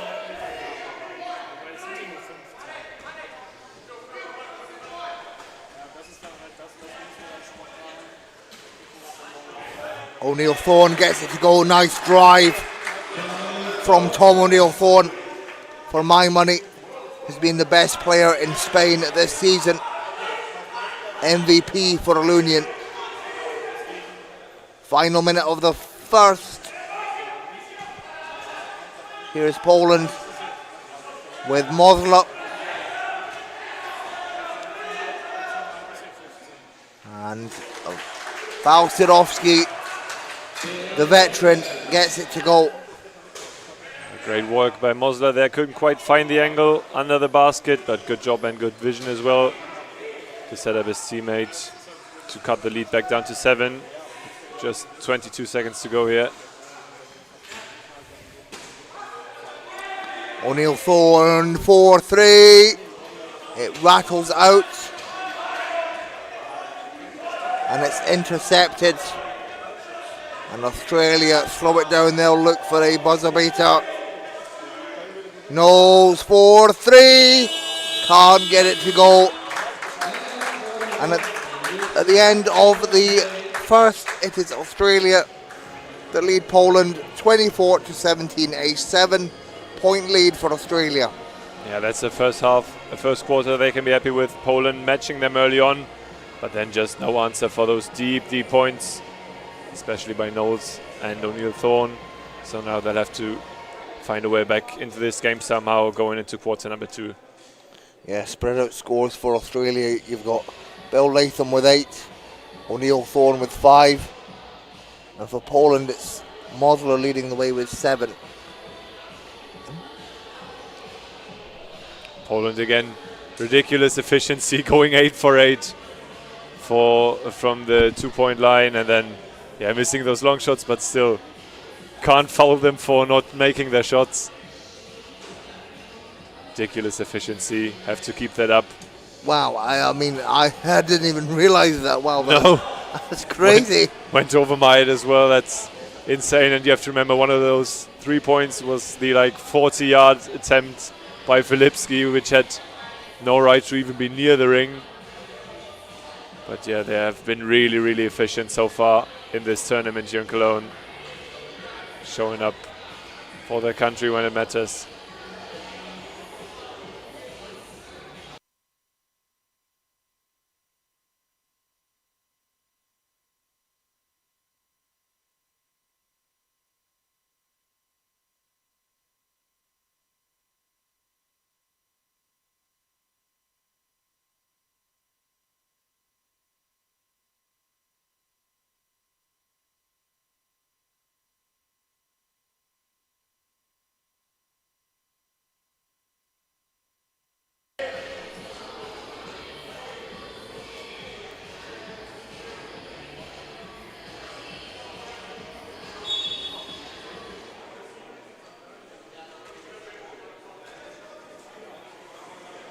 Poland back on the attack, trail by 7. Maciek to Kozaraina. Back to Maciek. And it goes. Andre Maciek, man who got recently married, makes it a 5-point game. Exactly the start that Poland needed, but now obviously first chance for Australia. Latham effective as ever. Yeah, Latham again, clear mismatch. And Bill Latham, the man from Coffs Harbour in New South Wales, but he's lived in Madrid for over a decade, won many Champions Cups with Ilunion, two to be exact. Here's Mosler. It rattles out. Tough shot there on the fadeaway.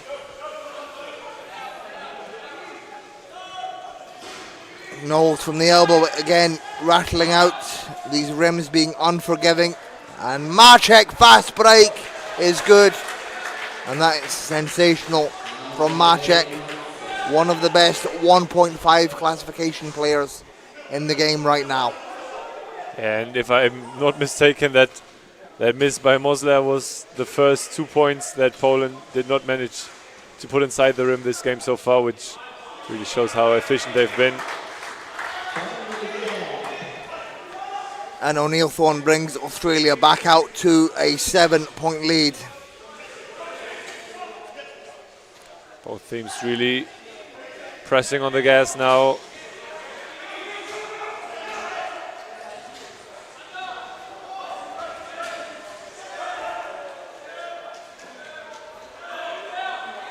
Mosler can't get that one to go.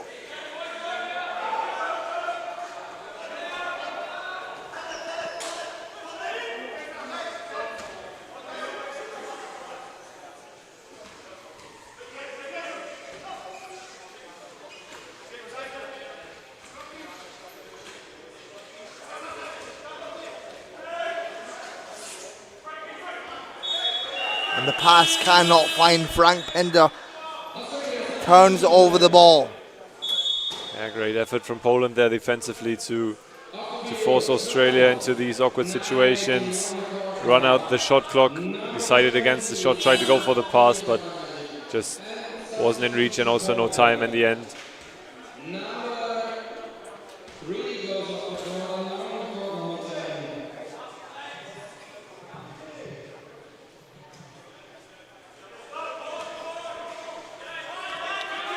And a new look for Australia. Jonty Brown into the game for the first time, as is Jeremy Tyndall. And Jalen Brown returns for Australia. And Maciek is fouled on the shot. Foul against Tyndall. His first personal. And Tyndall returns to the Australian squad. He went to Tokyo 2020, missed out in Paris, and Tyndall is back in the squad. Meanwhile, here's Maciek at the line. Makes the first.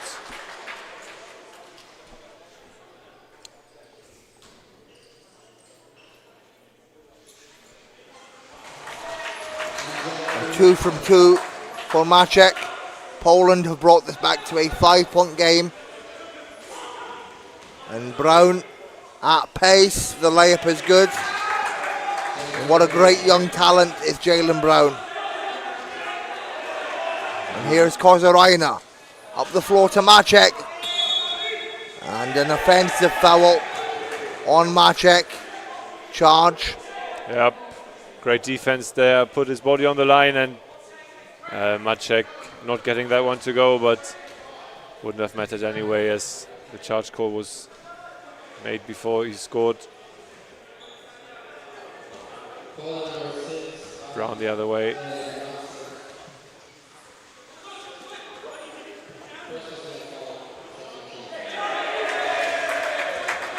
And Jonty Brown works his way inside, gets a quick score for the Rollers.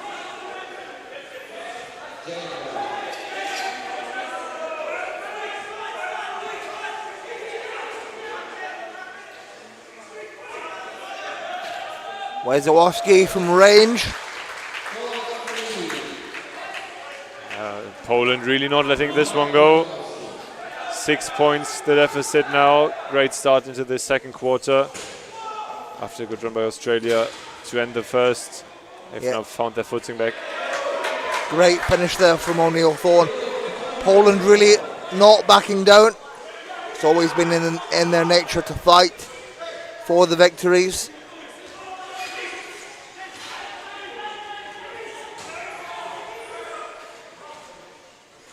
Maciek on 10 points already. Yeah, what a great low pointer Maciek is.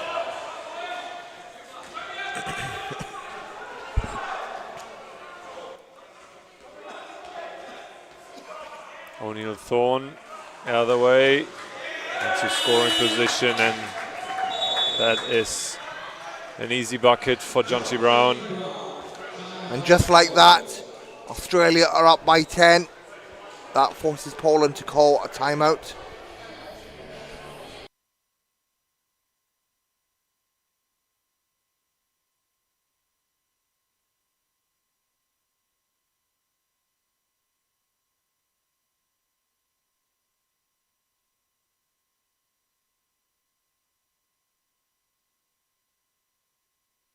And Andre Maciek and Jalen Brown proving to be very efficient for their respective teams. Maciek 10 points in just 13 minutes and Jalen Brown 10 points in just under 10 minutes.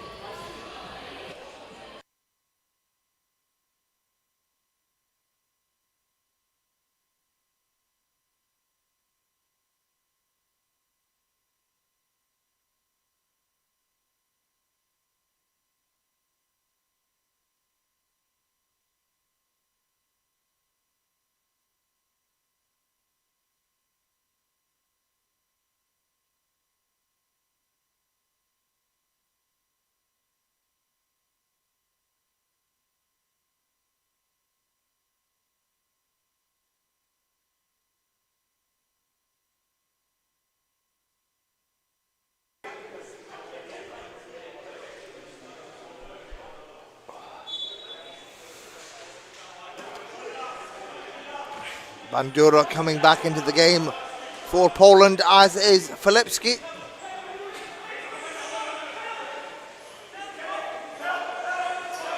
Kozarina looking for help. Finds Balcerovski. 5 to shoot, and Balcerovski can't get that one to go. Great offensive rebound. Catch and shoot, but it's unsuccessful for Bandura.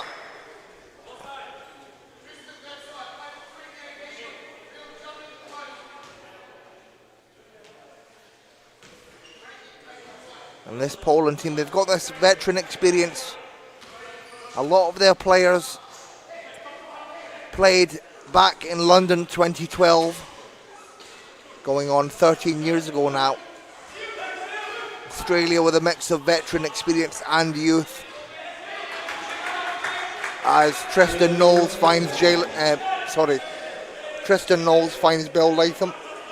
And that was that veteran experience that you were talking about, and then obviously with the quickness, freshness and agileness of players like Jalen Brown, that's a tough team to beat.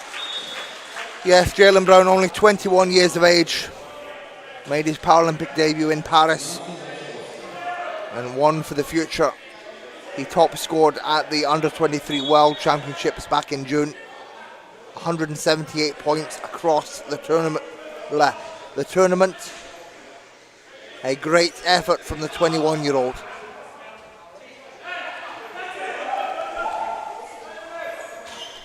Jalen Brown and one. Now that's that quickness, just catch and shoot instantly. No way to get ahead of him, and then try to be stopped with a foul, but nowhere around those 2 points, and now with the opportunity to get the extra bucket as well.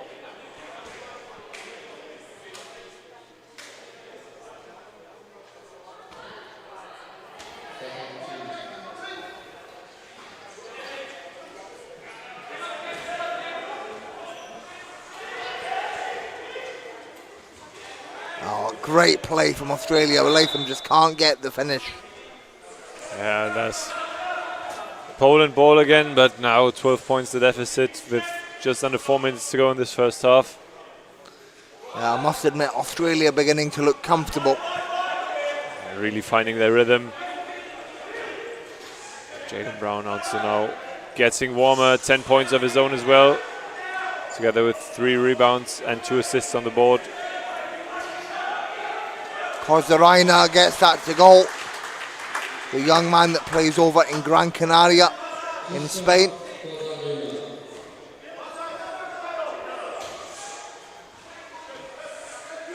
Ten-point game. And Knowles wide open. Basket will not count as a whistle has been blown.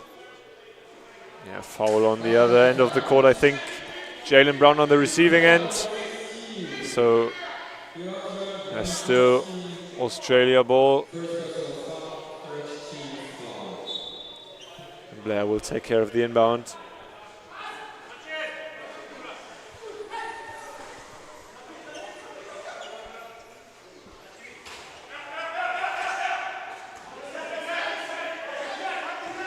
And Knowles resets. And there you see the experience of Latham and Knowles paying off. Bill Latham, short.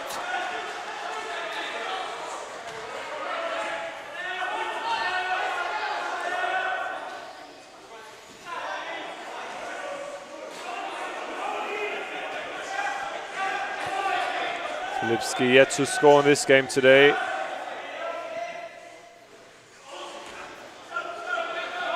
Bandura also missing the mark. Knowles the other way, pump fake, gets it over. Great play from Australia, smart play. And Latham once again delivering.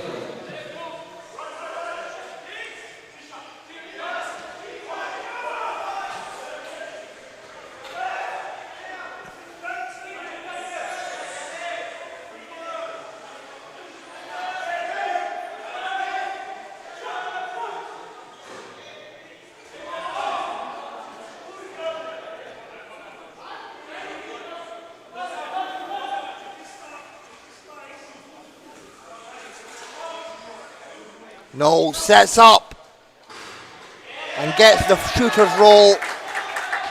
Knowles, sensational. Yeah, great touch there. Fine, obviously with that shooter's touch on the rim, bouncing in, and now 15 points the gap. Australia really looking to run away with this as Filipski gets his first point of the day. Filipski, the immediate response. And Filipski, he has dealt with a shoulder injury earlier this season. Played for Galatasaray in Turkey. Turkish champion this season. As here we have Latham. And bang from the elbow, Bill Latham. Four-time Paralympian, two-time world champion, back-to-back in 2010 and 2014. Final minute of the half. Australia by 15. Bandura, the mismatch. Pump fake, bang for Christoph Bandura. Smooth finish there.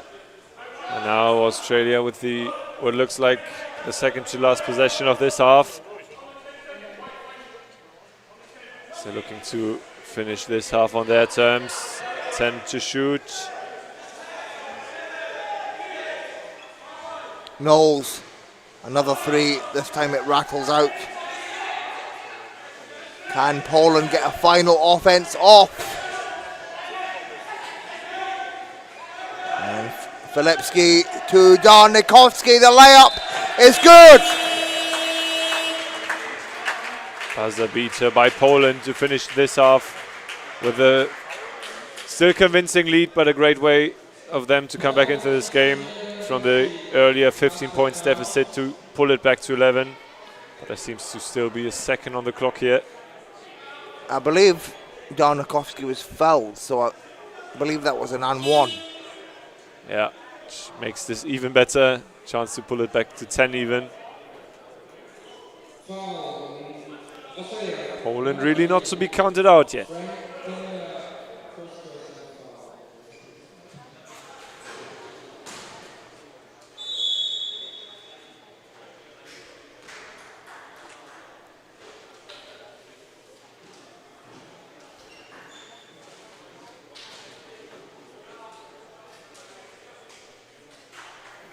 And here we see that's the end of the half. Australia shooting 65% from the field. Extremely efficient from Australia. 17 of 26. Poland also on 65%. And a very close quarter there. 4-point quarter with Australia having the narrow advantage. Yeah, very similar shooting percentages from 2 and from 3, but Australia just getting into way more shooting positions with 11 tries from behind the arc and 6 turnovers on the Polish side, which is not what they want to see, but they still have another half to answer. But for now, I think we'll go into a halftime break. Bill Latham leading the way, 16 points, followed by Jalen Brown on 12 and O'Neill Thorne with 9. Maciek, the only Polish player in double figures, with 10. Yeah, great performance by him. We're still not used to not seeing Filipski up there, but I'm sure he'll have his impact on the second half. But for now, they'll have a short break. We'll have a short break, and then we'll see you again in just a few minutes' time. See you soon.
We are back underway.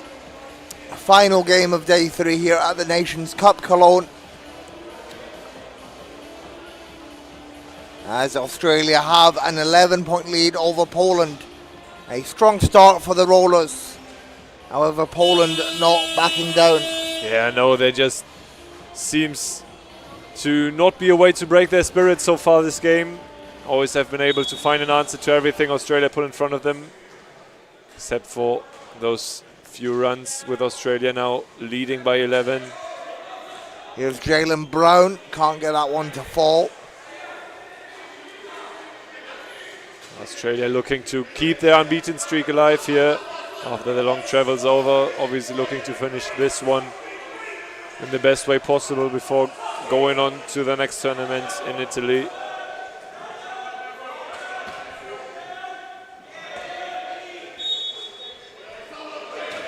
It will stay with Poland.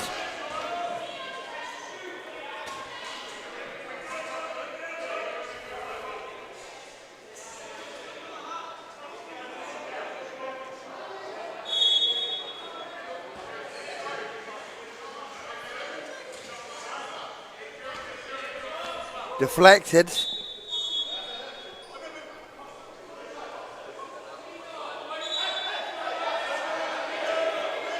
Still with Poland.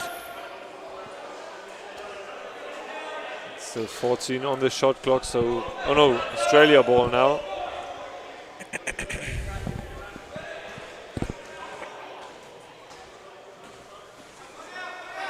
O'Neill Thorne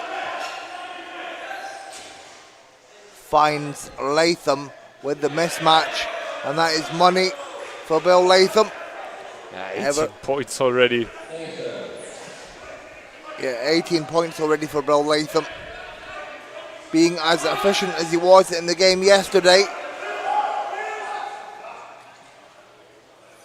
Great finish from Maciek. Unbelievable pace.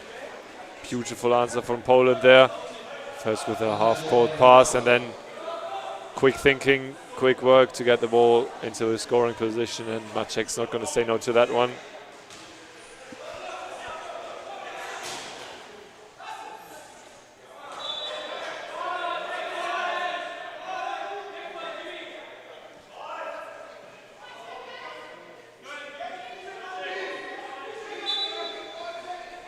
While going into the final half of the 3 group stage days that we have behind us now, Dylan, what has been your favorite game so far? I would have to say the overtime game yesterday, Great Britain versus Germany. Yeah, that was a really exciting one. Germany always producing definitely the closest games this tournament so far, but in the end, not enough of a result for them to only be fighting for 7th against the NCC team tomorrow. Great shot there from Latham off one wheel. Sorry, not Latham, Jalen Brown. Brown on 14 points as well. And that's a long-range bucket from Bandura. Closes the gap to 10 points. So just to remind everyone, the group standings have been confirmed for the other group. GB in first place, Japan second, Israel third, and Germany fourth. So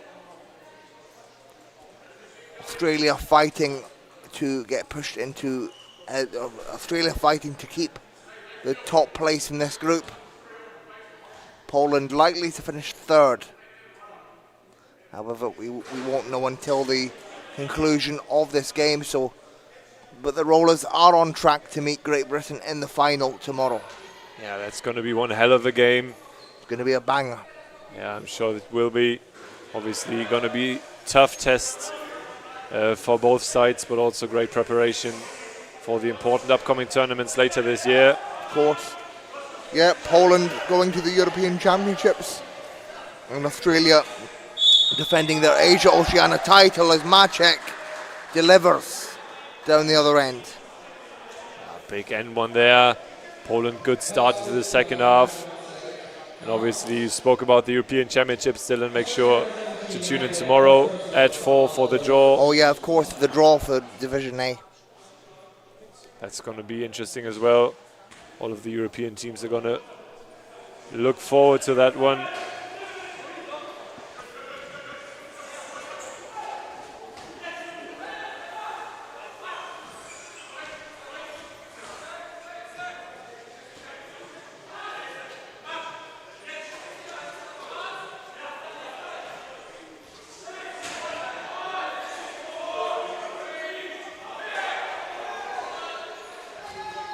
Oh my goodness! Jalen Brown off one wheel, nearly comes out of his chair. How did he pull that one off? Unbelievable. Never seen something like that. Falling forwards, off balance completely. Sacrificing everything he had for that one. Shot clock running out, does not care. That's another 2 points to his tally, and that's exactly the kind of thing they need to keep this unbeaten record. Beautiful stuff by the youngster. Filipski 4-3, and that is trademark Filipski.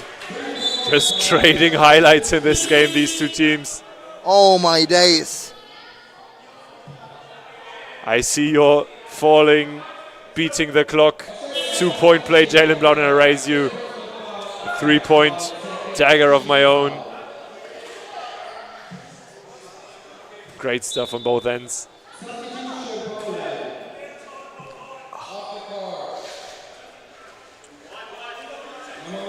Yeah, Poland obviously having this deficit to come up against Australia, but definitely not giving up here, showing fighting spirit.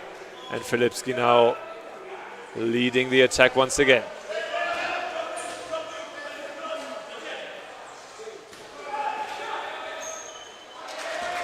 And the shot is good for Bandura. That closes the gap to 6 points. Poland have come back here.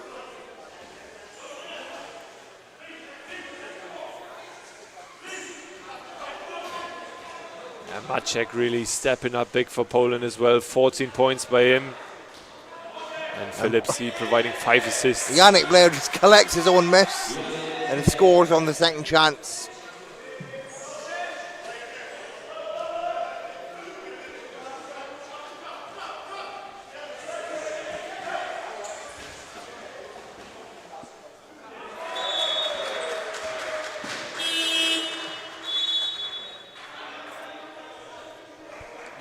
And Mosler with the immediate response for Poland. Remains a 6-point game. Yeah, great job by Mosler to get in front of Latham there, who took a bit of a hard fall, but tough guy as ever, will get back up and just back into the game. Big substitution now for the Rollers.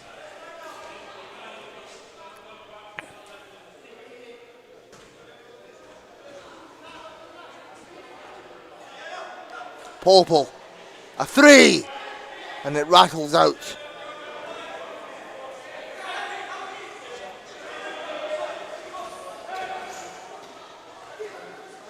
And Bandura, doesn't get the and one, but will go to the line for 2 shots. And this is the wherewithal of Poland. They are not backing down. Also 3 fouls already for Australia. Have to be careful to not get into trouble in this third quarter. Poland on their way back into this game.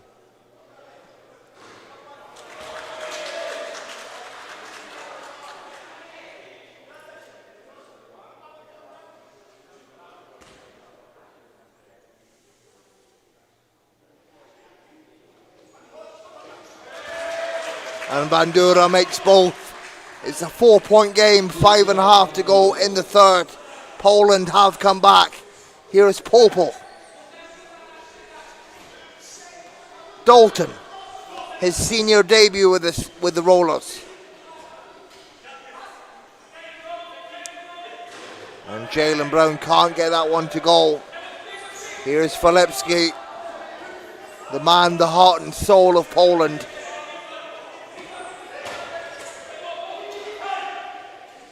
Maciek to Mosler. Mosler can't get that one to go. Tough angle there under the basket. Now it's Popel taking it the other way. Jalen Brown finds Dalton. Intercepted, great interception from Maciek, and Maciek at speed. Call for charge there on Jalen Brown. Great pace by the youngster to recover and not give up any easy baskets. Did he say charge on Jalen Brown? I'm fairly sure, yeah, the bucket will not count. Yeah, no shooting foul as the referees just talk it over. Timeout called. Australia with a narrow 4-point lead, 4.5 to go in the third. Poland have come back.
Back underway, and the Rollers with a chance to extend their lead. Big time three for Lachlan Dalton. Yeah, great effort by the youngster to take a stop, put a stop to this run by Poland. We're well on the way back into this game, but now 7-point deficit once again with just 4 minutes to go. As Filipski looks to respond, doesn't get it. And Lachlan Dalton, a Commonwealth Games gold medalist, hit a dagger to beat England a few years ago and get Australia into the final. 9-point lead for Australia, and just like that, they were up by 4. They've now extended it to 9.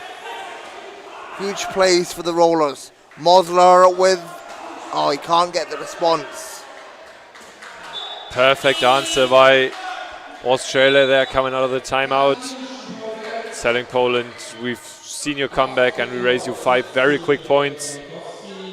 Just over 3 minutes to go in quarter number 3, and that's once again going to be a tough ask from the Polands to come back into this one once again, but we know that they won't give up. And I think we're in for a fun final 13.5 minutes here.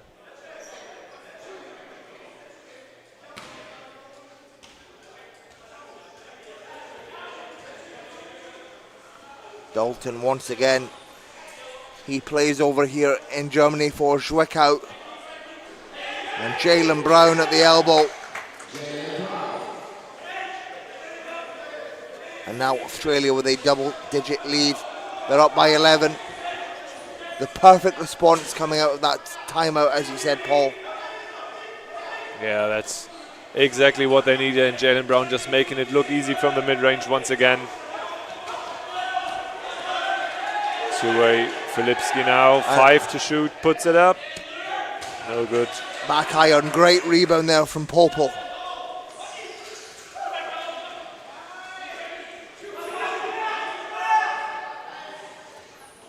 Bullet pass, Popel can't get the finish.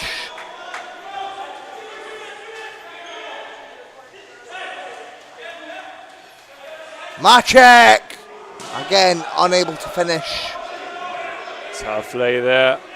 Had to pull out nearly the hook shot, but now another opportunity for Australia. Jalen Brown from downtown makes it. Unstoppable, just unguardable today. This man, doesn't matter what Poland throw at him, doesn't matter where he gets the ball. Sensational. Once it's in his hands, you just know it's going to go in. Insane efficiency by the just 21-year-old. If that's his form at 21, just imagine the joy he's going to bring us in the next few years. Yeah, exactly.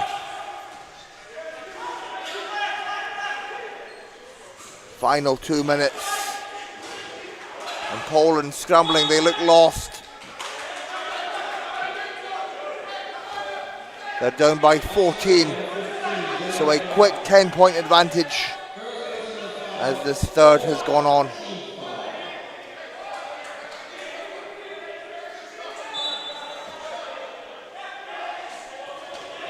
Great interception once again by Jalen Brown.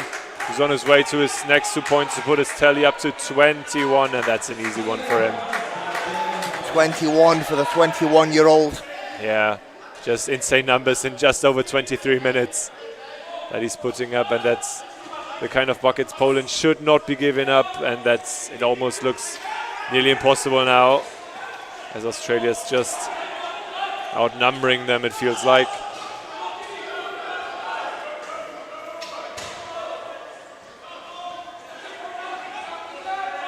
Here's Thomas Klein.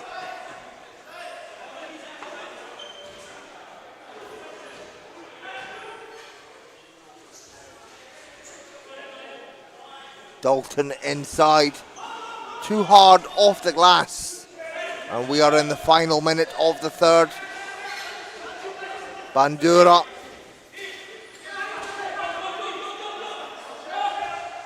Puts it up. Nothing but net.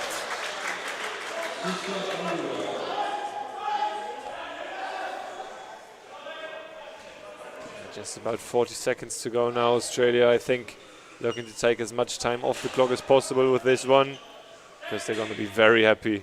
Oh my God, this is getting ridiculous now, Dylan. Jalen Brown, I'm speechless right now, Paul. Yeah, this is It's incredible. incredible stuff by the youngster, picking up a foul on the offensive end, but I don't think he's going to care. 24 points and 8 rebounds to give Poland something to work on. Just ridiculous, the shots he's making right now. Can't seem to want to miss. And the offensive foul from Brown will send Mosler to the line as Australia in foul trouble. But like you say, I don't think they're going to care too much. Only 20 seconds left in the quarter. And they have a significant lead. Yeah, 16 points the gap now. Obviously Mosler with the chance to cut it to 10 points now. It's to 15, you mean?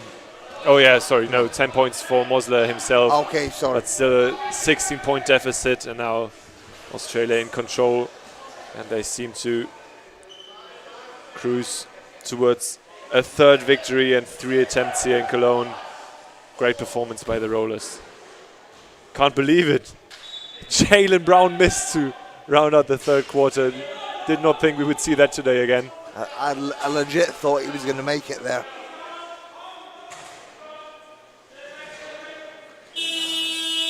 And that will bring an end to the third. Australia 71, Poland 55.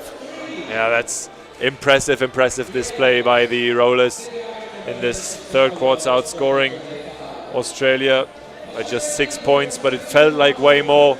Poland still had some responses, but that was a tough one today for them. Yeah, and good consistency from Australia. 24 in the first, 23 in the second, and another 24 in the third, taking their total up to 71. Here you see both teams shooting at relatively similar shooting percentages. Australia 61%, 24 of 39, and Poland at 60%, 20 of 33. Yeah, once again, turnovers sticking out. I think 9 turnovers on the Polish side, which is just too many against this hungry Australia side. Yeah. Also, Australia successful from deep, 7 of 15 3-pointers, 46%. That's very impressive from beyond the arc. And just another minute to regroup now for Poland, and then they'll have to figure out some way to maybe come back into this one, but I think that's going to be a near impossible task here. Yeah, Australia look comfortable heading into the fourth and final quarter.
And the shot will not fall for Mosler.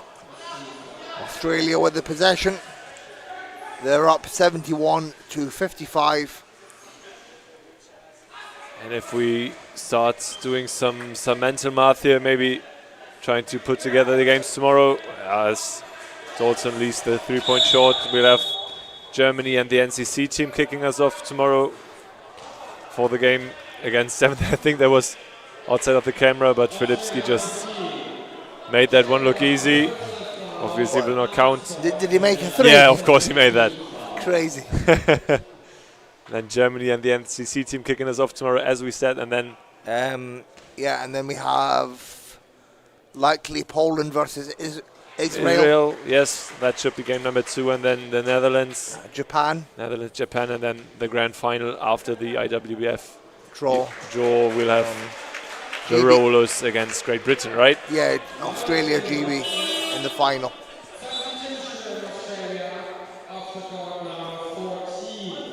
But obviously, to confirm, they'll still have to survive 9.5 minutes against Poland. We have not made really too many mistakes today, but there's just ridiculous efforts and efficiency by the Rollers, especially by their number 15, the youngster Jalen Brown. Yeah, exactly. And you know, they've been ridiculous from deep as well. 7 of 15 threes. Just insane efficiency.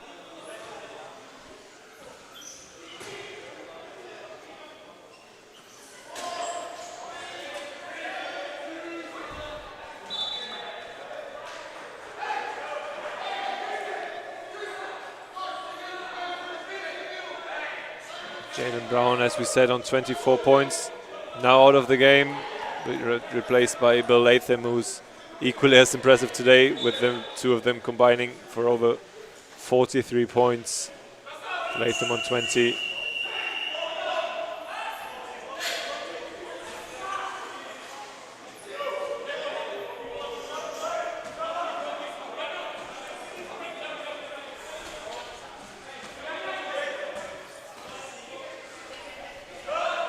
Wesłowski from deep goes off the back iron. And Poland seemingly fatigued. Yeah, not looking as fresh as they did at the beginning of the game. Now another easy 2-bucket, 2 points. And Tristan Knowles gets that one to go. And that's just a sloppy turnover. Can't allow that to happen if you want to try and make some miracle happen here, especially not against an Australia side this effective, this dangerous on the break. Yeah, great finish there from Frank Pender. Gets his first 2 points of the game. It's Poland called for a timeout to salvage maybe what's left here.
We are back underway. Final 8 minutes of the game.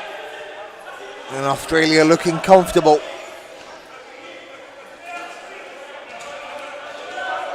Here's Mosler. Can't get that one to fall.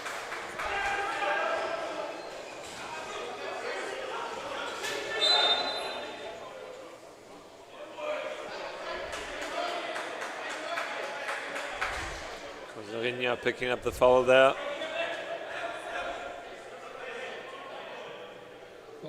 Excuse me, who picked up the foul? Kozarinya. Kozarina, okay.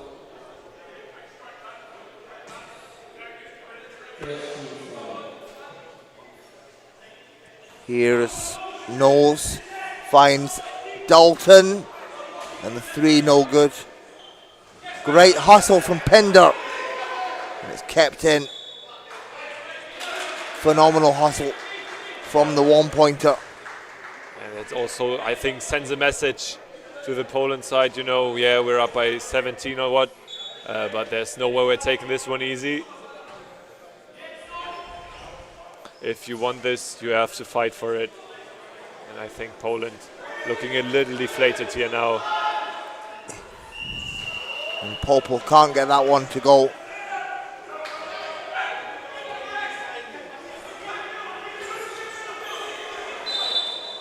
Jump ball. And there you see Australia not backing down. Yeah, they're really showing their fighting spirit. Which is troubling Poland, and as I already mentioned, Poland looking like they're ready to accept defeat in this duel today. But considering what we've seen so far, I think the result is what we expected, but Poland still a lot of positives to take away from this game here. They look good through a number of sequences, also with their comeback from being down 14 to being down 4, but then just the ridiculousness started with Jaylen Brown just making whatever shot he wanted to.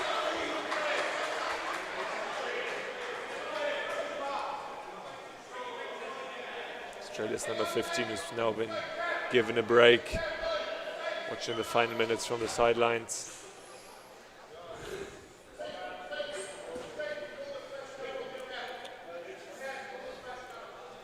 You already mentioned the young Lachlan Dalton. I think 3 points for him so far on the board. Yeah. But the one nice long-range effort. And I think his what did you make of his first 3 games with the Australian national team so far here? Yeah, it's good to see them give Lachlan Dalton a chance. You know, he burst on the scene in the 3x3 game back in 2022. So it's good to see the young man from Clayton, Victoria, get a chance with the Rollers. Yeah, obviously, Rollers investing in their future early, and I think with talents like Dalton, especially Jaylen Brown, they're going to have a bright future to look forward to, also considering the next Paralympic Games where they're going to be looking to improve on their 5th place finish that they had in Paris last year.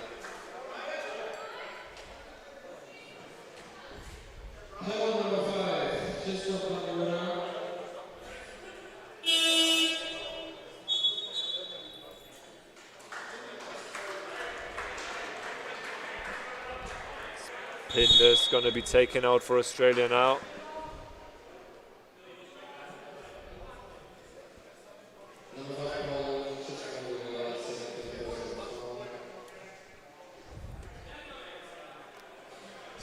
Score stays at 75-57, and scoring really has slowed down in this 4th quarter now.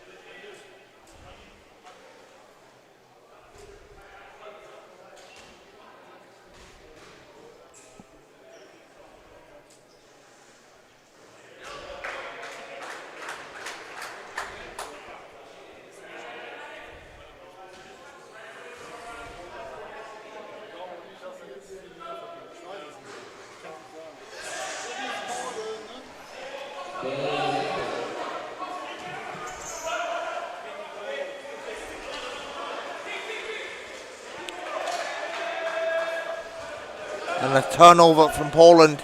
Kozarina loses the ball. Dalton with pace finds Latham. What a great play, great transition from Australia. Great transition from Australia there. Latham and first Kozarinia losing the ball, and then decent hustle by Poland to get that one back into the game, but just landed into the hands of the Australian side, which makes this comeback even more impossible now. They're still fighting for every possession, every ball. Great effort by Popo there.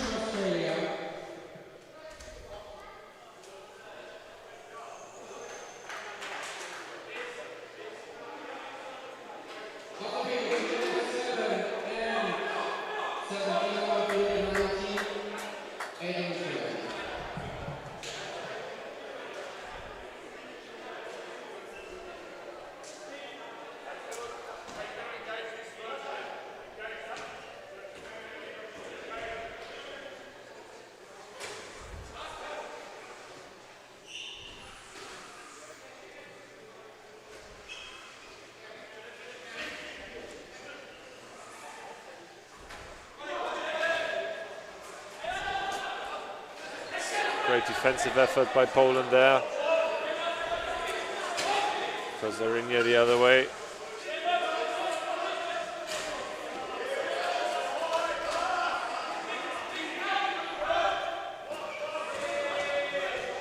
And Poland looking a little bit exhausted. Yeah, they do seem tired.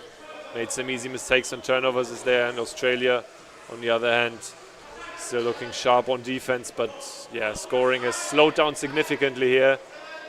As both teams seem to settle for the score at hand, not wanting to risk any more fatigue or maybe even injuries. That's another nice 2 points from the baseline there.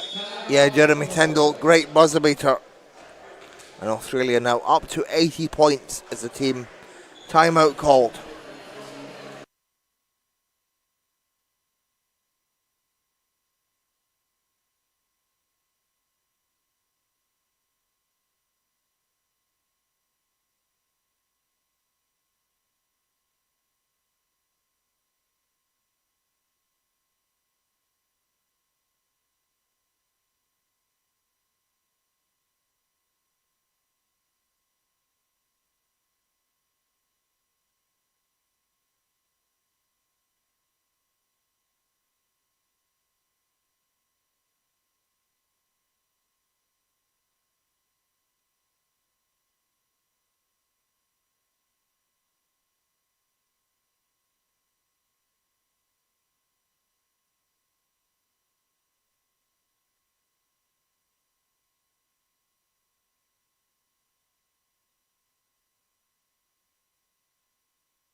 Final 4 minutes of action.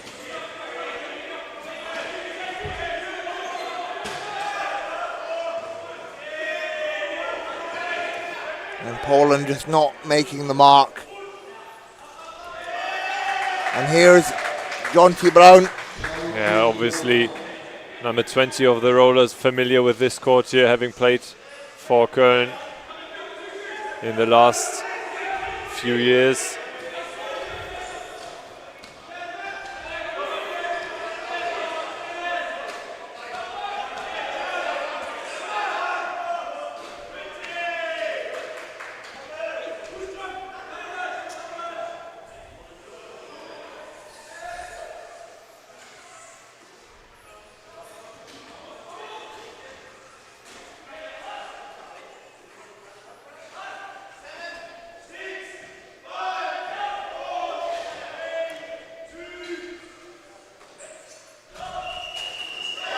And Jonty Brown to beat the buzzer. Great effort there. And then now really seems to be falling out of the hands of Poland to look fairly lost out there. The deficit going to 27 now in another easy turnover. I think they're just waiting for this one to be over now.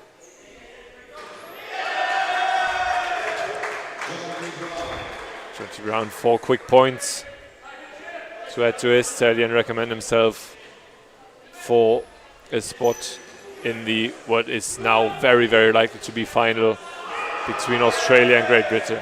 Yeah, and it should be a good final. Australia once again just putting on a clinic.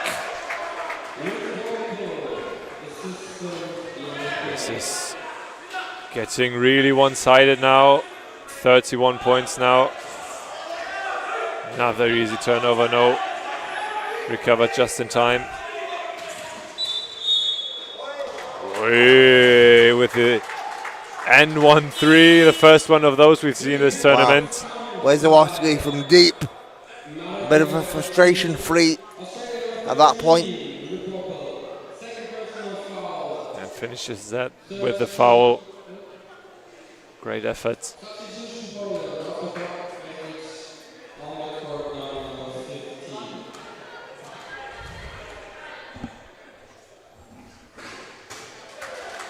Completes the first 4-point play we've seen here in Cologne this weekend.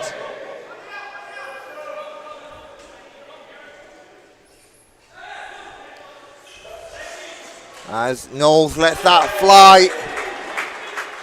And Australia now 90 points as a team. Best defensive effort as well we've seen this tournament so far. Looking to maybe even crack the 100 points barrier.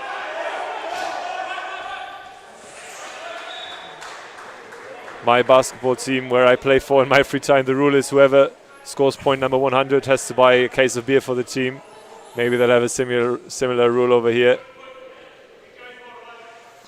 I thought if you score the 100th point, they'd be buying you beer. No, you are the one who has to. That's the rule over here. I know it does not really make sense, but the one who crosses that three-digit barrier is the one who has to give the free beer away. Who knows, maybe that's different in Down Under.